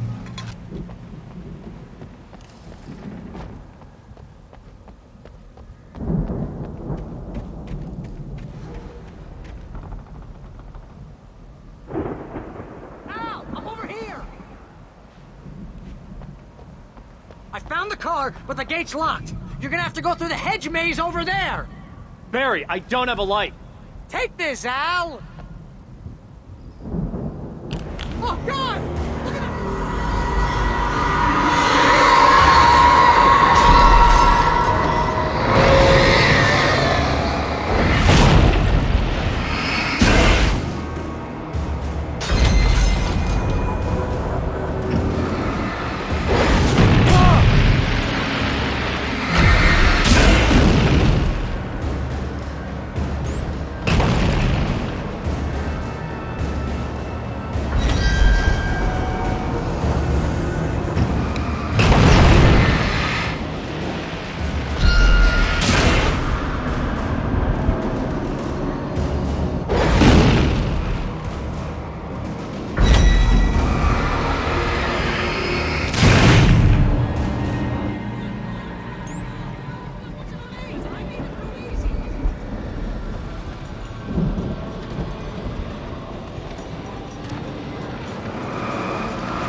Oh, geez, Al!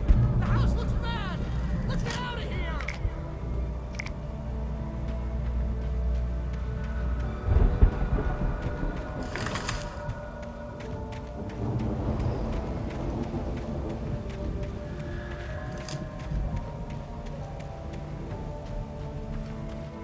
Al, hurry up!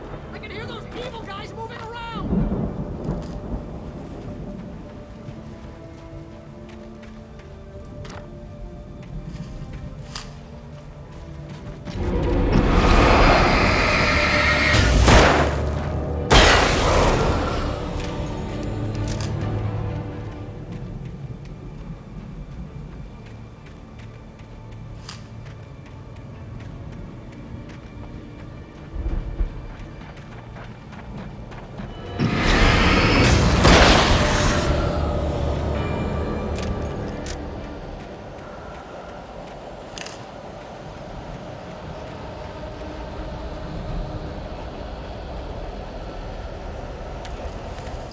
I stared at the Viking paraphernalia that littered the area, surrounding an unlikely centerpiece.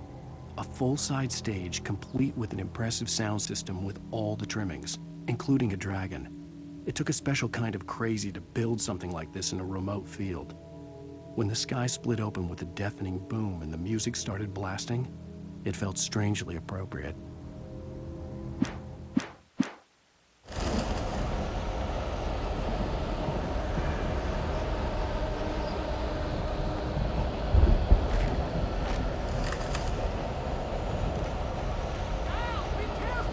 I can see them moving around! They're coming for you!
Hartman hurried down the corridor. He had disliked leaving Wake when he was surely at his most susceptible to therapy.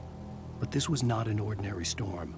Wake had been writing, and he had woken something up in the depths of the lake. Now, it was coming for him. Hartman had naturally prepared for a situation like this. The idiot brothers would keep Wake distracted while Hartman double-checked everything, just to be sure.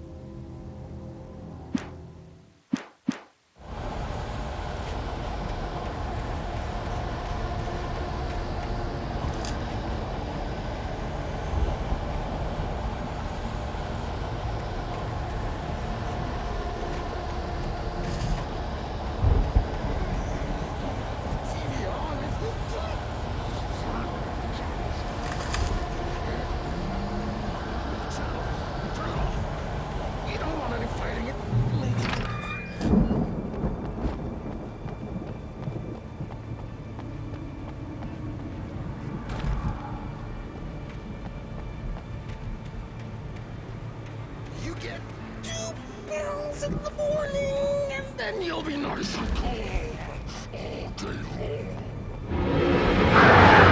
You get 3 pills in the evening. And then you'll sleep like a baby.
Mott knew that Wake was smarter than him. Wake had more money, a beautiful wife, everything. And Hartman said Wake was important. That made him better than Mott. But Mott was calling the shots now. He'd expected Wake to whimper and grovel, but instead, he seemed willing to fight. Mott knew he'd gotten under Wake's skin. If only Mott actually had his wife. The thought made him shiver.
For the moment, Barry was just glad he had survived the fall. He had been separated from Al, and there was no easy way to climb back up. He told himself he'd be okay in the gloomy forest at night. He would just have to wait for a while for Al to find his way down. Barry turned when he heard the heavy footsteps and saw the movement. The man-shaped shadow lunged at him from the bushes, an axe held high. Barry screamed and threw up his hand. The world exploded.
Hartman watched as Wake's features slackened.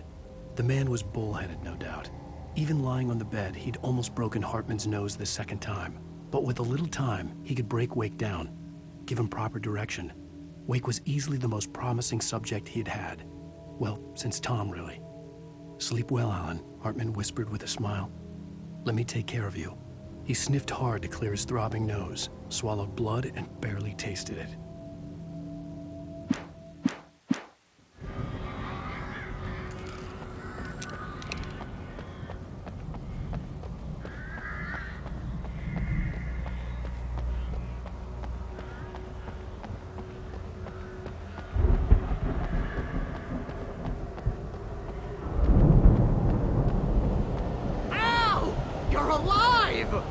Let's get out of here. Can you open this gate? Maybe. Barry! Well, I slammed it shut when the nasty showed up, and the key fits kind of loose in the lock, so, Barry! I'll find it, don't worry about it!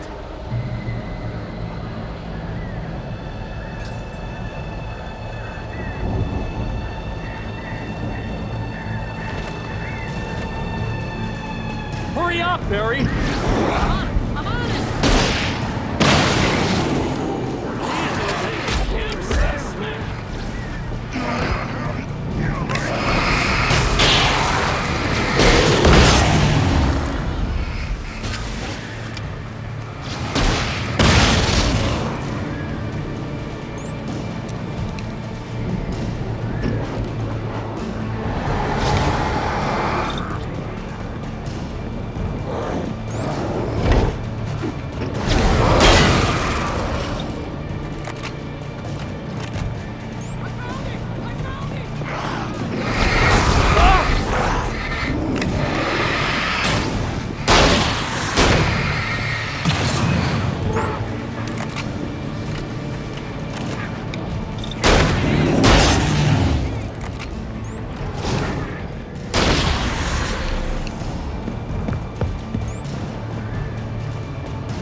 me we're headed for the nearest "You're now leaving Bright Falls. Come back soon" sign. We're going to the Anderson farm. I knew you were gonna say something like that. You know what? You owe me big time for this. When this is through, if we make it, I don't care what anybody says, I'm done with darkness. You're gonna buy me a tanning bed as a gift, and I'm gonna live in it.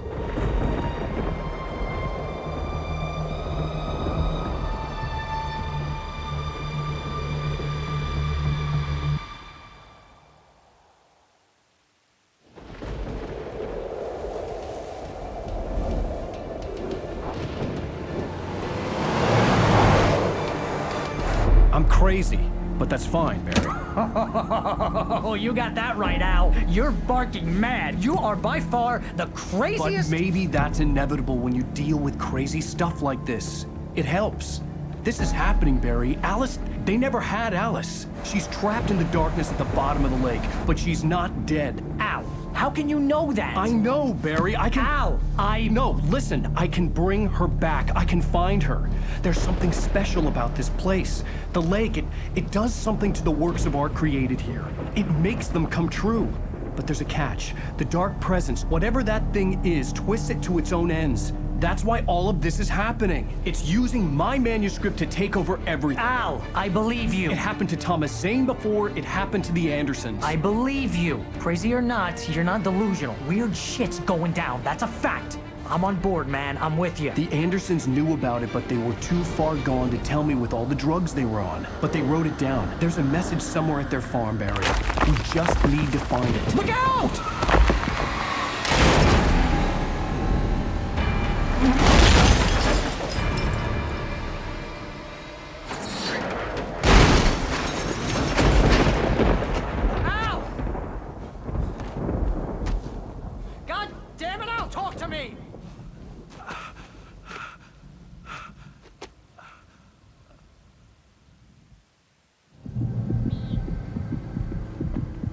I had lost my gun in the crash.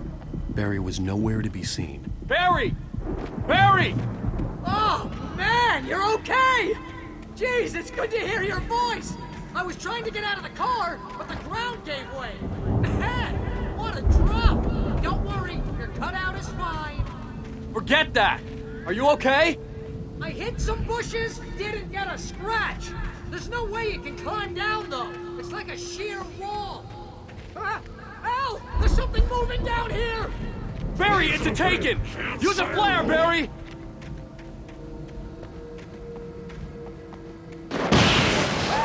Yeah! Barry, are you all right? You're gonna have to find your way around to the farm, Al. I'll be waiting.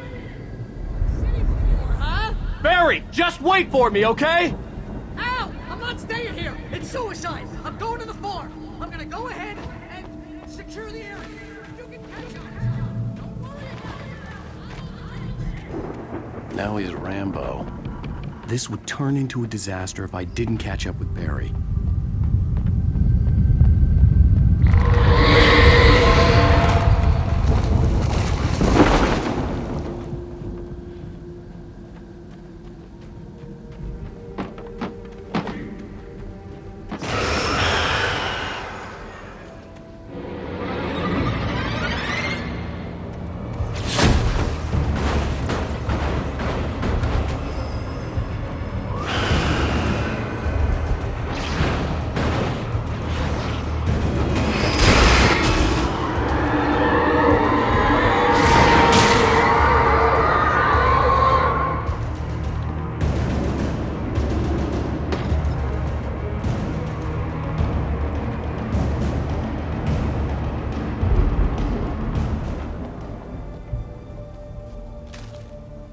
When he stopped the car at the Anderson farm, Walter felt relieved. Oblivion was close at hand. The brothers wouldn't miss a jar of moonshine or two in the booby hatch. But then he saw the man on the porch, and he knew who it was. Driving for his life and knowing it was useless, he didn't realize he was crying until he couldn't see the road for the tears.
toes crawled over the gate. I needed a light to destroy them to get through.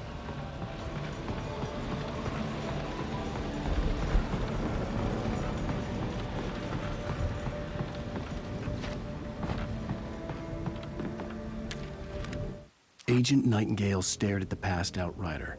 The man was sleeping off one hell of a night. Nightingale felt a stab of envy at Wake's oblivion, but he had a job to do. He put the gun to Wake's head and almost became a murderer. His hand shook and his throat felt tight and dry. Biting his teeth, he tried again to pull the trigger. He lost the nerve. Wake stirred. Nightingale would have to settle for an arrest.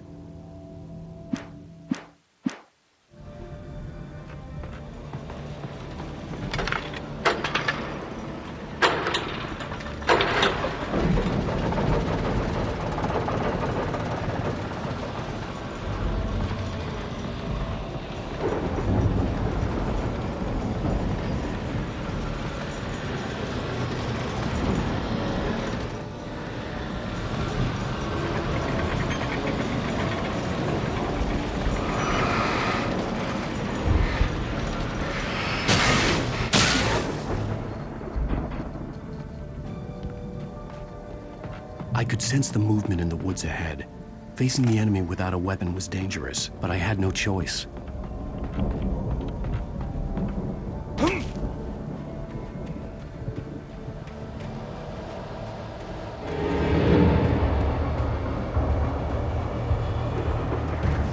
The acids are good for your heart.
A car was driving away from the farm, headed in the same general direction as I was. For all I knew, it was Barry, caught in the consequences of leaping before looking.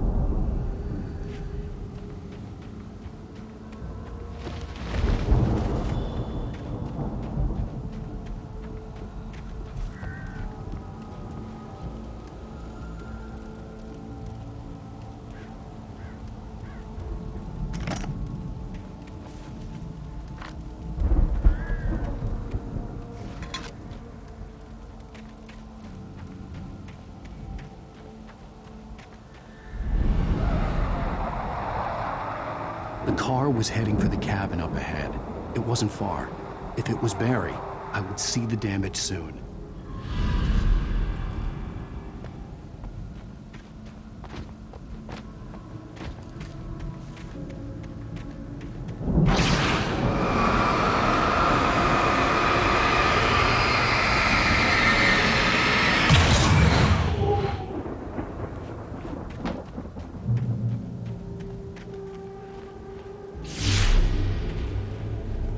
I'm trying to deliver each page to the right time and place.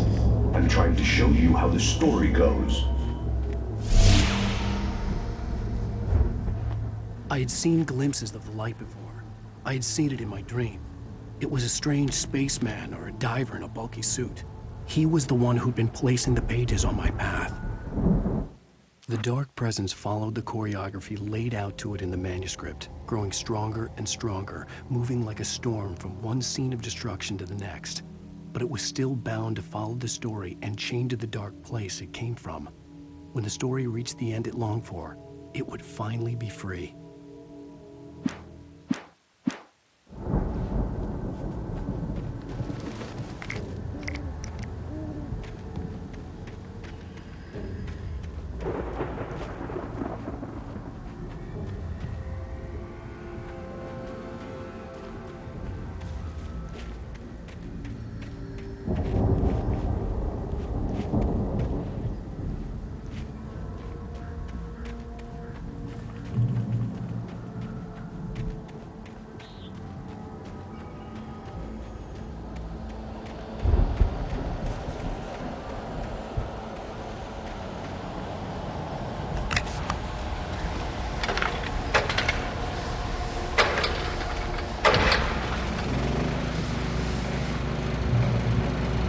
Someone had left a gun behind. Now I had a fighting chance of reaching the farm.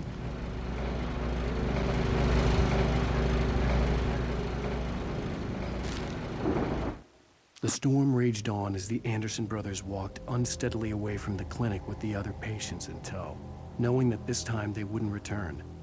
The darkness around them seethed with horrors, but Tor and Odin were unafraid. Their eyes glinted with guile. They knew every secret path, and there was blood on their hands. They had fought these shades before.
See the car, but there was no sight of the driver.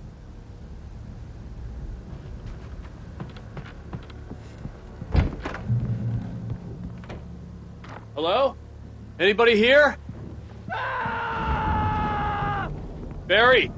No! Danny, you're not! Please! What are you? No! Don't! I'm sorry!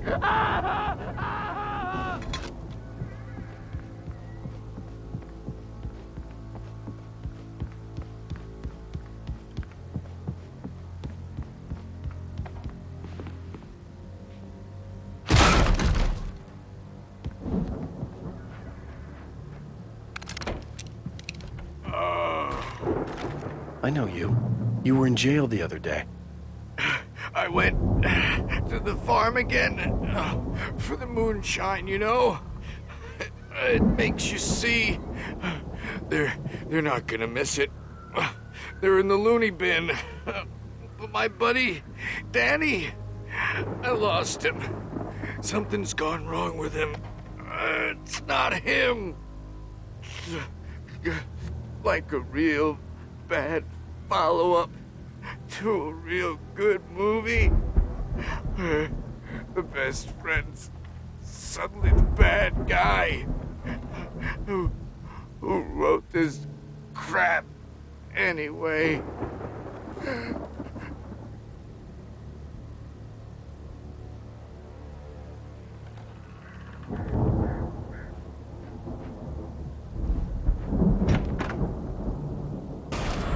I've run through every possible course in my head. If I continue like the Dark Presence wants me to, the story I'm writing won't save Alice. It's a horror story, and it's going to kill her, and me, and everybody in this town. No one will survive. Darkness will consume everything. This is what it's wanted all along. It will be free, unstoppable. It used Alice to get to me, dangled her in front of me to keep me going. It was never going to release her. I'm going to change this. I'll escape. I've written myself into the story. I'm now the protagonist. This feels like a terrible risk, but it's the only way to save Alice. I'll be bound by the events of the story just as much as anyone else who's been woven into it. The story must stay true for this to work. There have to be victims along the way, near escapes, cliffhangers. In a horror story, it can't be certain that the hero will succeed or even survive. He almost has to die. I'll write my own escape into the story next. I need help. Zane's going to be the one who will help me. I'll make it happen.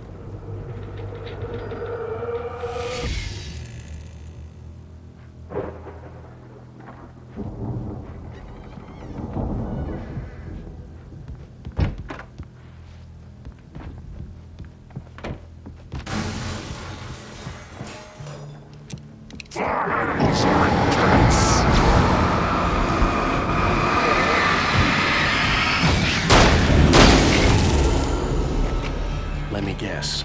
Danny, huh?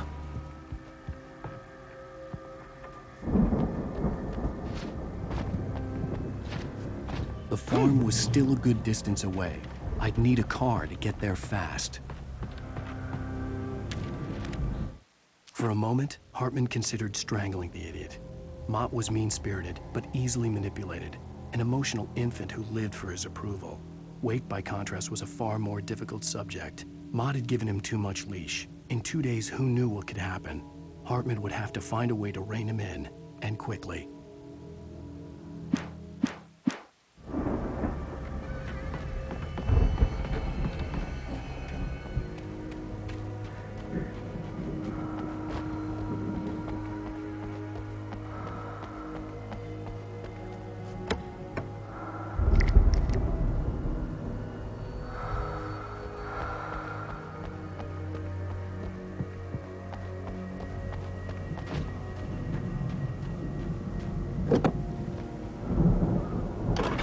Barry wasn't up here, he was probably in trouble down at the farm.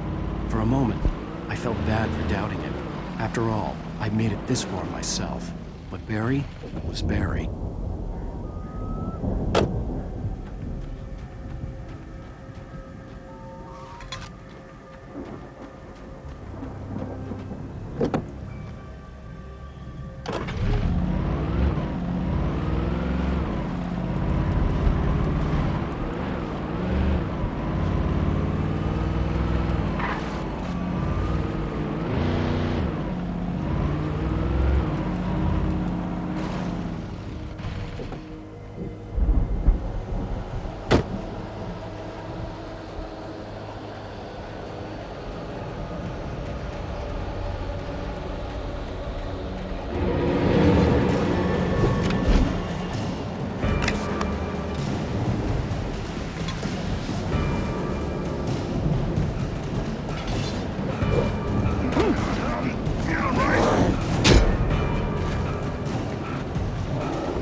Well, as I'm sure everyone's noticed, that storm we all felt coming is finally here.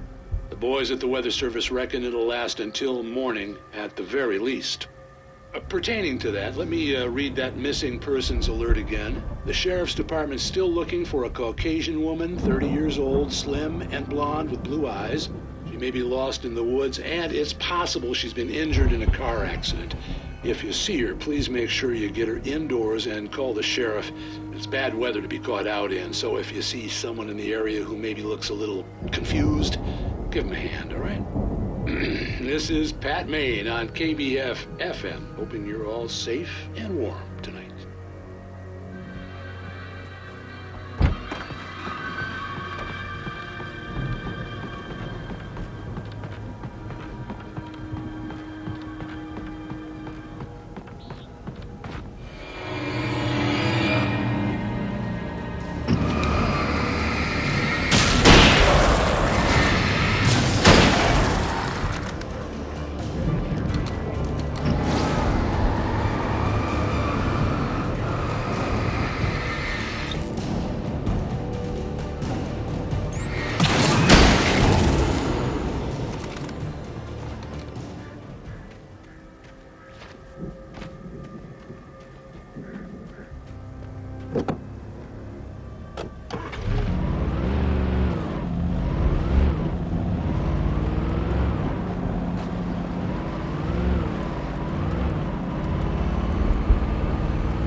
Hartman had never felt as anxious as during the week after Maud had managed to lose the Wakes. Their car stood by the path that had once led to Diver's Isle. Hartman thought about Thomas Zane's cabin in the depths. It was only a matter of time before Wake started writing. They had to be found, and fast. The moment he heard on the police radio that Sheriff Breaker had picked up Wake, he was already in his car driving toward town.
I'd known the brothers used to be some kind of rock stars, but it hadn't really sunk in until I saw the stage.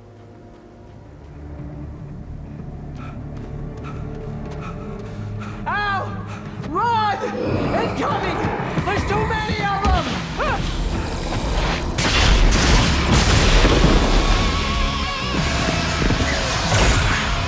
God damn!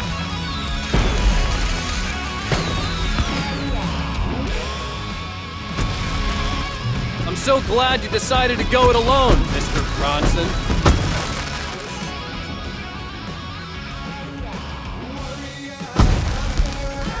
We have to fight them all! I can tell four of the fireworks!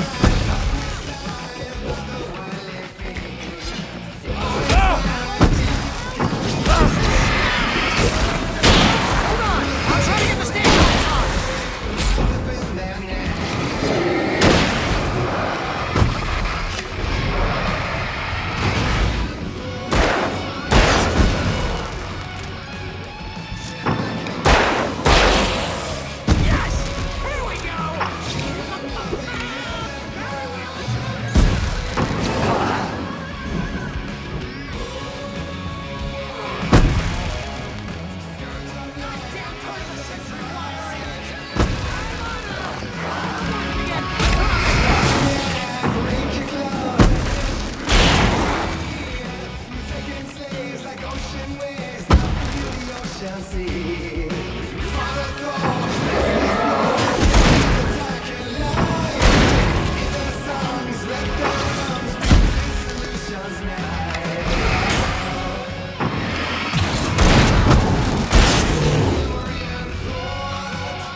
Bright Falls, rock and roll capital of America.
Hey, Al! This way to the farm!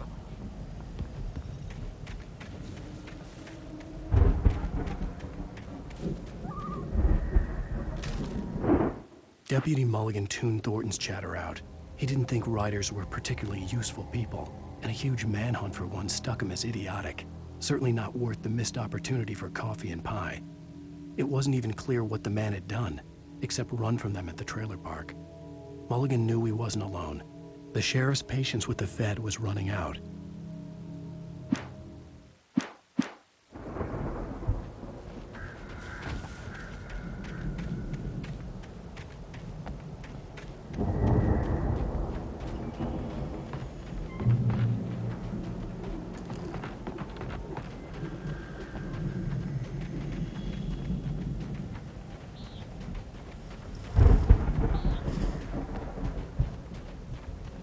See, bestseller? No reason to worry. Your cutout's good as new, right where I left it. I'll come back for it once we have the place secured. Yeah, that's been my biggest worry all this time. We need to get this thing moved out of the way. This is as far as I got, before they ambushed me.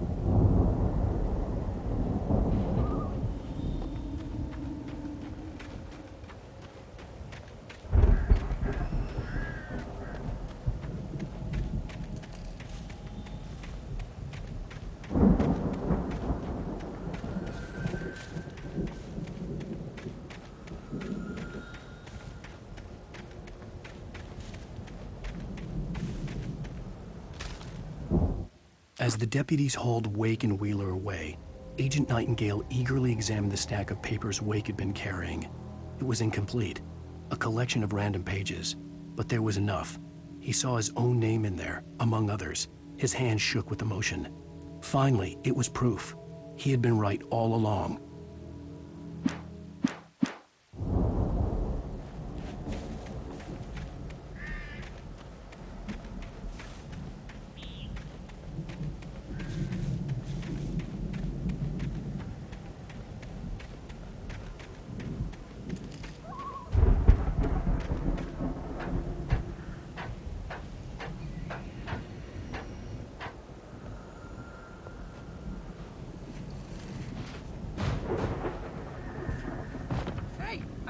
Wake here has something to say. What's that, Al? Oh, I'm Alan Wake. I'm always right about everything. And if I don't get my way, I'll sulk all day long. I'm always intense and moody. It makes me very attractive and mysterious. Right now, I'm just standing here because I need my best friend Barry to carry me. But that's okay. I can just take him for granted. I think I see what you did there. Yeah, it was pretty good. You want me to do my imitation of Barry Wheeler? No? Thought so.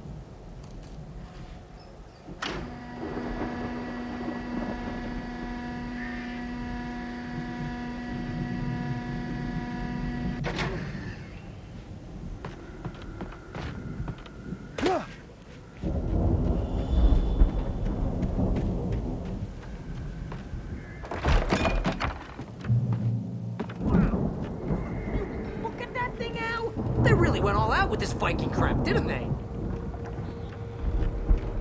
Look at all this stuff. They must have done okay for themselves, so how... Sleep. We all spend a third of our dreams in its soft embrace, somewhere between fantasy remember when I got you that oblivion. gig? Your first real writing job, what got you started? Into waking Was this life, one of your episodes? or vice versa. In Night Springs. Tonight's episode, The Dream of Dreams. That's by someone else. We join Mr. Jones as he explores the endless dreamscape, only to be brought to a sudden stop by a decidedly mundane situation. A long line of people. Hey, Jones, right? Listen, we're gonna have to wait until His Highness over there is good and ready. Oh, wow. Who's that? You don't know him? What are you, new? He's the guy dreaming us. Well, not just us. He dreams everything. All of this. But wait, no. I'm the one who's dreaming. I'm asleep. Isn't this my dream? Oh, yeah. Sure. Get real, pal. You're just another dream. I'm a dream. You're a dream. The weirdo in the diving suit is a dream. And the girl made of smiles and sunshine is definitely a dream. But I'm pretty sure I'm dreaming this. Well, maybe you're a really confused dream. What am I, a shrink? All I know is I'm going with the smart guys, and they say that's the guy doing the dreaming. Right there. I don't know what that means. It means we keep him happy. No sudden falls. We make sure he has his clothes on when he goes out in public. No chases where the monster is nipping at his heels and he runs like crazy, but his legs don't seem to get him anywhere. None of that.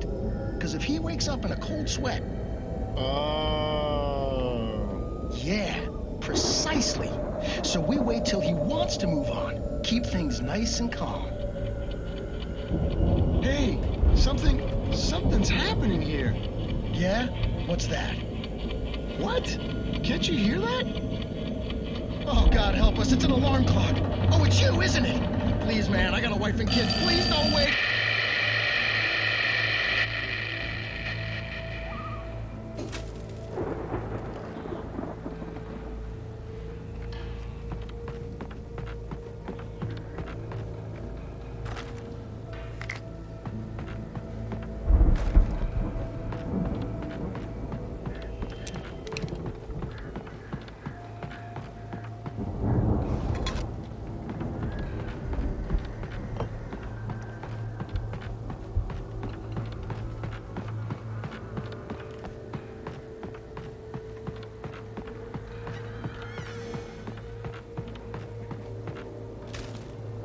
It's 1976. Madness reigns at the Anderson farm.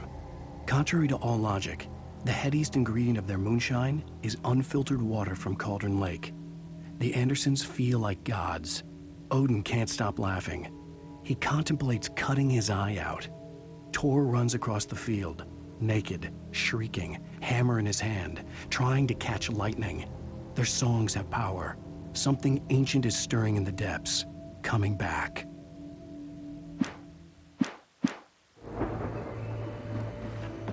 The Viking boat looked imposing, almost like a battering ram.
I think we can make it through here, Al!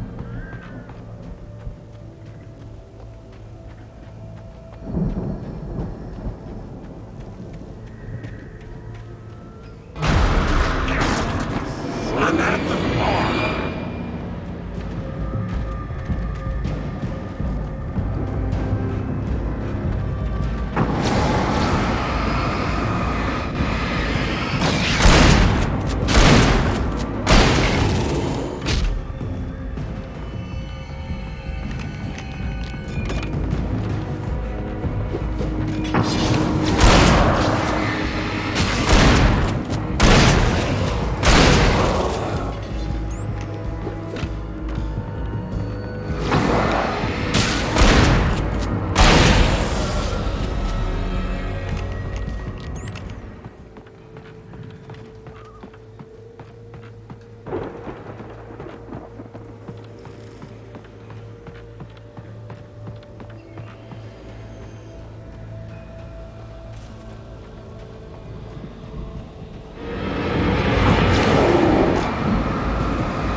Those geezers had quite a production going on. Ooh, you know what, Al? If we make it through this alive, I'm gonna start representing them. Yep, sell this stuff online, maybe get a reality show going, release a new single. Good luck with that, pal. Hey, you find us a way out of here, okay? I'm gonna take a closer look at this stuff.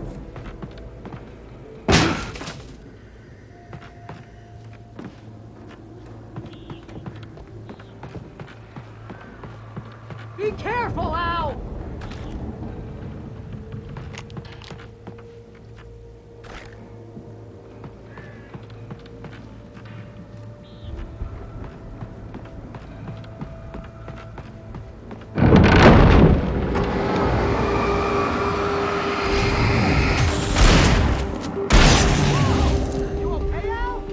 I'm good. Keep your eyes open, okay?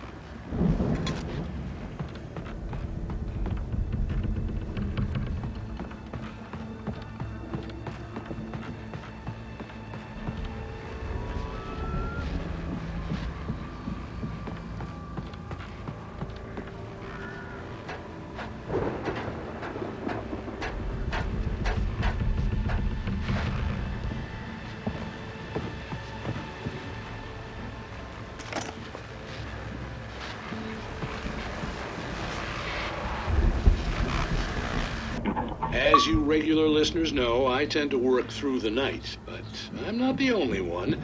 Deputies Mulligan and Thornton are taking a couple of moments off their busy schedule to join me here in the studio.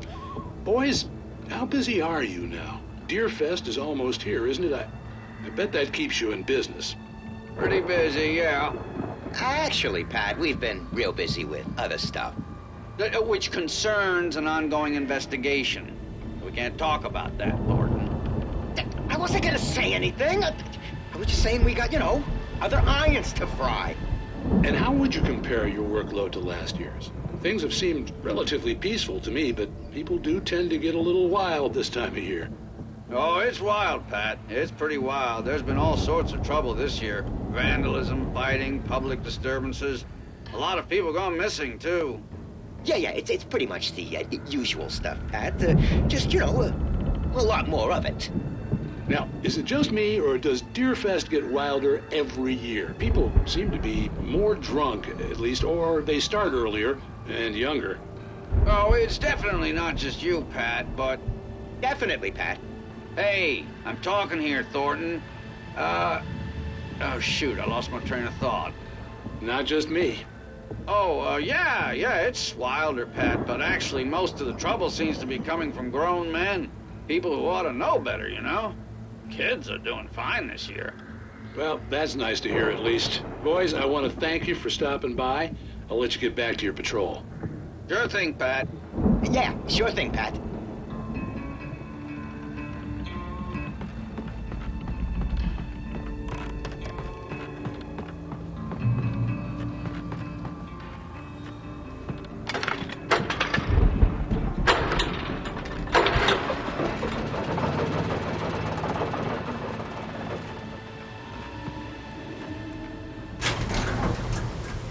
I could see the building that had to be the Andersons' home on the other side of the field. It wasn't far now. I wasn't worried about trusting the ramblings of two burned-out geriatric wrecks. They had the goods.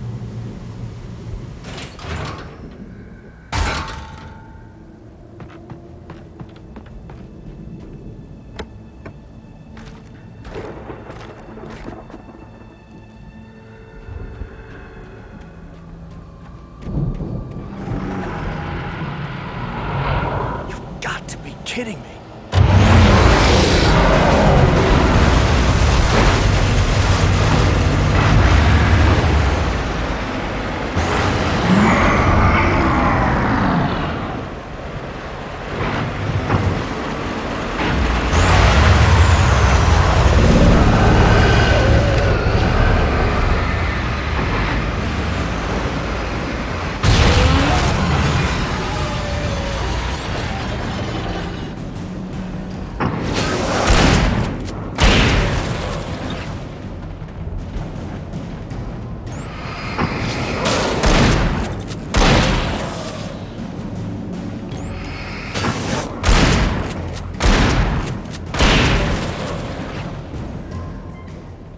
are 65 billion cows and pigs in the world.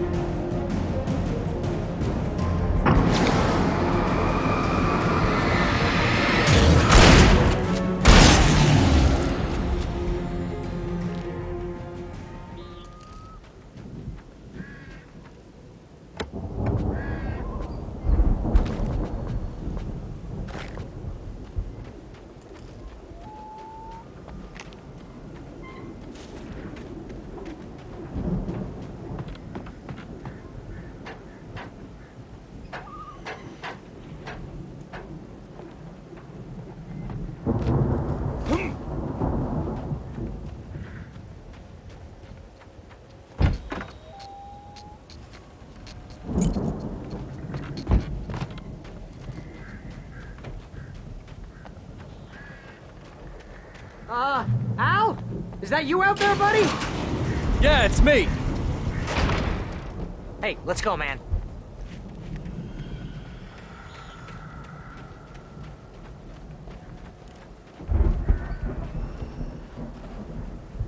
I think we're gonna have to work together to open this gate, Al. Looks pretty heavy. Hey, I think that's the farm on the other side of the field. We're almost there. This farm is a crazy place for crazy people. We should feel right at home then.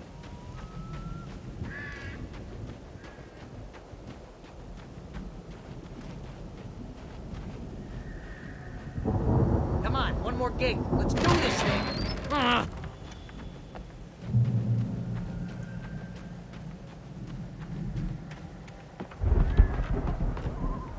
The lights are out. Guess we better check the view.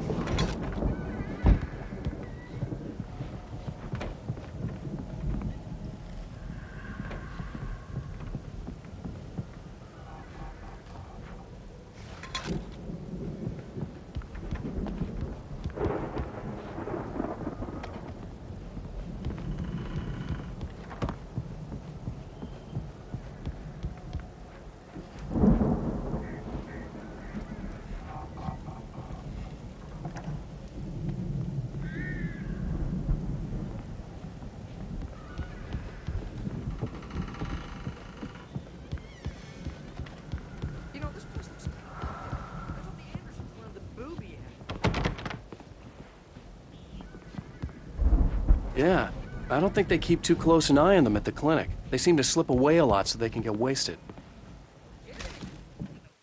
Again, Alice's screams rang in the stillness of the night. I saw myself run toward the cabin, flashlight in my hand. I followed my past self. I was an out-of-body observer, a time traveler in a crazy drunken dream. This was the beginning. The night Alice had disappeared. The mystery of what had happened during the missing week was about to reveal itself. Awesome.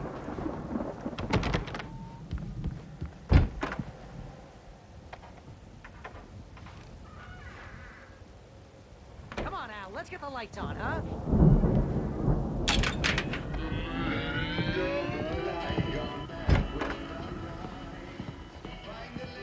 Can you hear that, Al? Music? Of course. We need to find where it's coming from. That's the message the Andersons talked about. That's the whole reason we're here. Lady of the Light? Oh, that's gotta be what's-her-face, the crazy lamp lady from the town. Cynthia Weaver. Right.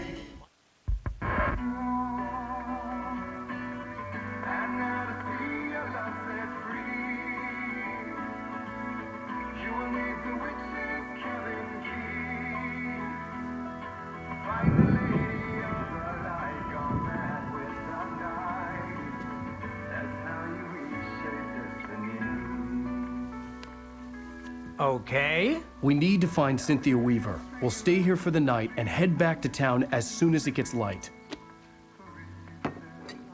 Hey, Al. Lots of hours before dawn. Might as well get some rest. And by rest, I mean drunk. Come on, Barry, this is... Yeah, what the hell?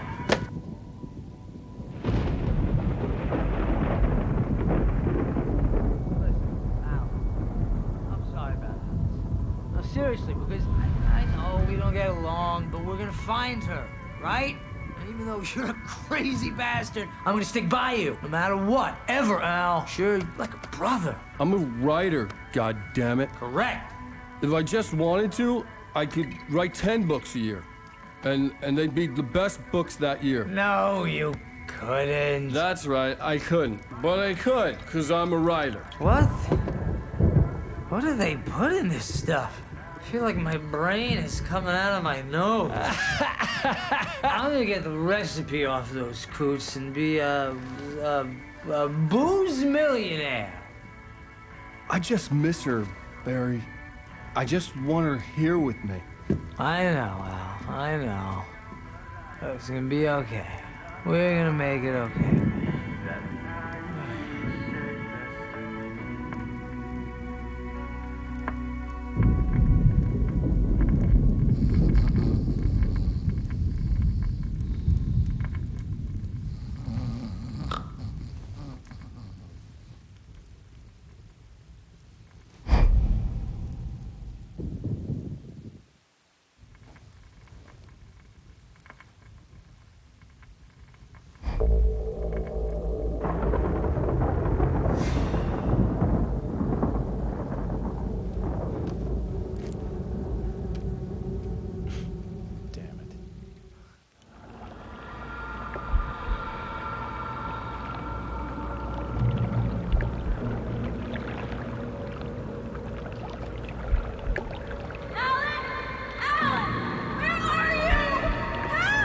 Alice, I'm coming! It's all right! I'm coming! It was a crazy, drunken dream, and yet it was more than that. It was the truth, a suppressed memory unearthed by the Andersons' moonshine. I was there, an out-of-body observer. This was the night Alice and I had arrived at Bright Falls, the night Alice had disappeared. I had a chance to find out what had happened. I remembered being surprised to see the cabin dark. Alice would have never turned the lights off.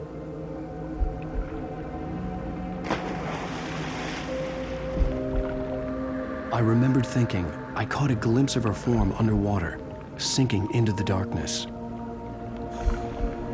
Diving after her was the last vague memory I had of that night.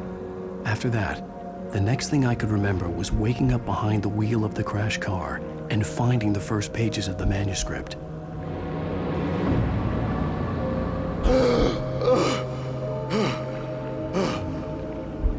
I couldn't find her in all that blackness. I must have thought she drowned.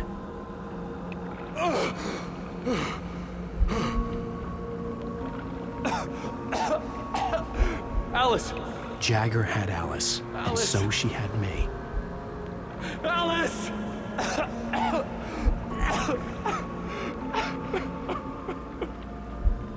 I'd been easy prey. Look at the cabin. Is there someone in the window?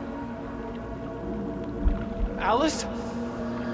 Maybe she didn't drown after all. Maybe she's inside.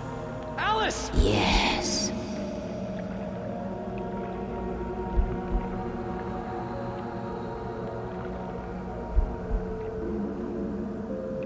The dark presence had touched me. She had dug her nails into my brain and used me, made me her puppet.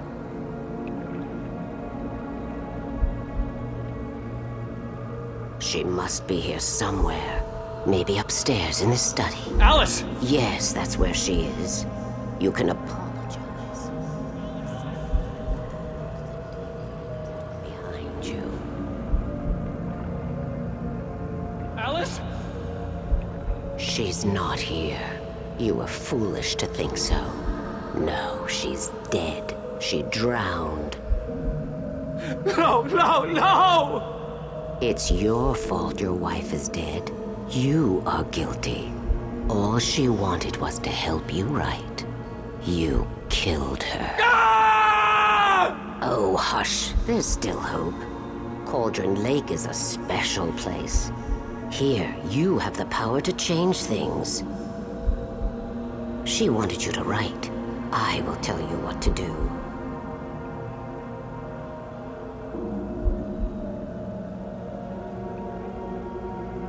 You can write her back. The story will come true, and all will be well again. She had Alice, and the manuscript was the ransom for her.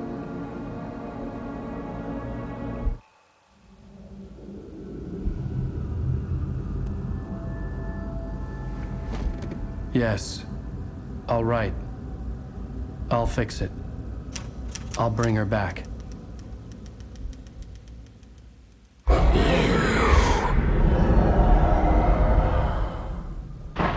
No. I wrote it. I remembered it all now. In the dark, I'd written for days, a week, almost a complete manuscript of a novel entitled Departure. Jagger had been my editor, whispering in my ear, making sure that the unfolding story would make her more and more powerful. I thought I was saving Alice. Even with the cobwebs she put in my head, some part of me had been aware enough to write my escape into the story, to bring a light into the cabin to release me before I could finish, to interrupt the horror story before the ending, where darkness consumed everything and everyone. Zane was weak and far away, but I had written him into the story, and his light had been enough to set me free. It isn't here now. I'm here because it was written. I brought the light to set you free. You must hurry. It will know I'm here. It will be back soon. It stole the skin of my barber a long time ago. She looks so old.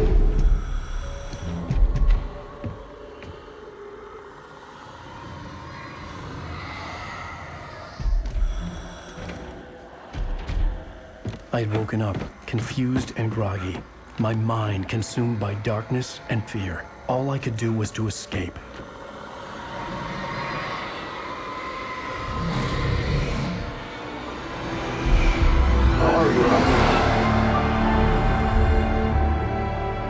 The week spent in the cabin had taken its toll.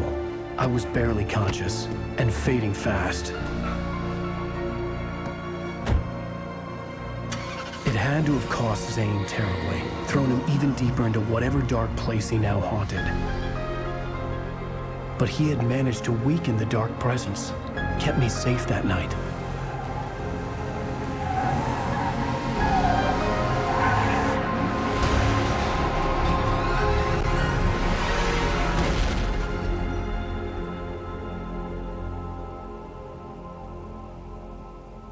I wrote it.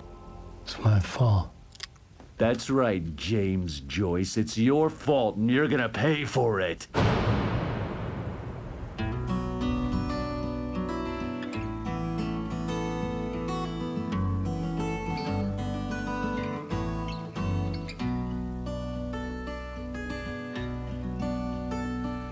There's an old town road with mystery of Tom the poet and his muse, and a magic lake which gave a light to the words the poet used. Now the muse she was his happiness, and he rhymed about her grace, and told the stories of treasures deep beneath the blackened waves. Till in the stillness of wonder, and still in its misty crown, the muse she went down to the lake, and in the waves she drowned. And now to see your love set free, you will need the witch's cabin key. Find the lady of the light, gone mad with the night. That's how you reshape destiny. The poet came down to the lake to call out to his dear. When there was no answer, he was overcome with fear. He searched in vain for his treasure lost, and too soon the night would fall, and only his own echo would wail back as his call. And when he swore to bring back his love by stories he'd create, nightmares shifted in their sleep in the darkness of the lake. And now to see your love set free, you will need the witch's cabin key. Find the lady That's how you reshape destiny. In the dead of night, she came to him with darkness in her eyes.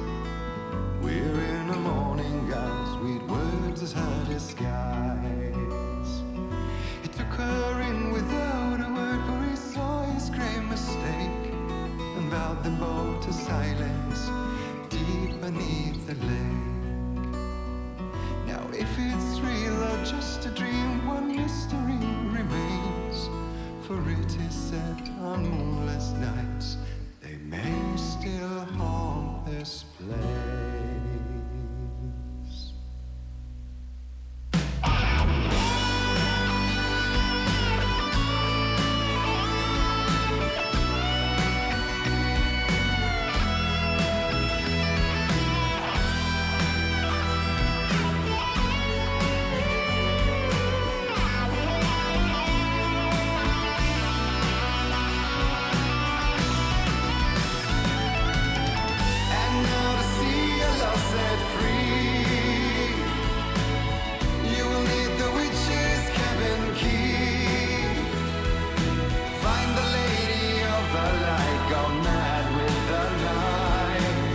That's how you reshape destiny.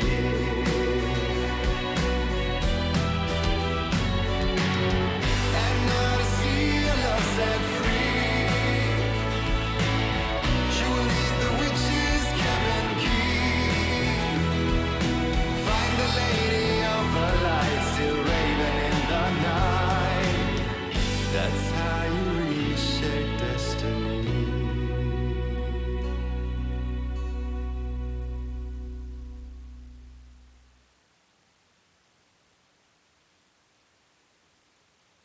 Previously on Alan Wake. Under the influence of the dark presence, I wrote a horror story that is coming true. Jagger had been my editor, making sure that the unfolding story would make her more and more powerful. Some part of me had been aware enough to write my escape into the story. Together we can create something absolutely wonderful. The lake, it does something to the works of art created here. It makes them come true. My mom gave me this old light switch. The clicker. Alice is being kept in a dark prison. I need to find Cynthia Weaver to fix this. It's your fault, and you're gonna pay for it. Well, we're expecting a record crowd from the neighboring counties. Naturally, we hope to break the record set by last year's Moose Fest in our neighboring town, Watery. Ladies and gentlemen, some people have asked me, what's the big deal about Deer Fest? And I think that this sums it up. It's about friendship and community. We've got a great party coming up, but let's try to hold it in until tomorrow and get through the night in one piece, all right? I have it. Someone will come for it when the time is right. Thomas said so. He wrote it. The key is insurance. It's my job to keep it safe. Safe in the light. Always in the light. Hello.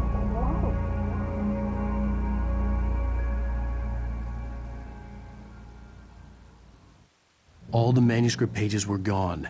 The FBI agent had taken them. I think my tongue just took a crap in my mouth. Ugh. Oh, wait, we're in jail now? Oh, Al, this is not good. That about sums it up.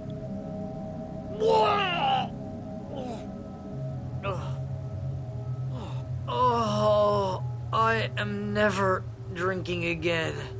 I need to talk to Weaver. She's the one in the song. The Lady of the Light. What, the crazy lady? Ugh, whatever you say, Al, but we're stuck here. They're not gonna... interviewed Wake. I had some reading to do first, Sheriff, and let me tell you, it was an interesting read.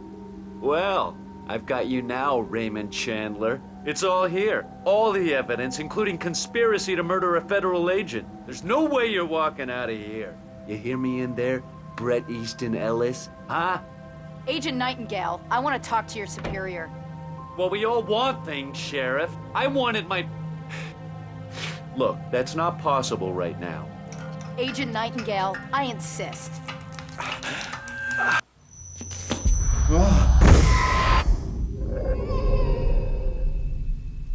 Wait! Wake, what's wrong? Lady, are you stupid? It's a trick. It's an obvious trick. Okay, I've had enough of this crap. Wake, I'm gonna trust you with this. You're joking. Agent Nightingale, your opinion would matter more if you were sober and if I actually believed you were here on official business. Whoa! Get back in the cell, Stephen King. The only way you're leaving this place is over my dead... Wait a minute. I know this. Oh my God! Light. We need light. It's the only way to fight this thing. In my office. I've got your things there. Follow me. Oh man, we're sitting ducks with the... Nightingale tried to make sense of the manuscript. It was disjointed and strange. He didn't understand half of it, but it all rang true. Impossibly true. He took out his hip flask when he reached the page that described how he reached the page that made him take out his hip flask. It wasn't the booze that made his mind reel. It's out. Stay cool. I can get... Nightingale felt the situation veering out of his control, but the gun at least felt steady in his hands. He was ready to fire, resolved that he would let this happen over his dead body. And yet he hesitated. He had seen this moment before, read it in the page. He was transfixed by the déjà vu and the horror that he was a character in a story someone had written. Then the monstrous presence burst in behind him and dragged him into the night. Emergency power on.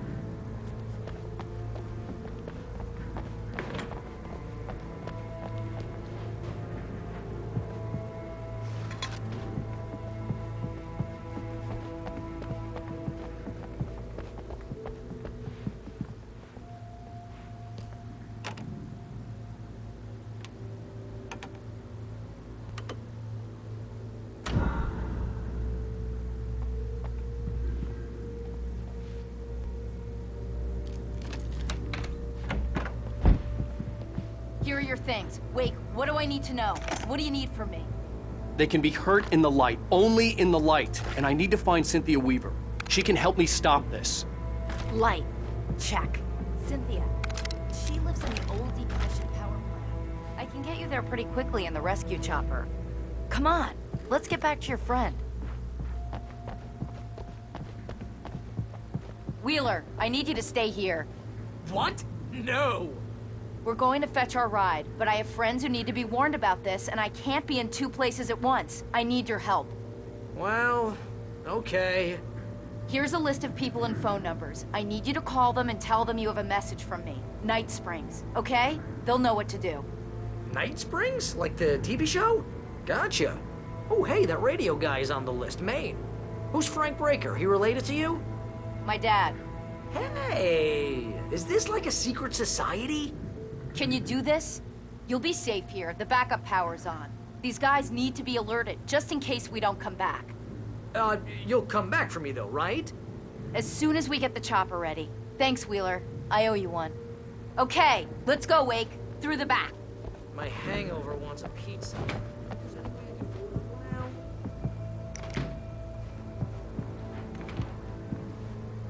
Hello, Mr. Breaker. This is Barry Wheeler. Yeah, I know.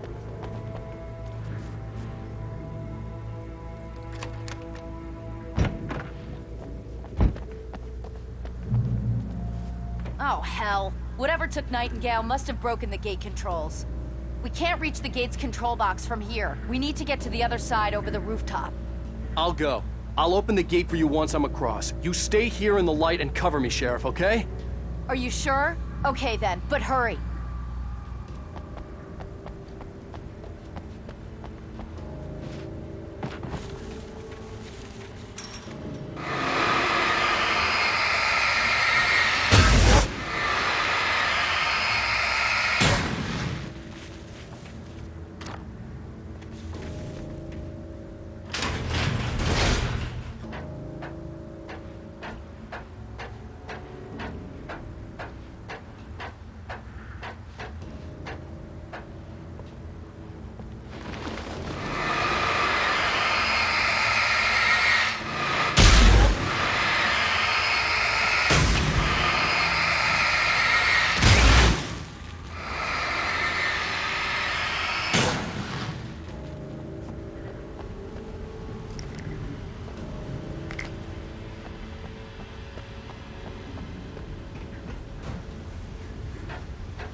Hey, Sheriff!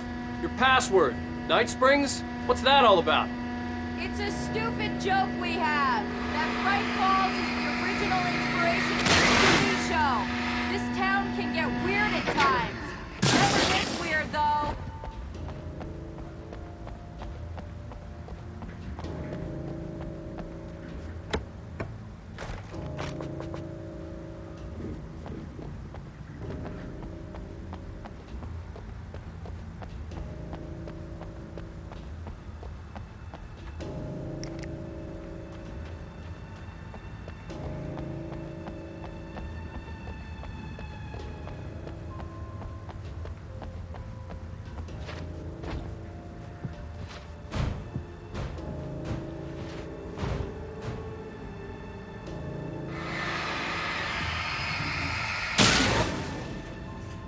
To bypass the damaged control box. What am I, an electrician? Hold on! Ah, damn! That's smart. Good job, Wade. Okay, stick close. Our first stop is the town hall. The keys to the chopper are there.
The air smelled of fish.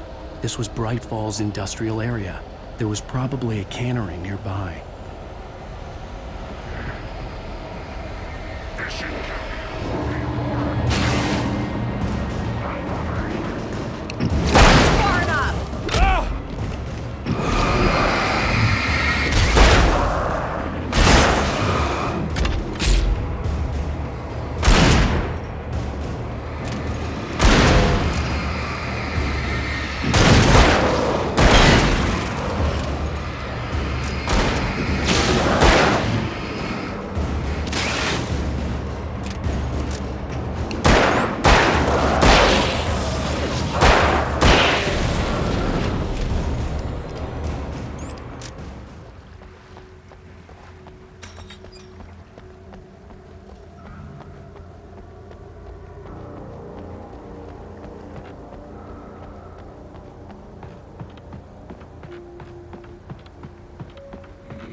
What the hell happened to Rose? She's seriously messed up now. The same thing I think happened to me after I arrived. During this week you can't remember? Oh, I remember now.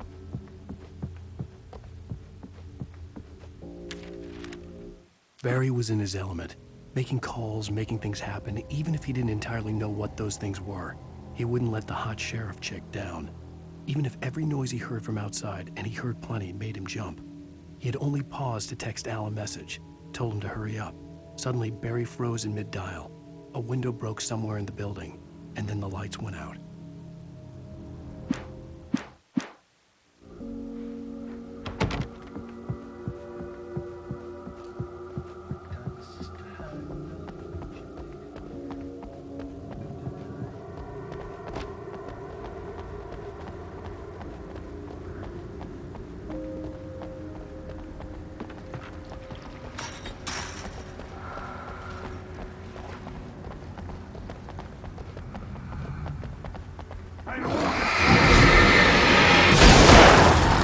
And I thought New Yorkers were rude.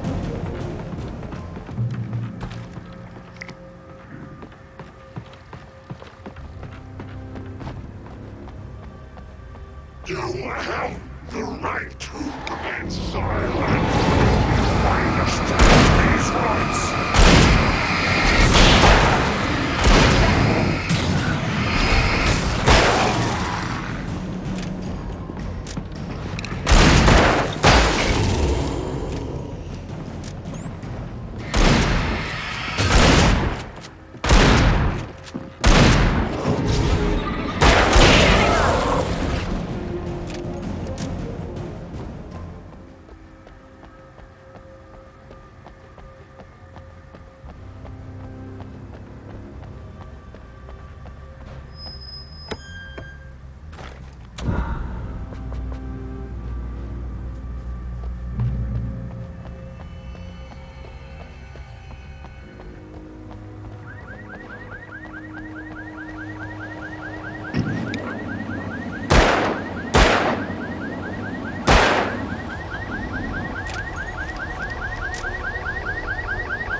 Watch my back, Wade.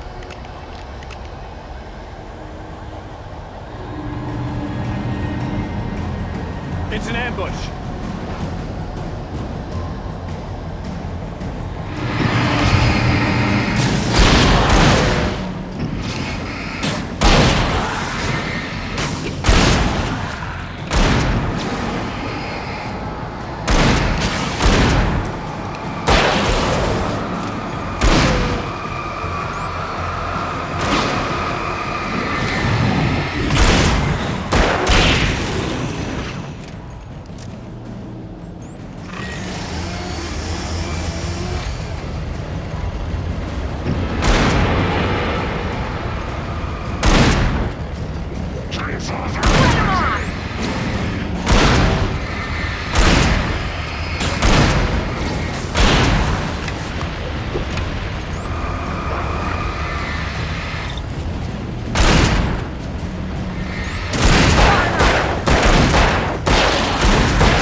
Let's go, Wake.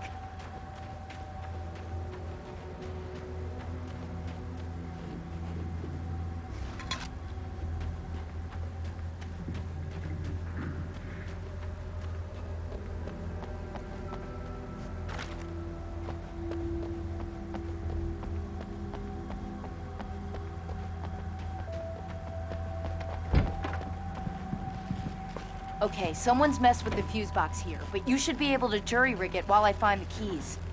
I already got electrocuted once today. How about I look for the keys and you get burned for a change?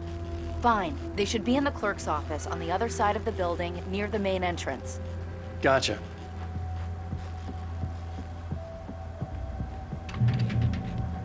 The keys aren't upstairs, Wake. I'm just gonna take a quick look.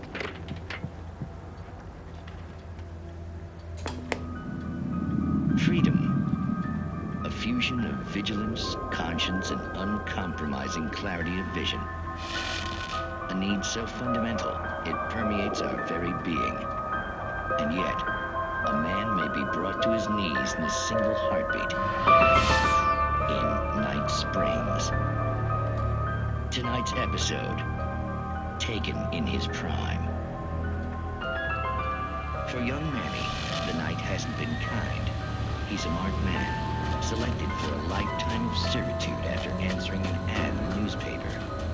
But first, a little field surgery is required. Well, well, look what I found. Please don't! Yeah, I think you're just about ready for it. Best if you don't resist this, kid. We gotta beat it out of you. What? I don't understand. What did I do? I just wanted to get a job in the service industry. Well, you're gonna serve all right. No! Please! Here it is! It's coming out now. Right between the self-esteem and the childhood traumas. What are you doing to me? It's working. There, I got it. Believe me, kid, this free will thing is more trouble than it's worth.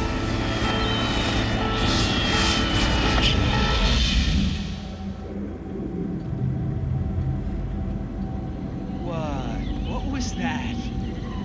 Oh, nothing for you to worry about, Manny. I don't know what I'm supposed to do. We'll tell you all about that. Don't you worry.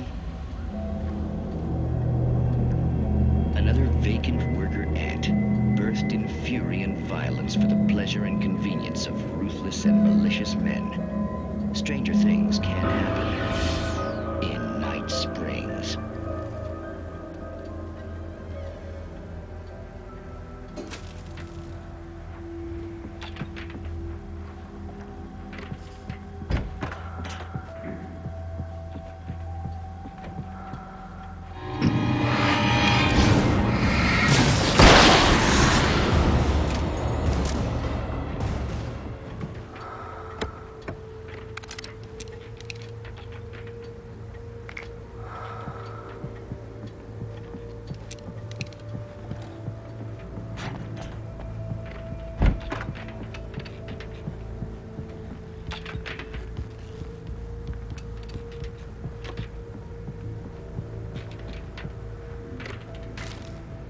The darkness that wore Barbara Jagger's face was furious.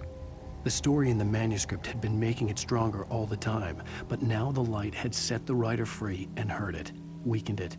It was only a matter of days before the dark presence would be strong again, but meanwhile, it would be difficult to recapture the writer.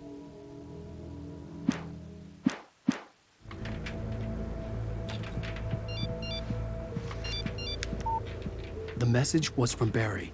He was getting worried at the station. He wanted us to hurry.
Okay, Sheriff, I got the keys.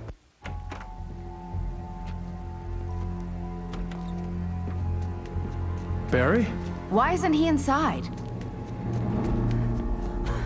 Oh, God. Oh, God.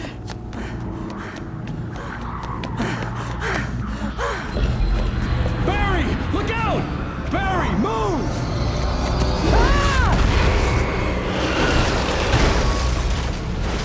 Barry! He made it inside, Wake. He's okay. The storefront's blocked. Come on, Wake. Let's go around. Barry? Barry! Can you hear me? Are you okay in there? Yeah, I'm cool. Don't worry. I'll find another way out and meet you two out back. Are you sure? I'm fine. Besides, there's all sorts of useful stuff in here. I didn't touch that. I wasn't anywhere near that. Hey, Wake, over here.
We can make it through the bookstore. Wheeler should be waiting for us. People, keep it the hell down or I'll call the sheriff.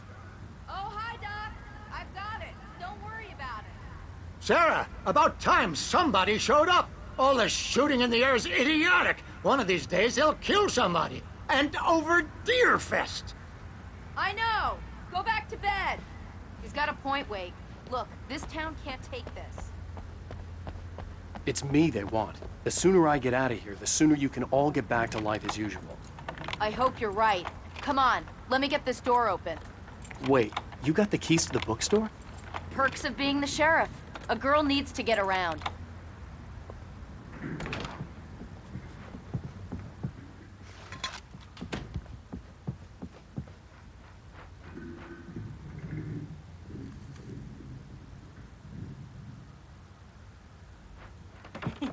They're really taking advantage of your presence here, Wake. Cynthia Weaver worked hard, following her obsessive rituals, sometimes fighting them, always giving in to them in the end.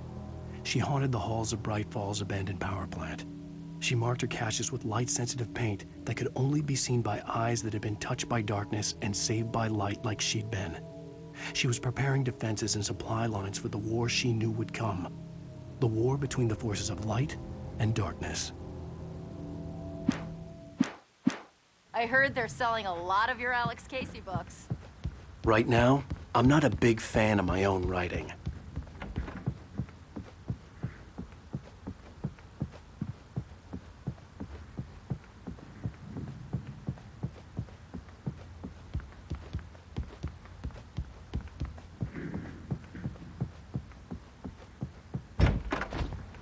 I don't see Barry.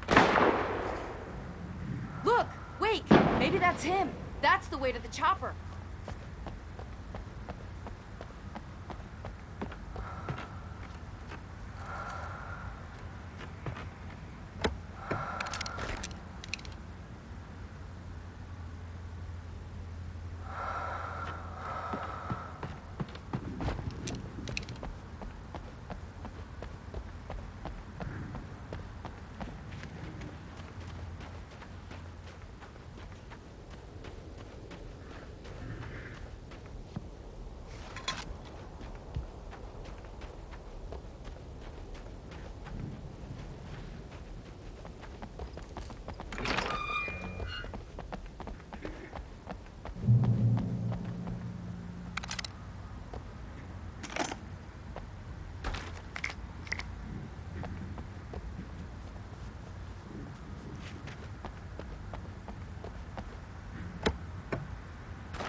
Barry got back to his feet inside the Bright Falls General Store and dusted himself off.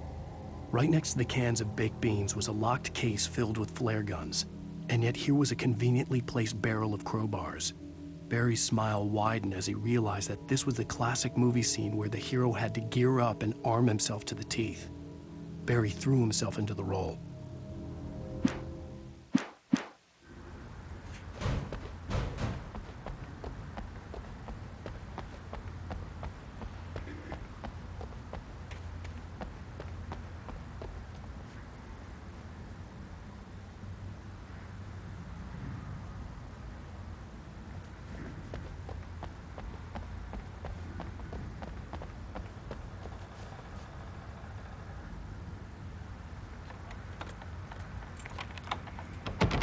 I'm gonna give Pastor Howard a piece of my mind about this lock. Ugh, I told him to get it fixed.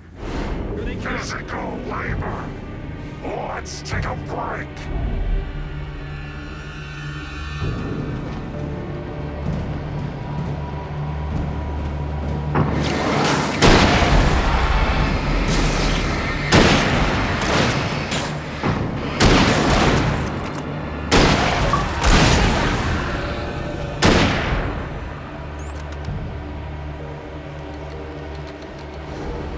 Omega-3 fatty acids are good for you.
Okay, it's open. Let's go, Wake.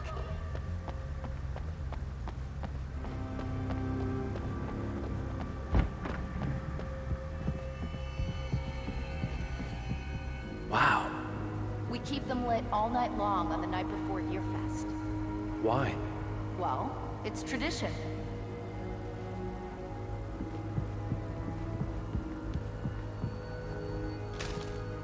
For it to be free, the Dark Presence needed the writer to finish the story. Again and again, the story let it get frustratingly close to the writer without letting it capture him.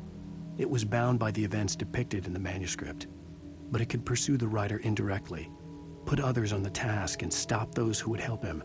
It took over everything in its path, made them its puppets, and sent them after Alan Wake.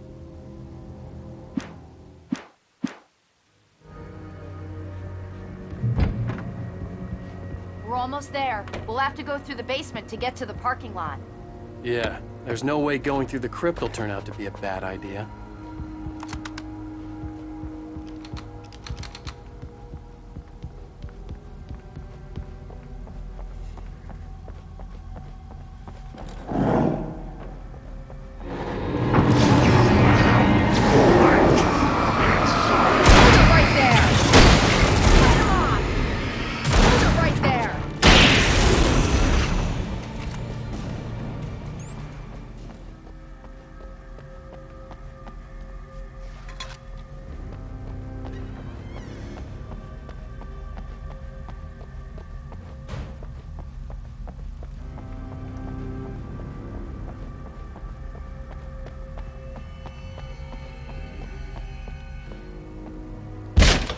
Did you call 911? Guess that one saw the light, huh? You didn't like that one? A tough audience. Well, I got plenty more. What are the Christmas lights for? Protection, man. Like garlic against vampires. Vampires. The helicopter's just across the parking lot and up the hill. Come on!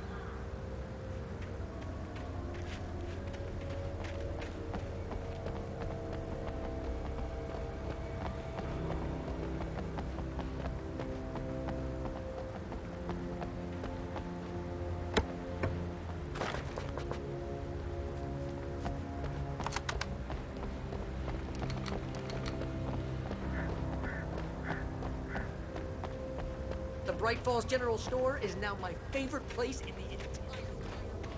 See this headlamp? It's like a superpower. I can just look at one of those things and they die. It's my flaming eye of Mordor.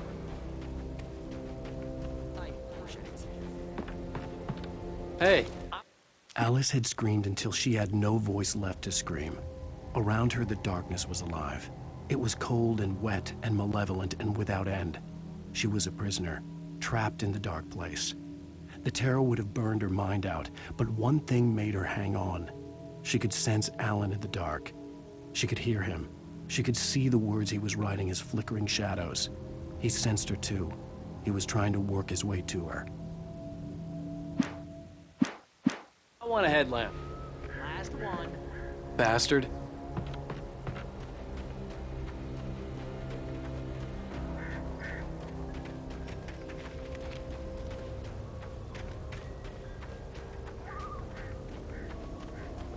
Someone throws a damn school bus at your head and you're about to take a helicopter ride with someone who may or may not have a pilot's license or clear for departure.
The helicopter's just up ahead.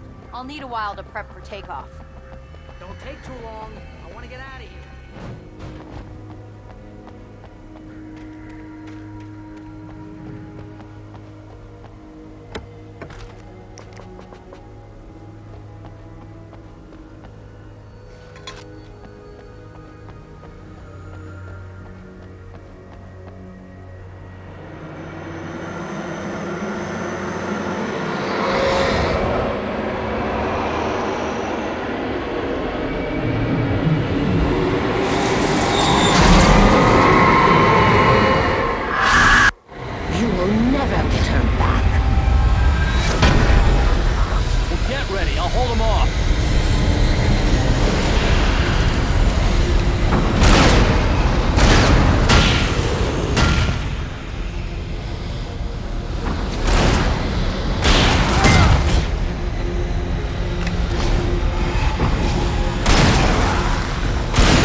Just get me to Weaver, Sheriff. You're taking a big chance on a local crazy lady, Al.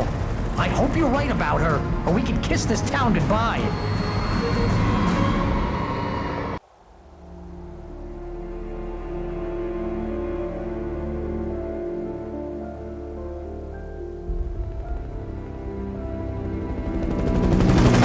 I hope you know how to deal with this, Wake.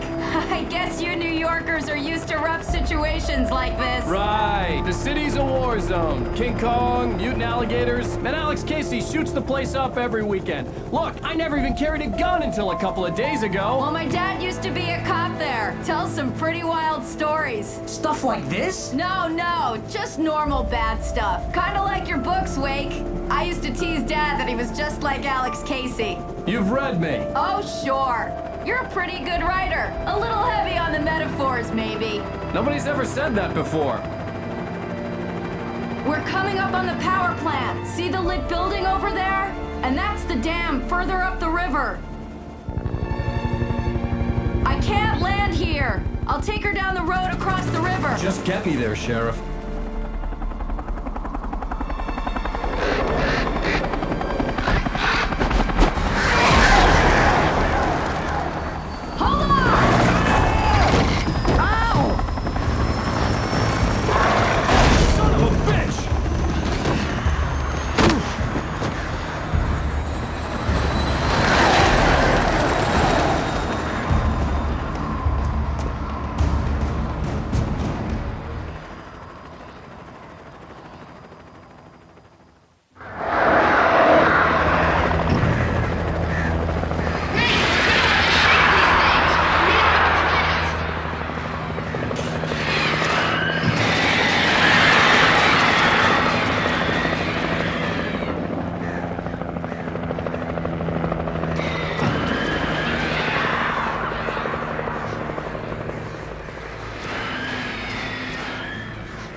And here's a new song from a band that's legends, the old gods. I couldn't tell you why. I guess it's just...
power plant glowed in the night. It was close, but I had to find a way across.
Most of us are skilled professionals.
Making her way through the water pipe alone, Cynthia was angry at the writer.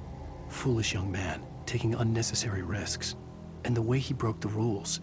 Didn't he understand what was at stake? Since the terrible days in the 70s, she hadn't wavered once, as hard as it had been. She was tired of protecting the town all these long years, and now only wanted to rest.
The story I had written in the cabin had come true.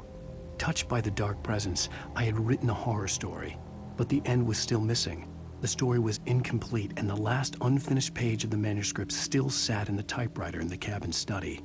If I could get back there, if I could read the page, then I could write my own ending to this story and save Alice.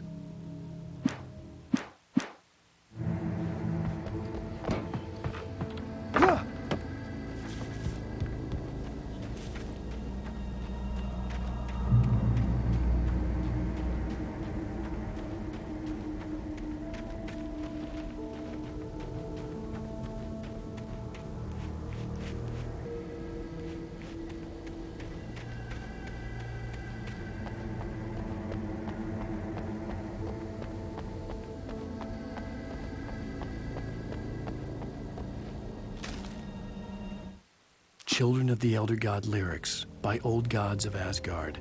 The first verse and chorus.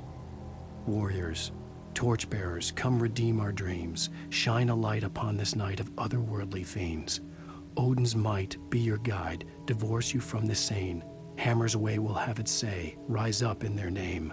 O memory and thought, jet black and clawed, children of the Elder God, scourge of light upon the dark.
Are we men dreaming of being butterflies, or butterflies that dream of being men? Such philosophical concerns are by necessity abstract. And yet, some of us can find concrete proof of the nature of our existence in Night Springs.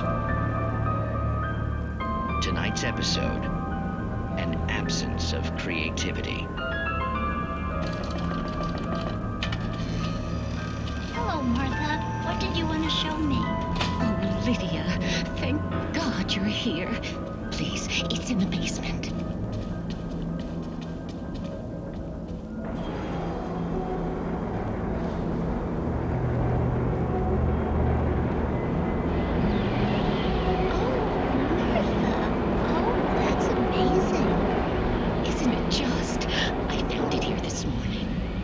It's like it isn't there, but oh, I can't look straight at it.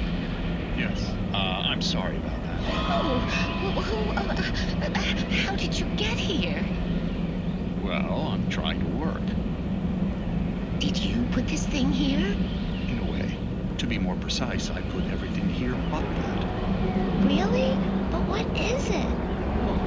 I guess the temptation is to call it home, but it's really an absence, a profound lack of reality. In Martha's basement? Yes, I was doing so well, too. I came up with 2 old ladies and put something really weird in the basement. It was a great start, but I'm completely blocked now. I can't imagine what I was up to. Well, surely it's just an ordinary basement. Is it? Why did you call your friend here, then? Well, I don't know. Oh, well. Couldn't you just ignore it? Oh, no, I couldn't do that. It would probably turn into a plot hole. Might be one already. Could sink the whole enterprise. Oh, my. Listen, ladies, not to be rude, but I'm really not at all sure where I'm going with this, and you're just not helping. You should just go back upstairs for a cup of coffee while I try to figure out what I'm up to. Well, if you think that's best. Maybe I should just stop here. Or is that too moronic? Is that too moronic? Indeed. Who can tell? It's a fine line between the stupid and the sublime. Alice Springs.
recognized the logo on the power plant sign.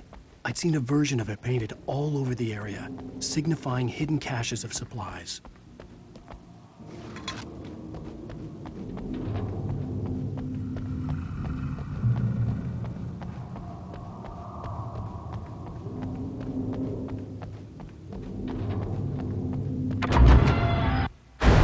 Hold it right there! Miss Weaver, Cynthia, I'm a friend. Prove it!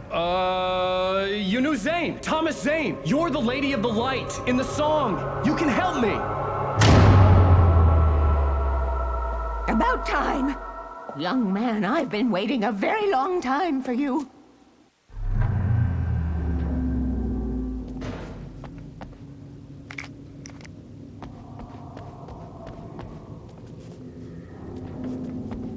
It's in the well-lit room. Excuse me? What you need to drive the darkness back. The well-lit room is at the dam. I built the room to keep it safe. Will it help me find Alice? Will it get me back to the cabin? Fine, let's go. I can get my friends to come back with the helicopter. We won't go outside. Never at night. That's rule number 1. You've been breaking the rules, young man, and where has that gotten us, Oh, I have a secret route, a lit route, an old water pipe. Something was damaged at the transformer yard. It's draining all the reserve power. Without it, the pipe will go dark. The power to the yard must be cut. Let me guess. You want me to do it? Young man, you're the one who likes to break the rules. I can't be outside in the dark. The kill switch is outside.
Weaver had sent me to cut the power to the transformer yard.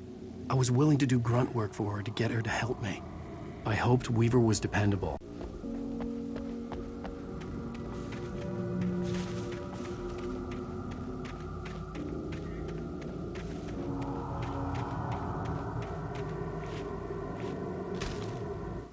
The Poet and the Muse, lyrics by Old Gods of Asgard, the chorus. And now to see your love set free, you will need the witch's cabin key. Find the Lady of the Light, gone mad with the night. Find the Lady of the Light, still raving in the night. That's how you reshape destiny.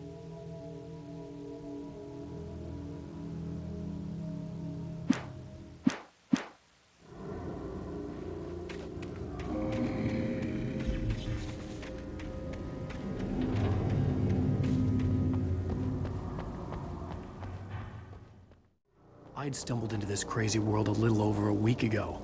She had been living this insanity for decades.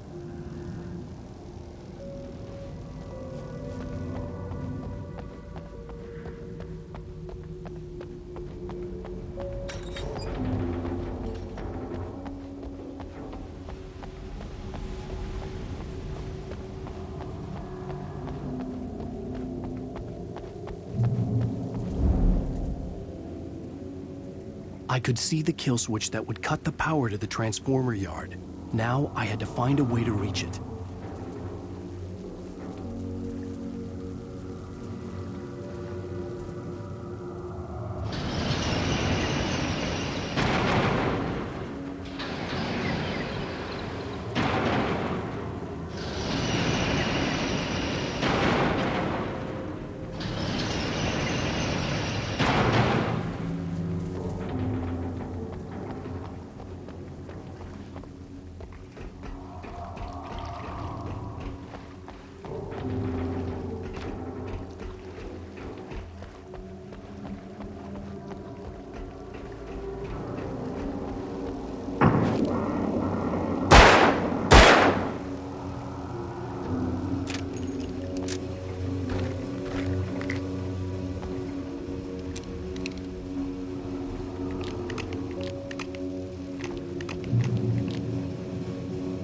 designs these things?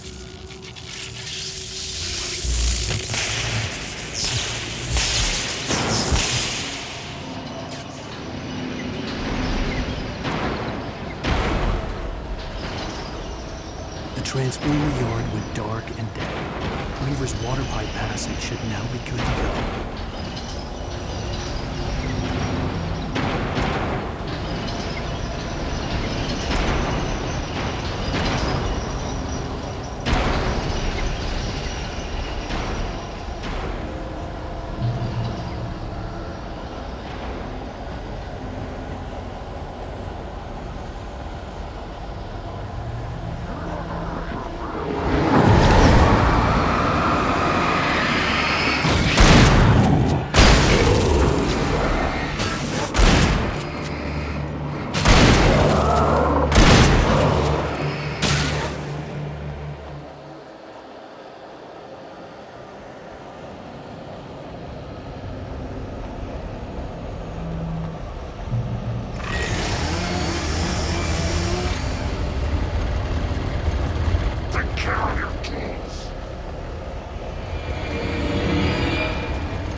This way, young man. Follow me. Come, come. The pipe's empty now. We're ready to go. This way. We need to go. I knew them both, Tom and Barbara. I had such a crush on him. Such a beautiful man. I was jealous. There was a part of me that was maybe a little glad when she had the accident. And then Tom started writing and woke the darkness up. He tried to bring her back, but you can't do that. There are no free rides like that. I'm starting to realize that. In that case, young man, perhaps you're a smarter man than Tom was.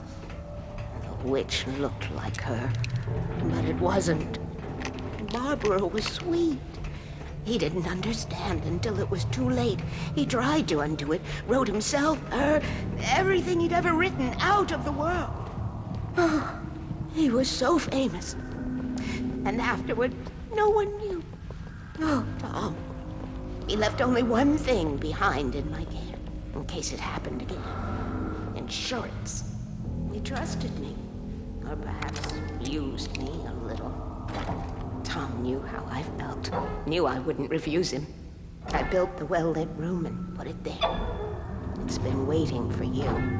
We are characters trapped in a story you have written, and none of us will survive to see the end of it if the darkness isn't stopped. She'll twist the story to her own dark ends. How do you know all this? Tom, that's the way he wrote it. He still talks to me, you know, in television, from beyond, from below. We have both been touched by the darkness, young man. He saved us both with light, but the darkness stays with you. You sustain.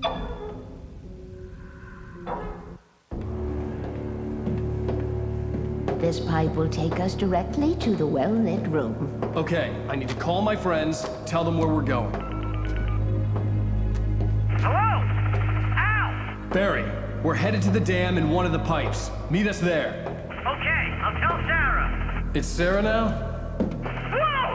No! For the sweet love of... Barry!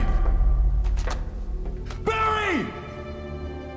We gotta go see if they're okay. They're probably dead. You must reach the well-lit room. This is no time to be a selfish idiot. That's my best friend.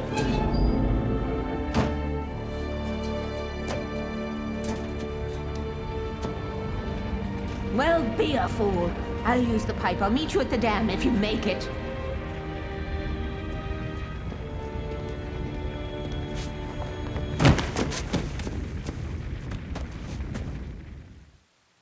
At least I didn't have to worry about her.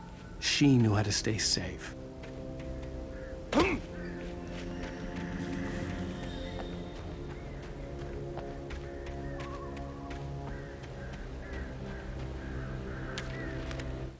Sarah was almost starting to relax. Maybe they could turn this into a win yet. Suddenly, there was a piercing sound, like a table saw gone wild, as 100 birds made out of shadows swarmed into the rotor. The chopper bucked wildly and the board lit up, telling her what she already knew. They were going down. Barry Wheeler screamed next to her.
Children of the Elder God lyrics by Old Gods of Asgard, the second verse and chorus. Scratching hag, you can rake your claws and gnash your crooked teeth. You've taken slaves like ocean waves, now feel the ocean seethe. Father Tor bless the war between the dark and light. In their songs, let their wrongs bring disillusion's night. O memory and thought, jet black and clawed, children of the Elder God, scourge of light upon the dark.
Sheriff Breaker!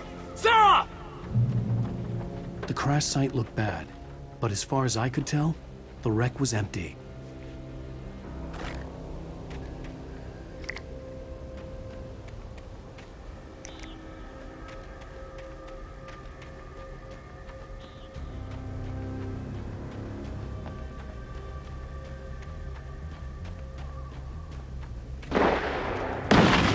Barry!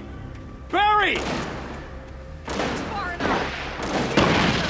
Oh, no you don't. Over here! I see them. Hang in there, I'm coming! Get the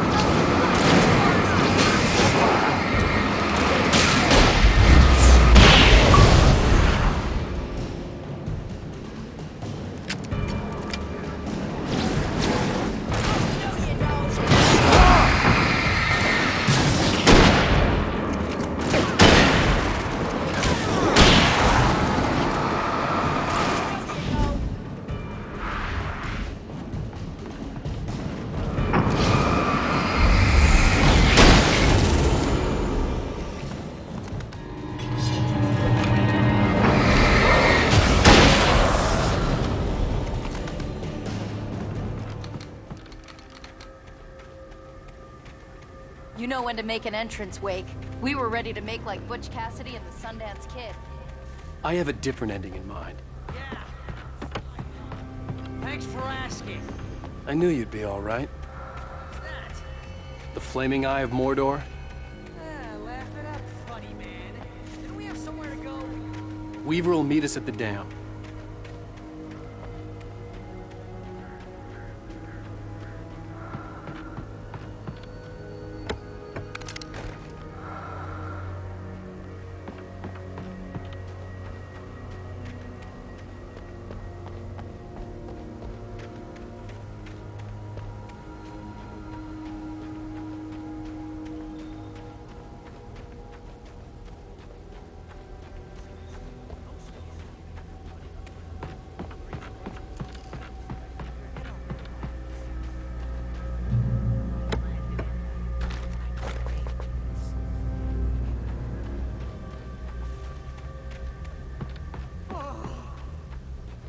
Come on, Al. See that just right here.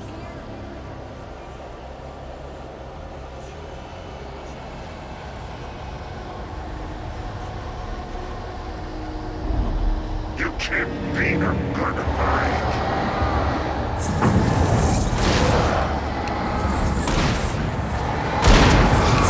Oh crap! There's more than one of them. Nothing moves like that. It's impossible.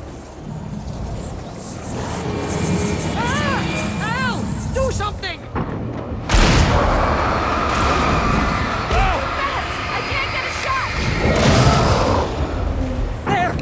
No, there! Al, they're all over the place! How many of them are there? What's happening? Damn it! I lost the perp. Wait, this is bad. This is really bad.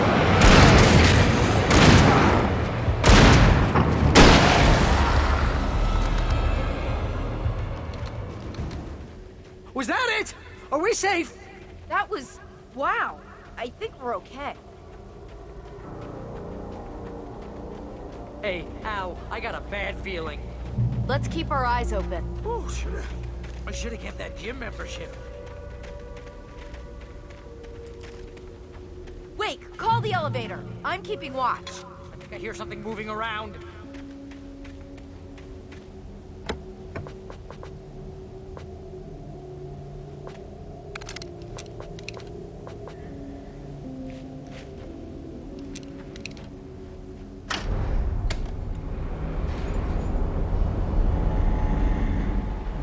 Heads up! Here they come! Oh no! Oh no! They're coming! We have to hold them off.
We're almost there.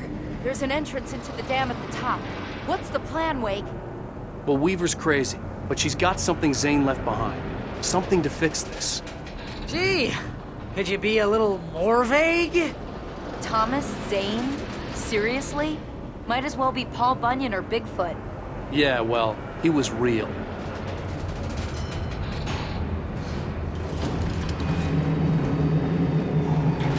Let's be careful, okay? Oh, jeez, I hate this.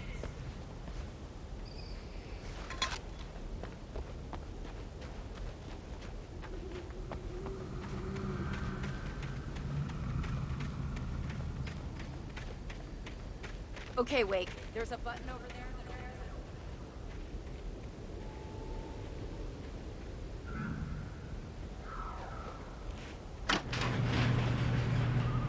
I think something's broken. Hold the button down so we can get in.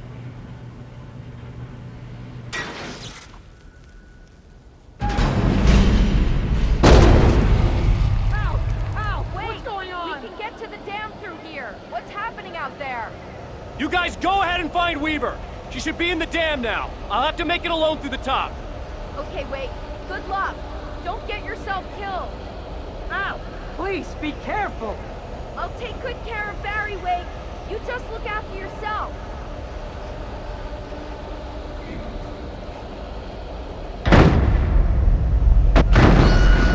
You gotta be kidding me.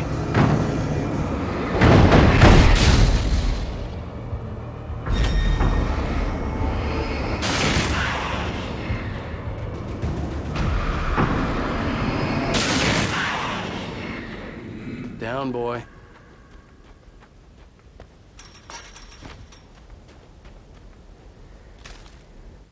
Thomas Zane knew he had to remove all that had made this horror possible, including himself.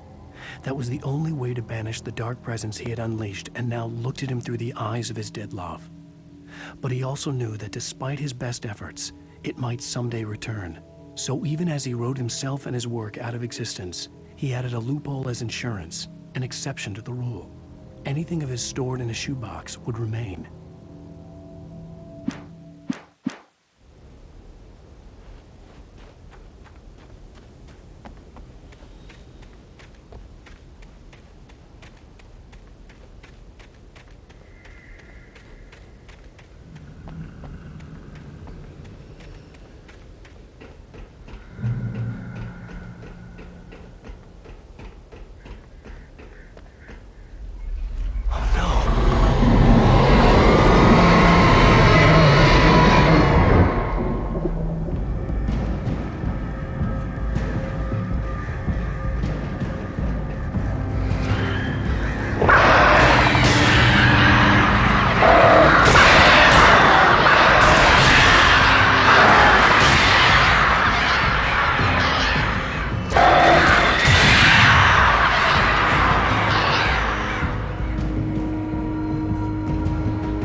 Fishing can be a hobby or a job. I was ridiculously outnumbered. The searchlight was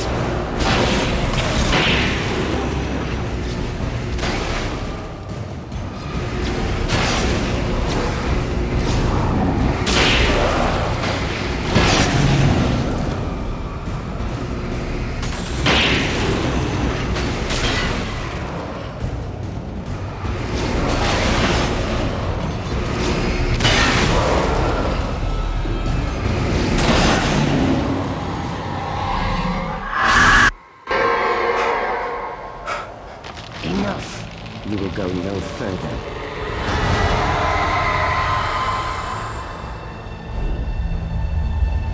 Stop now.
was wrong. But it was a foolish chance to take. Don't worry about the noise. We're safe here. I have looked after the well-lit room for many, many years now. There is no shadow in the well-lit room. The power is fail-safe, and all the bulbs are numbered and changed regularly based on their make and model. Right.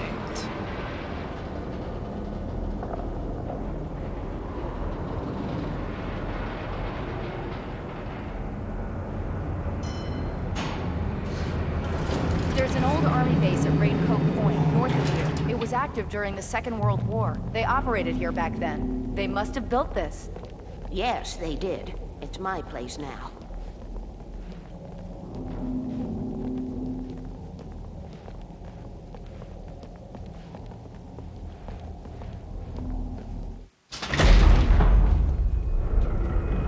Take it, and I won't need to worry about the room anymore, because 6 and 33 and 118 need changing soon, and I don't want to climb up the ladder to change them because it's very late, and I'm tired.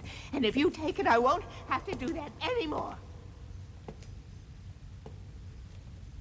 The page was autobiographical, a memory from my childhood. But I didn't write this. It was a page written by Thomas Zane. None of them were supposed to exist anymore. Alan, 7 years old, would fight sleep to the bitter end. When he did sleep, he soon woke up, screaming, the nightmares fresh in his mind. One evening, his mother, sitting by his bed, offered him an old light switch. She called it the clicker, and flicking the switch would turn on a magical light that would drive the beast away. To imbue the talisman with all possible power, she added that it had been given to her by Alan's father. Alan never knew him, and anything of his took on mythical proportions in his mind. With the clicker firmly in his hand, Alan finally slept like a baby. Now, almost 30 years later, Alan thought of this as he stood on the rim of Cauldron Lake, the clicker in his hand. He took a deep breath and jumped. My mind swirled. I'd given the clicker to Alice, yet it was here. Zane had written it into existence in a story I had written. I can get to her now. I can finish this.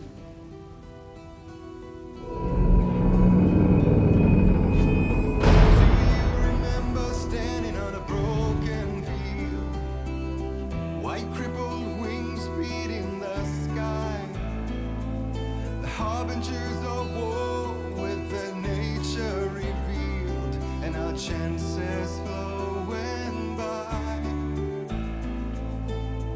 If I can let the memory heal, I will remember you with me on that field.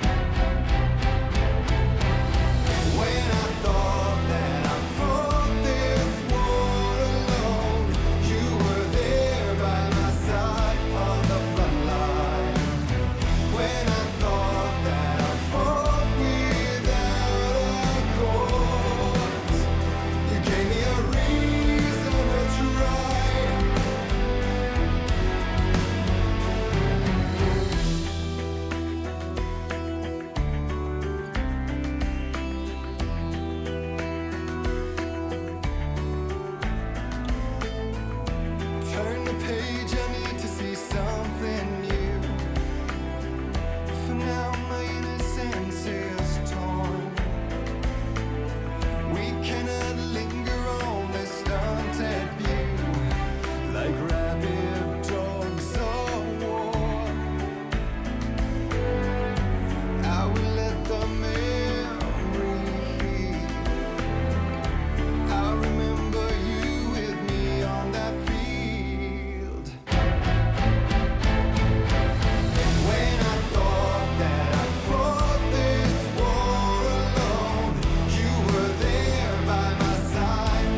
Previously on Alan Wake, I wrote a horror story that has come true. Thomas Zane did the same in the 70s. You will go no further. If I continue like the Dark Presence wants me to, the story I'm writing won't save Alice. It's a horror story. No one will survive. You knew Zane, Thomas Zane. You're the Lady of the Light in the song. He left something behind to help me. The clicker. Alan thought of this as he stood on the rim of Cauldron Lake, the clicker in his hand. He took a deep breath and jumped. I can get to her now. I can finish this.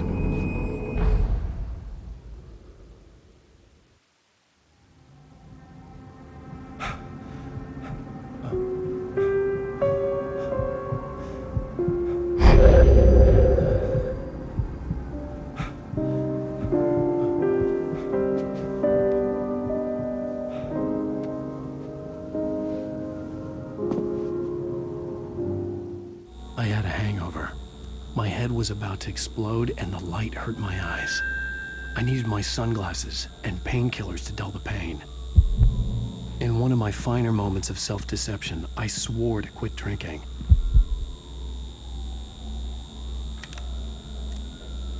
The sunglasses made the world look bearable. Now I could keep my eyes open without feeling like a vampire in the sun.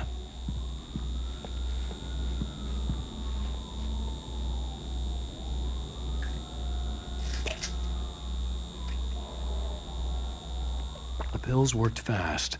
The prospect of being awake started to seem bearable again. There was a message waiting for me on the machine.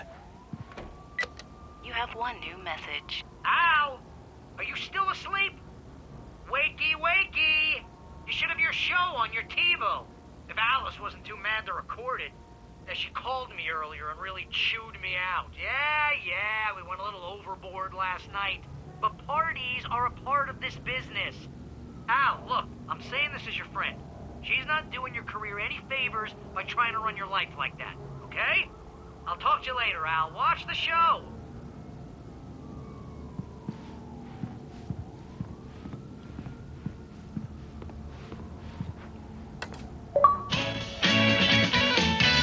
Ladies and gentlemen, welcome back to the Harry Gallic Show. Thank you, everybody. We have a great show tonight. I've been talking with the best-selling author Alan Wake about his new book, The Sudden Stop. Yeah, good read. Go buy it. No, it is a good read. Look, I'm gonna be honest here. Is that wise?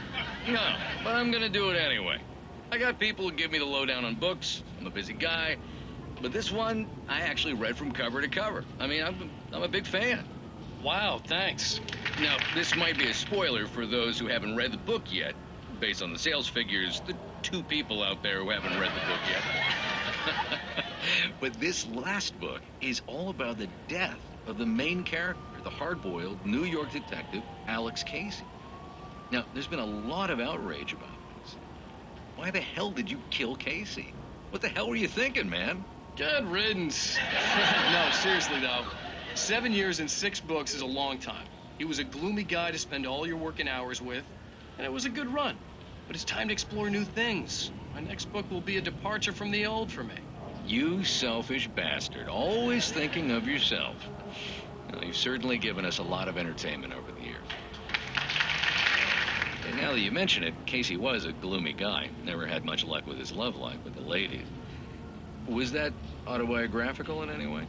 Yeah, no kidding. Casey's lady friends tended to die on him. With Casey, it was all about his pain. No, nothing autobiographical about that. I'm a happily married man. My wife is my muse. Well, congratulations. That's great to hear.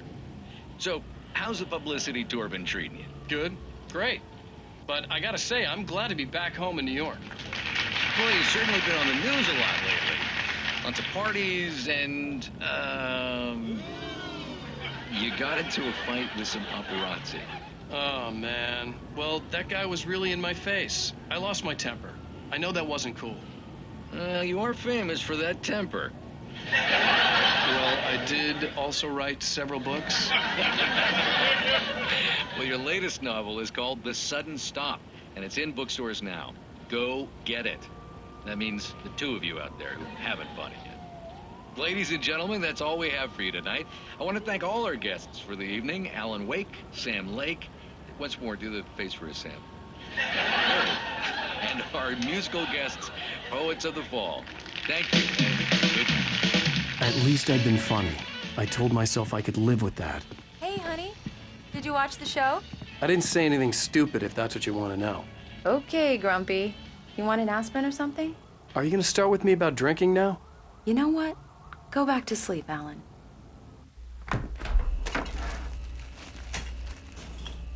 What? Now you can't even talk to me? Well, this morning I was angry because you said you'd be home at midnight and you showed up at 7 a.m. and passed out in mid-sentence. Now I'm over it. Are you angry? This goddamn tour. It's gotten out of hand. Oh, honey. It's almost over, right? We can get back to normal. Then you can start writing again. I'm sorry, honey. Alan, you're not thinking straight. Just take a shower and go back to bed, huh? Yeah, you're right, honey. I'm sorry. Once this is over, let's go away together. A vacation. Just you and me. Some peace and quiet.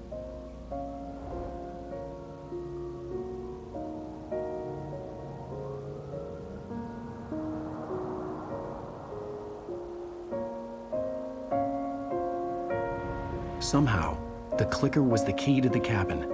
I had to return to Cauldron Lake to save Alice.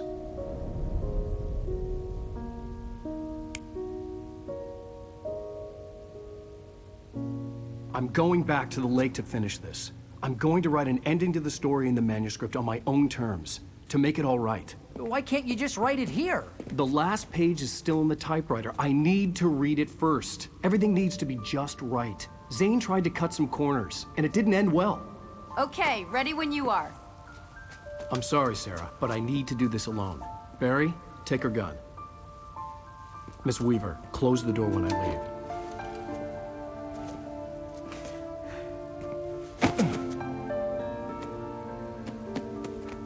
Good luck, Al. See you later.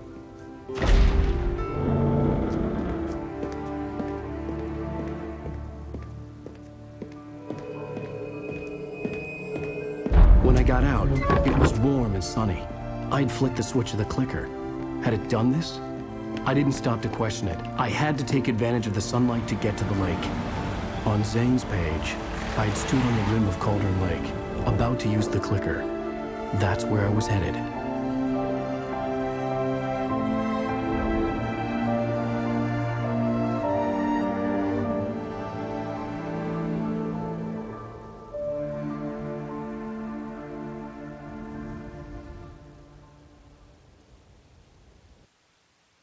Alone, in daylight, surrounded by the beauty of the Pacific Northwest landscape. It was hard not to let doubt creep in one last time. I could still chalk everything up to a dream, a delusion. I had enough imagination to make up something like this, having been in the cabin all this time, trapped in a story inside my head, gone mad from grief over Alice's death like Hartman had claimed. There would be no way of knowing. I told myself it didn't really matter. My course was set.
Thomas had touched me.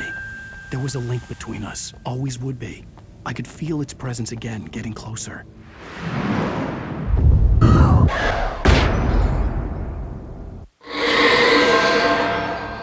I will kill your wife.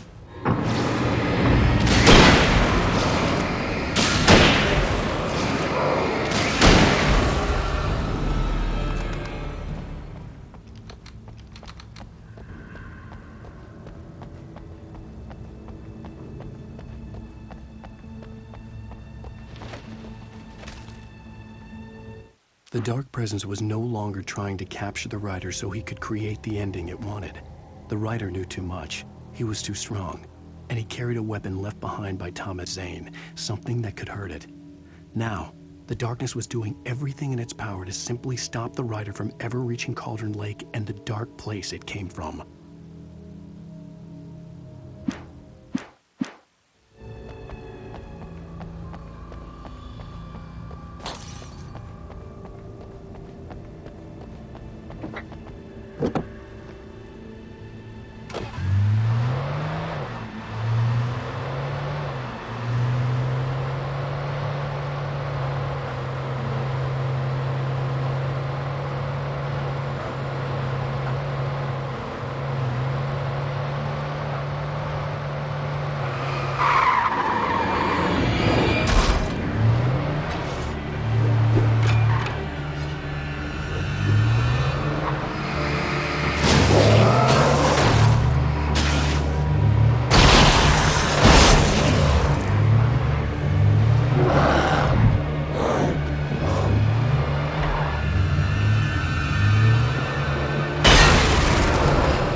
The Poet and the Muse, lyrics by Old Gods of Asgard. The first verse. There's an old tale wrought with mystery of Tom the Poet and his muse, and a magic lake which gave a life to the words the poet used. Now the muse, she was his happiness, and he rhymed about her grace, and told her stories of treasures deep beneath the blackened waves, till in the stillness of one dawn, still in its misty crown, the muse she went down to the lake, and in the waves she drowned.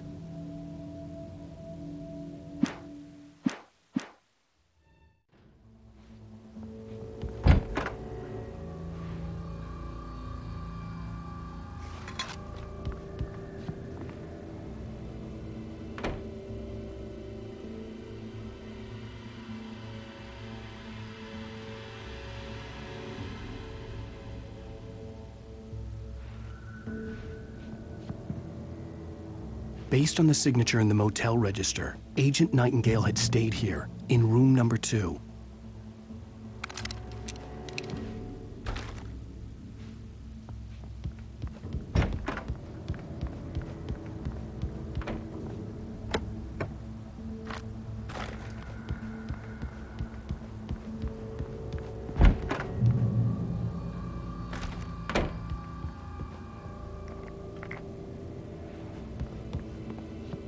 This had obviously been the room where Agent Nightingale had stayed when he hadn't been busy harassing me.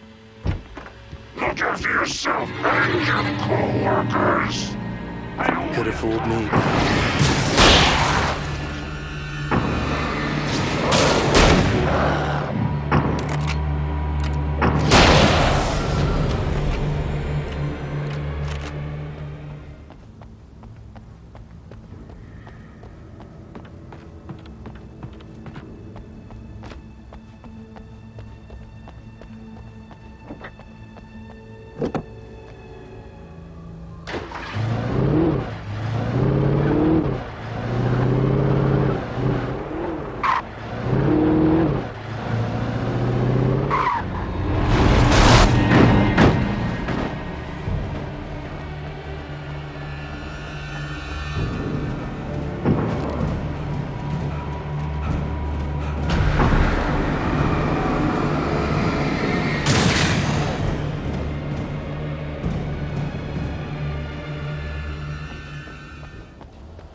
The Poet and the Muse, lyrics by Old Gods of Asgard, the second verse.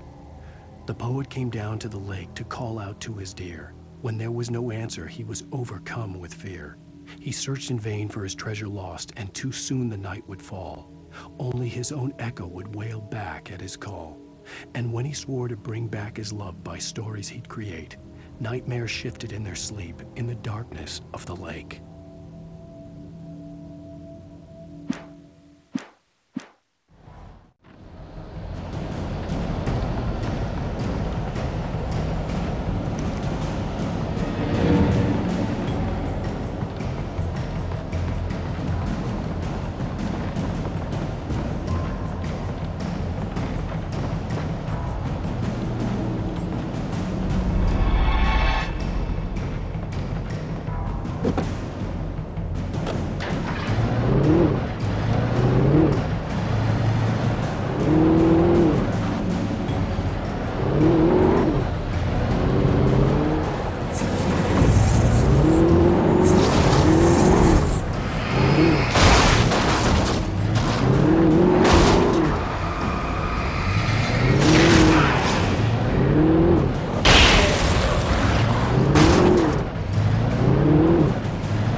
The bottom of Cauldron Lake was a graveyard of things the lake had claimed in one way or another over the decades.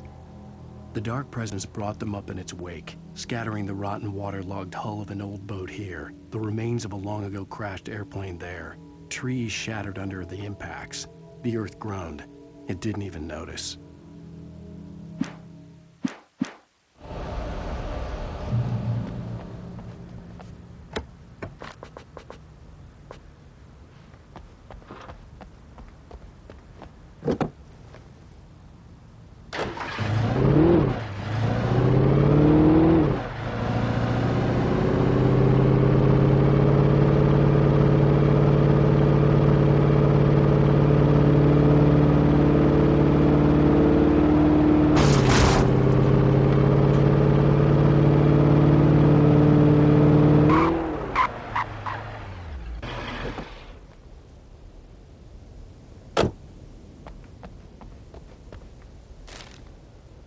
In the end, Barry wasn't going to shoot Sarah.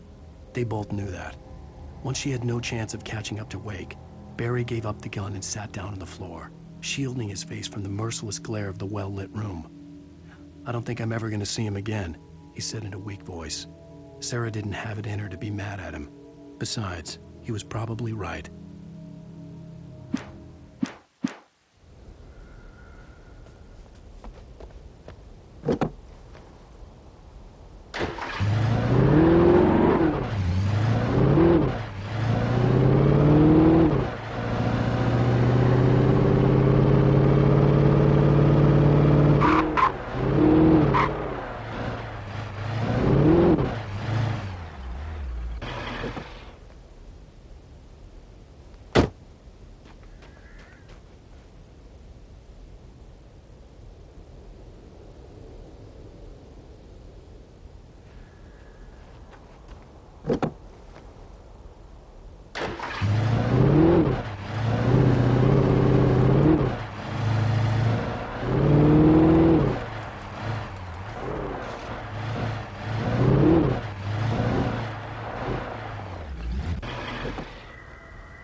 The Poet and the Muse, lyrics by Old Gods of Asgard, the third verse.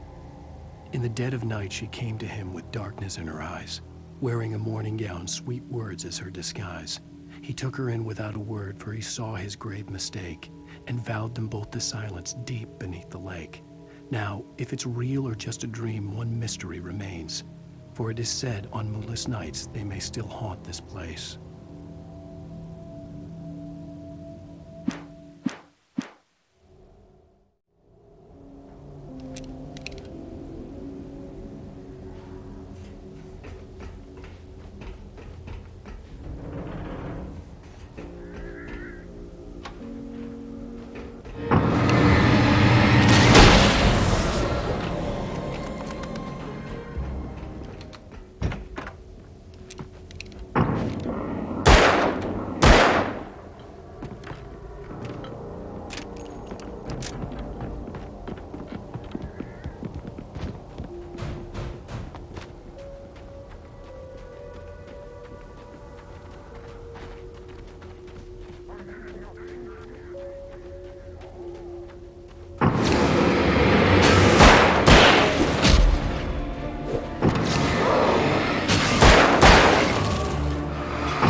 Zane cut its heart out, but it didn't die.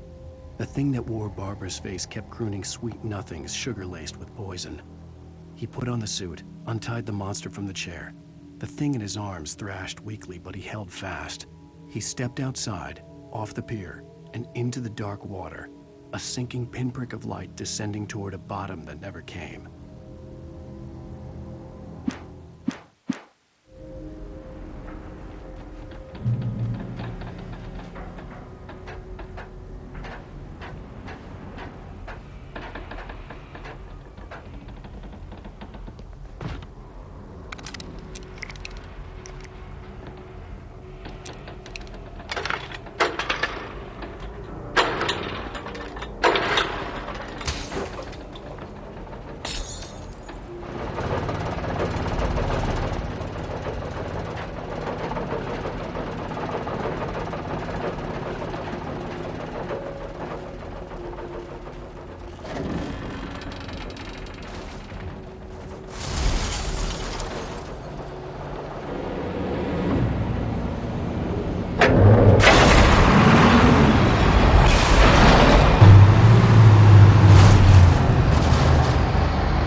When I told Barry my plan back in the well-lit room, I'd acted as if I knew what I was doing. I didn't. I was operating on the shifting logic of a dream. I had to fight my way to the lake through the horrors of the night. I had to flick an old battered light switch imbued with childhood magic. I had to write a happy ending to a horror story. I had to save my wife from the dark prison she was being held in.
I will never give her to you.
The dark place I found myself in was unlike anything I could ever have imagined.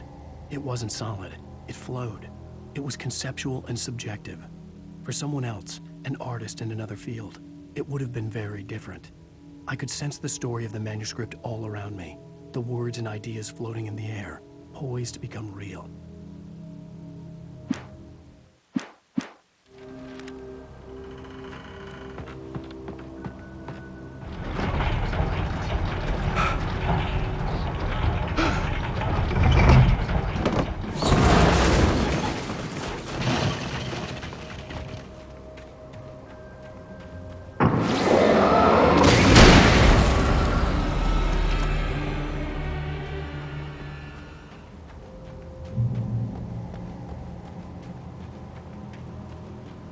I could see Mirror Peak in the distance.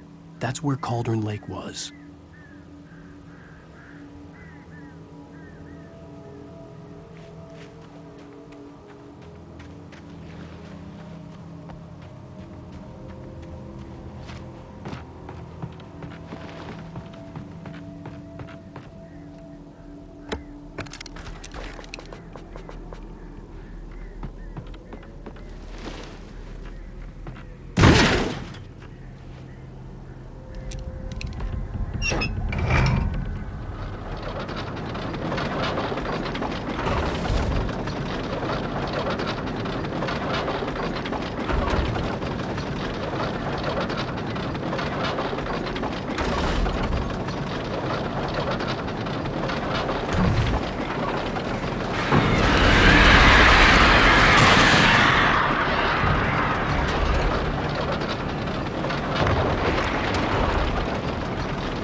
I'd first heard the poem in a dream, recited by a strange UFO-like light. I'd read it again in the cabin in a book by Thomas Zane. For he did not know that beyond the lake he called home lies a deeper, darker ocean green, where waves are both wilder and more serene. To its ports I've been, to its ports I've been.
After Zane had gone, I stood alone in the shifting dream that was the dark place. I had to find a way to the cabin.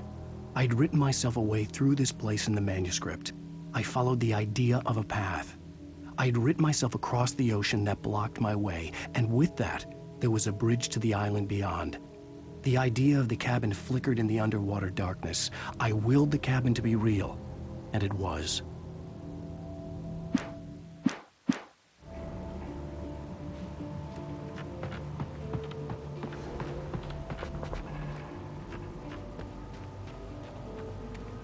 Turn back now.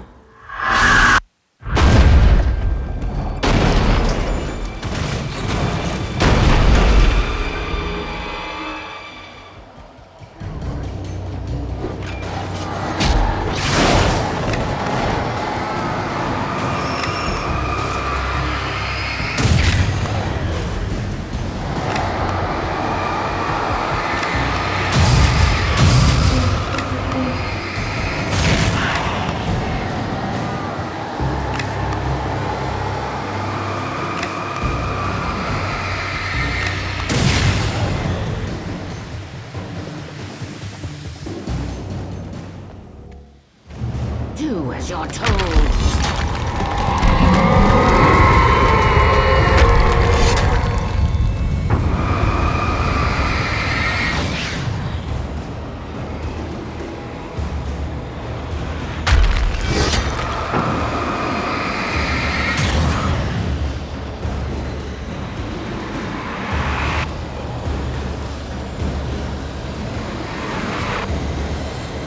Alice never left you.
had to get right into its heart to hurt it.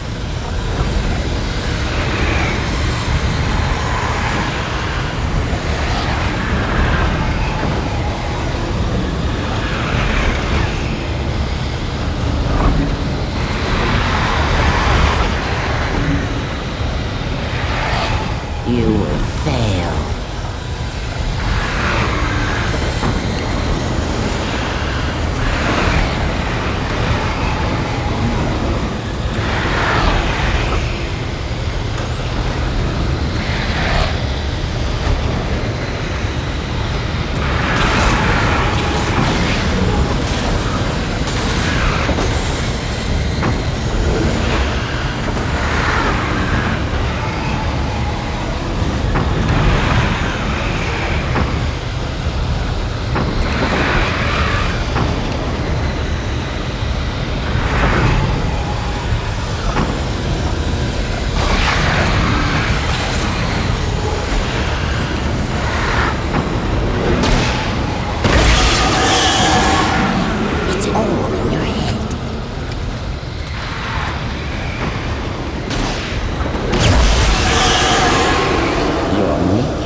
Baby, you were having a bad dream.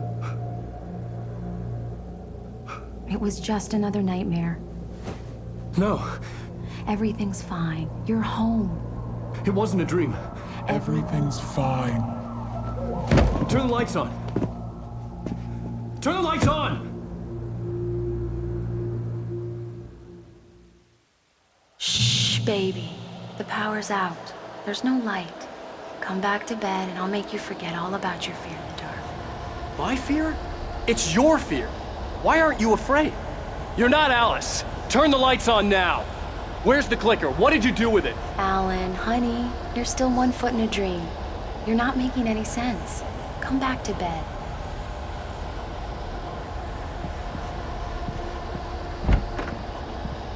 Alan, you're scaring me now. Come back to bed. Have you taken your pills? Do you want me to call Dr. Hartman? Come back to bed, Alan. Come back to bed, Tom.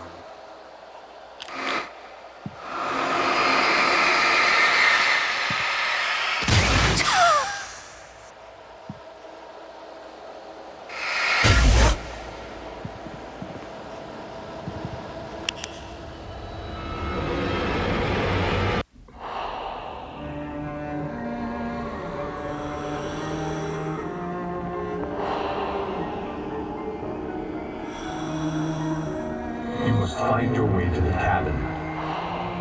It stands in your way. It won't let you pass. It has no heart.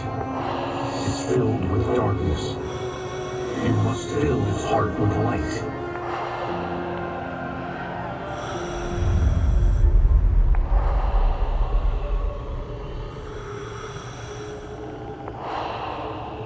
Don't mind him. He's Mr. Scott. Your friends will meet him when you're gone.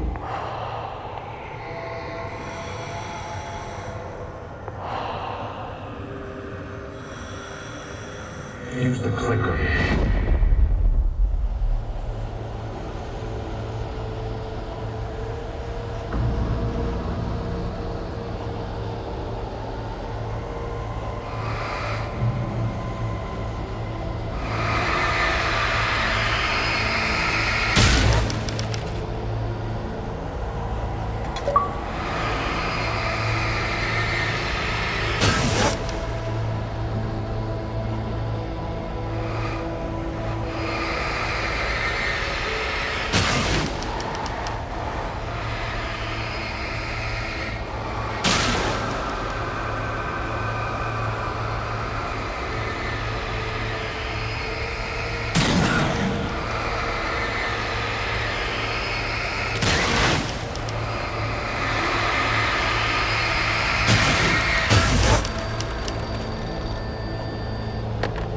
about the idea of a path.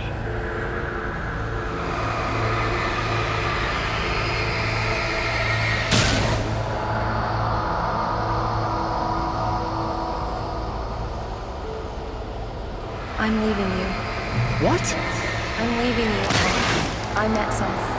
I'm in love with someone else. Alice? No, what do you say? You can't... You don't love me. How could you? You even love yourself. All you do is torture yourself with work you can't do anymore. No, I love you more than anything in the world. You're my muse. I'm not. Who are you? What have you done with my Alice? Alan? What are you doing? Put the light back on. What are you doing, Alan? Stop! Put the light back on! It wasn't true. Nothing like that had ever happened.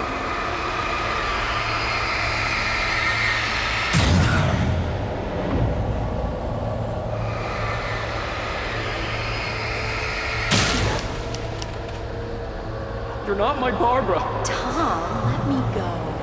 I promise to be good. Please, untie me, you naughty boy. I will help you write your masterpiece. I will love you forever. No, you're not Barbara Jagger. I made a terrible mistake. I should have never written you back. You came back wrong.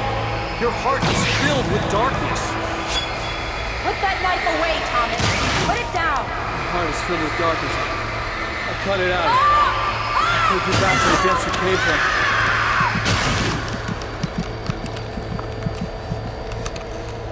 I willed the cabin to be real. Filled with darkness.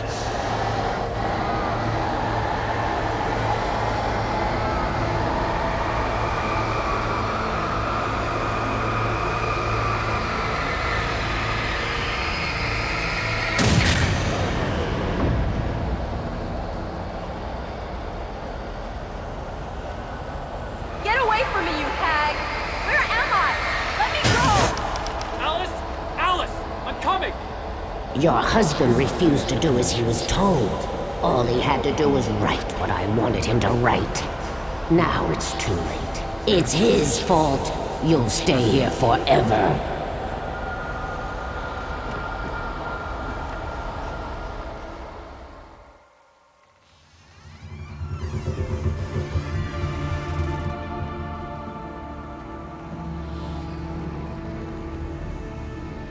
Now you will never get her back.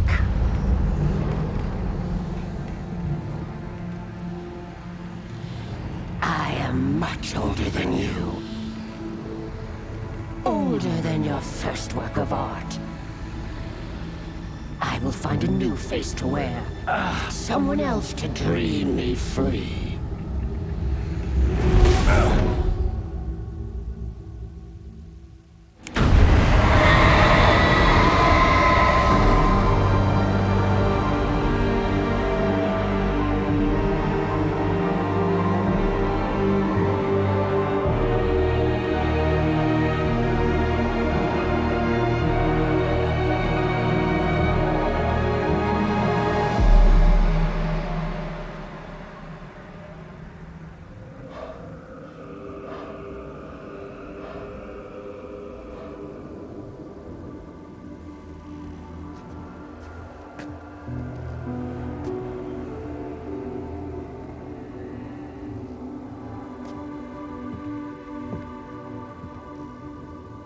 I could feel Alice's presence close by.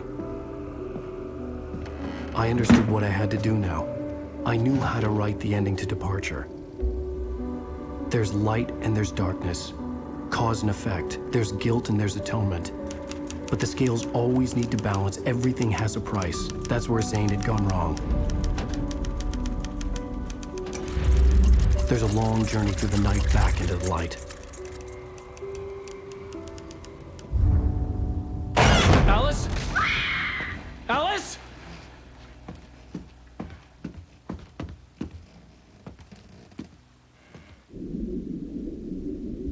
Oh no!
not a lake. It's an ocean. Alan, wake up.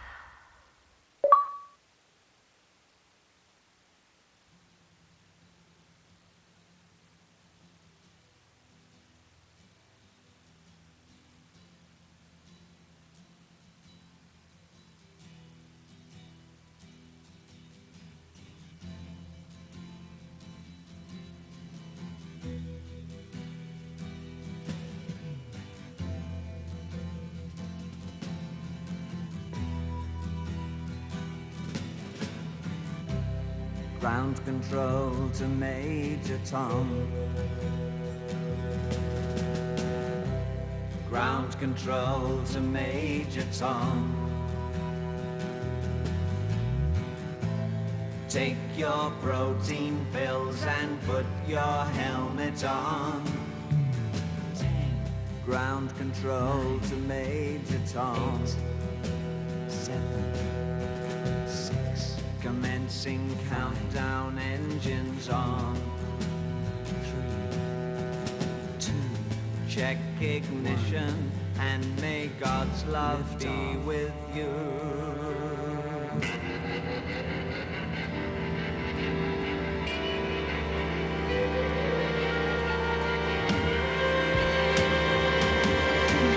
This is ground control to Major Tom. You've really made the grade, and the papers want to know whose shirts you wear. Now it's time to leave the capsule if you dare. This is Major Tom to ground control. I'm stepping through the door, and I'm floating in a most peculiar way, and the stars look very different today. For here am I sitting in a tin can.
was early. I was supposed to meet the kidnapper at noon in the main building. The coal mine was quiet. It was a museum now.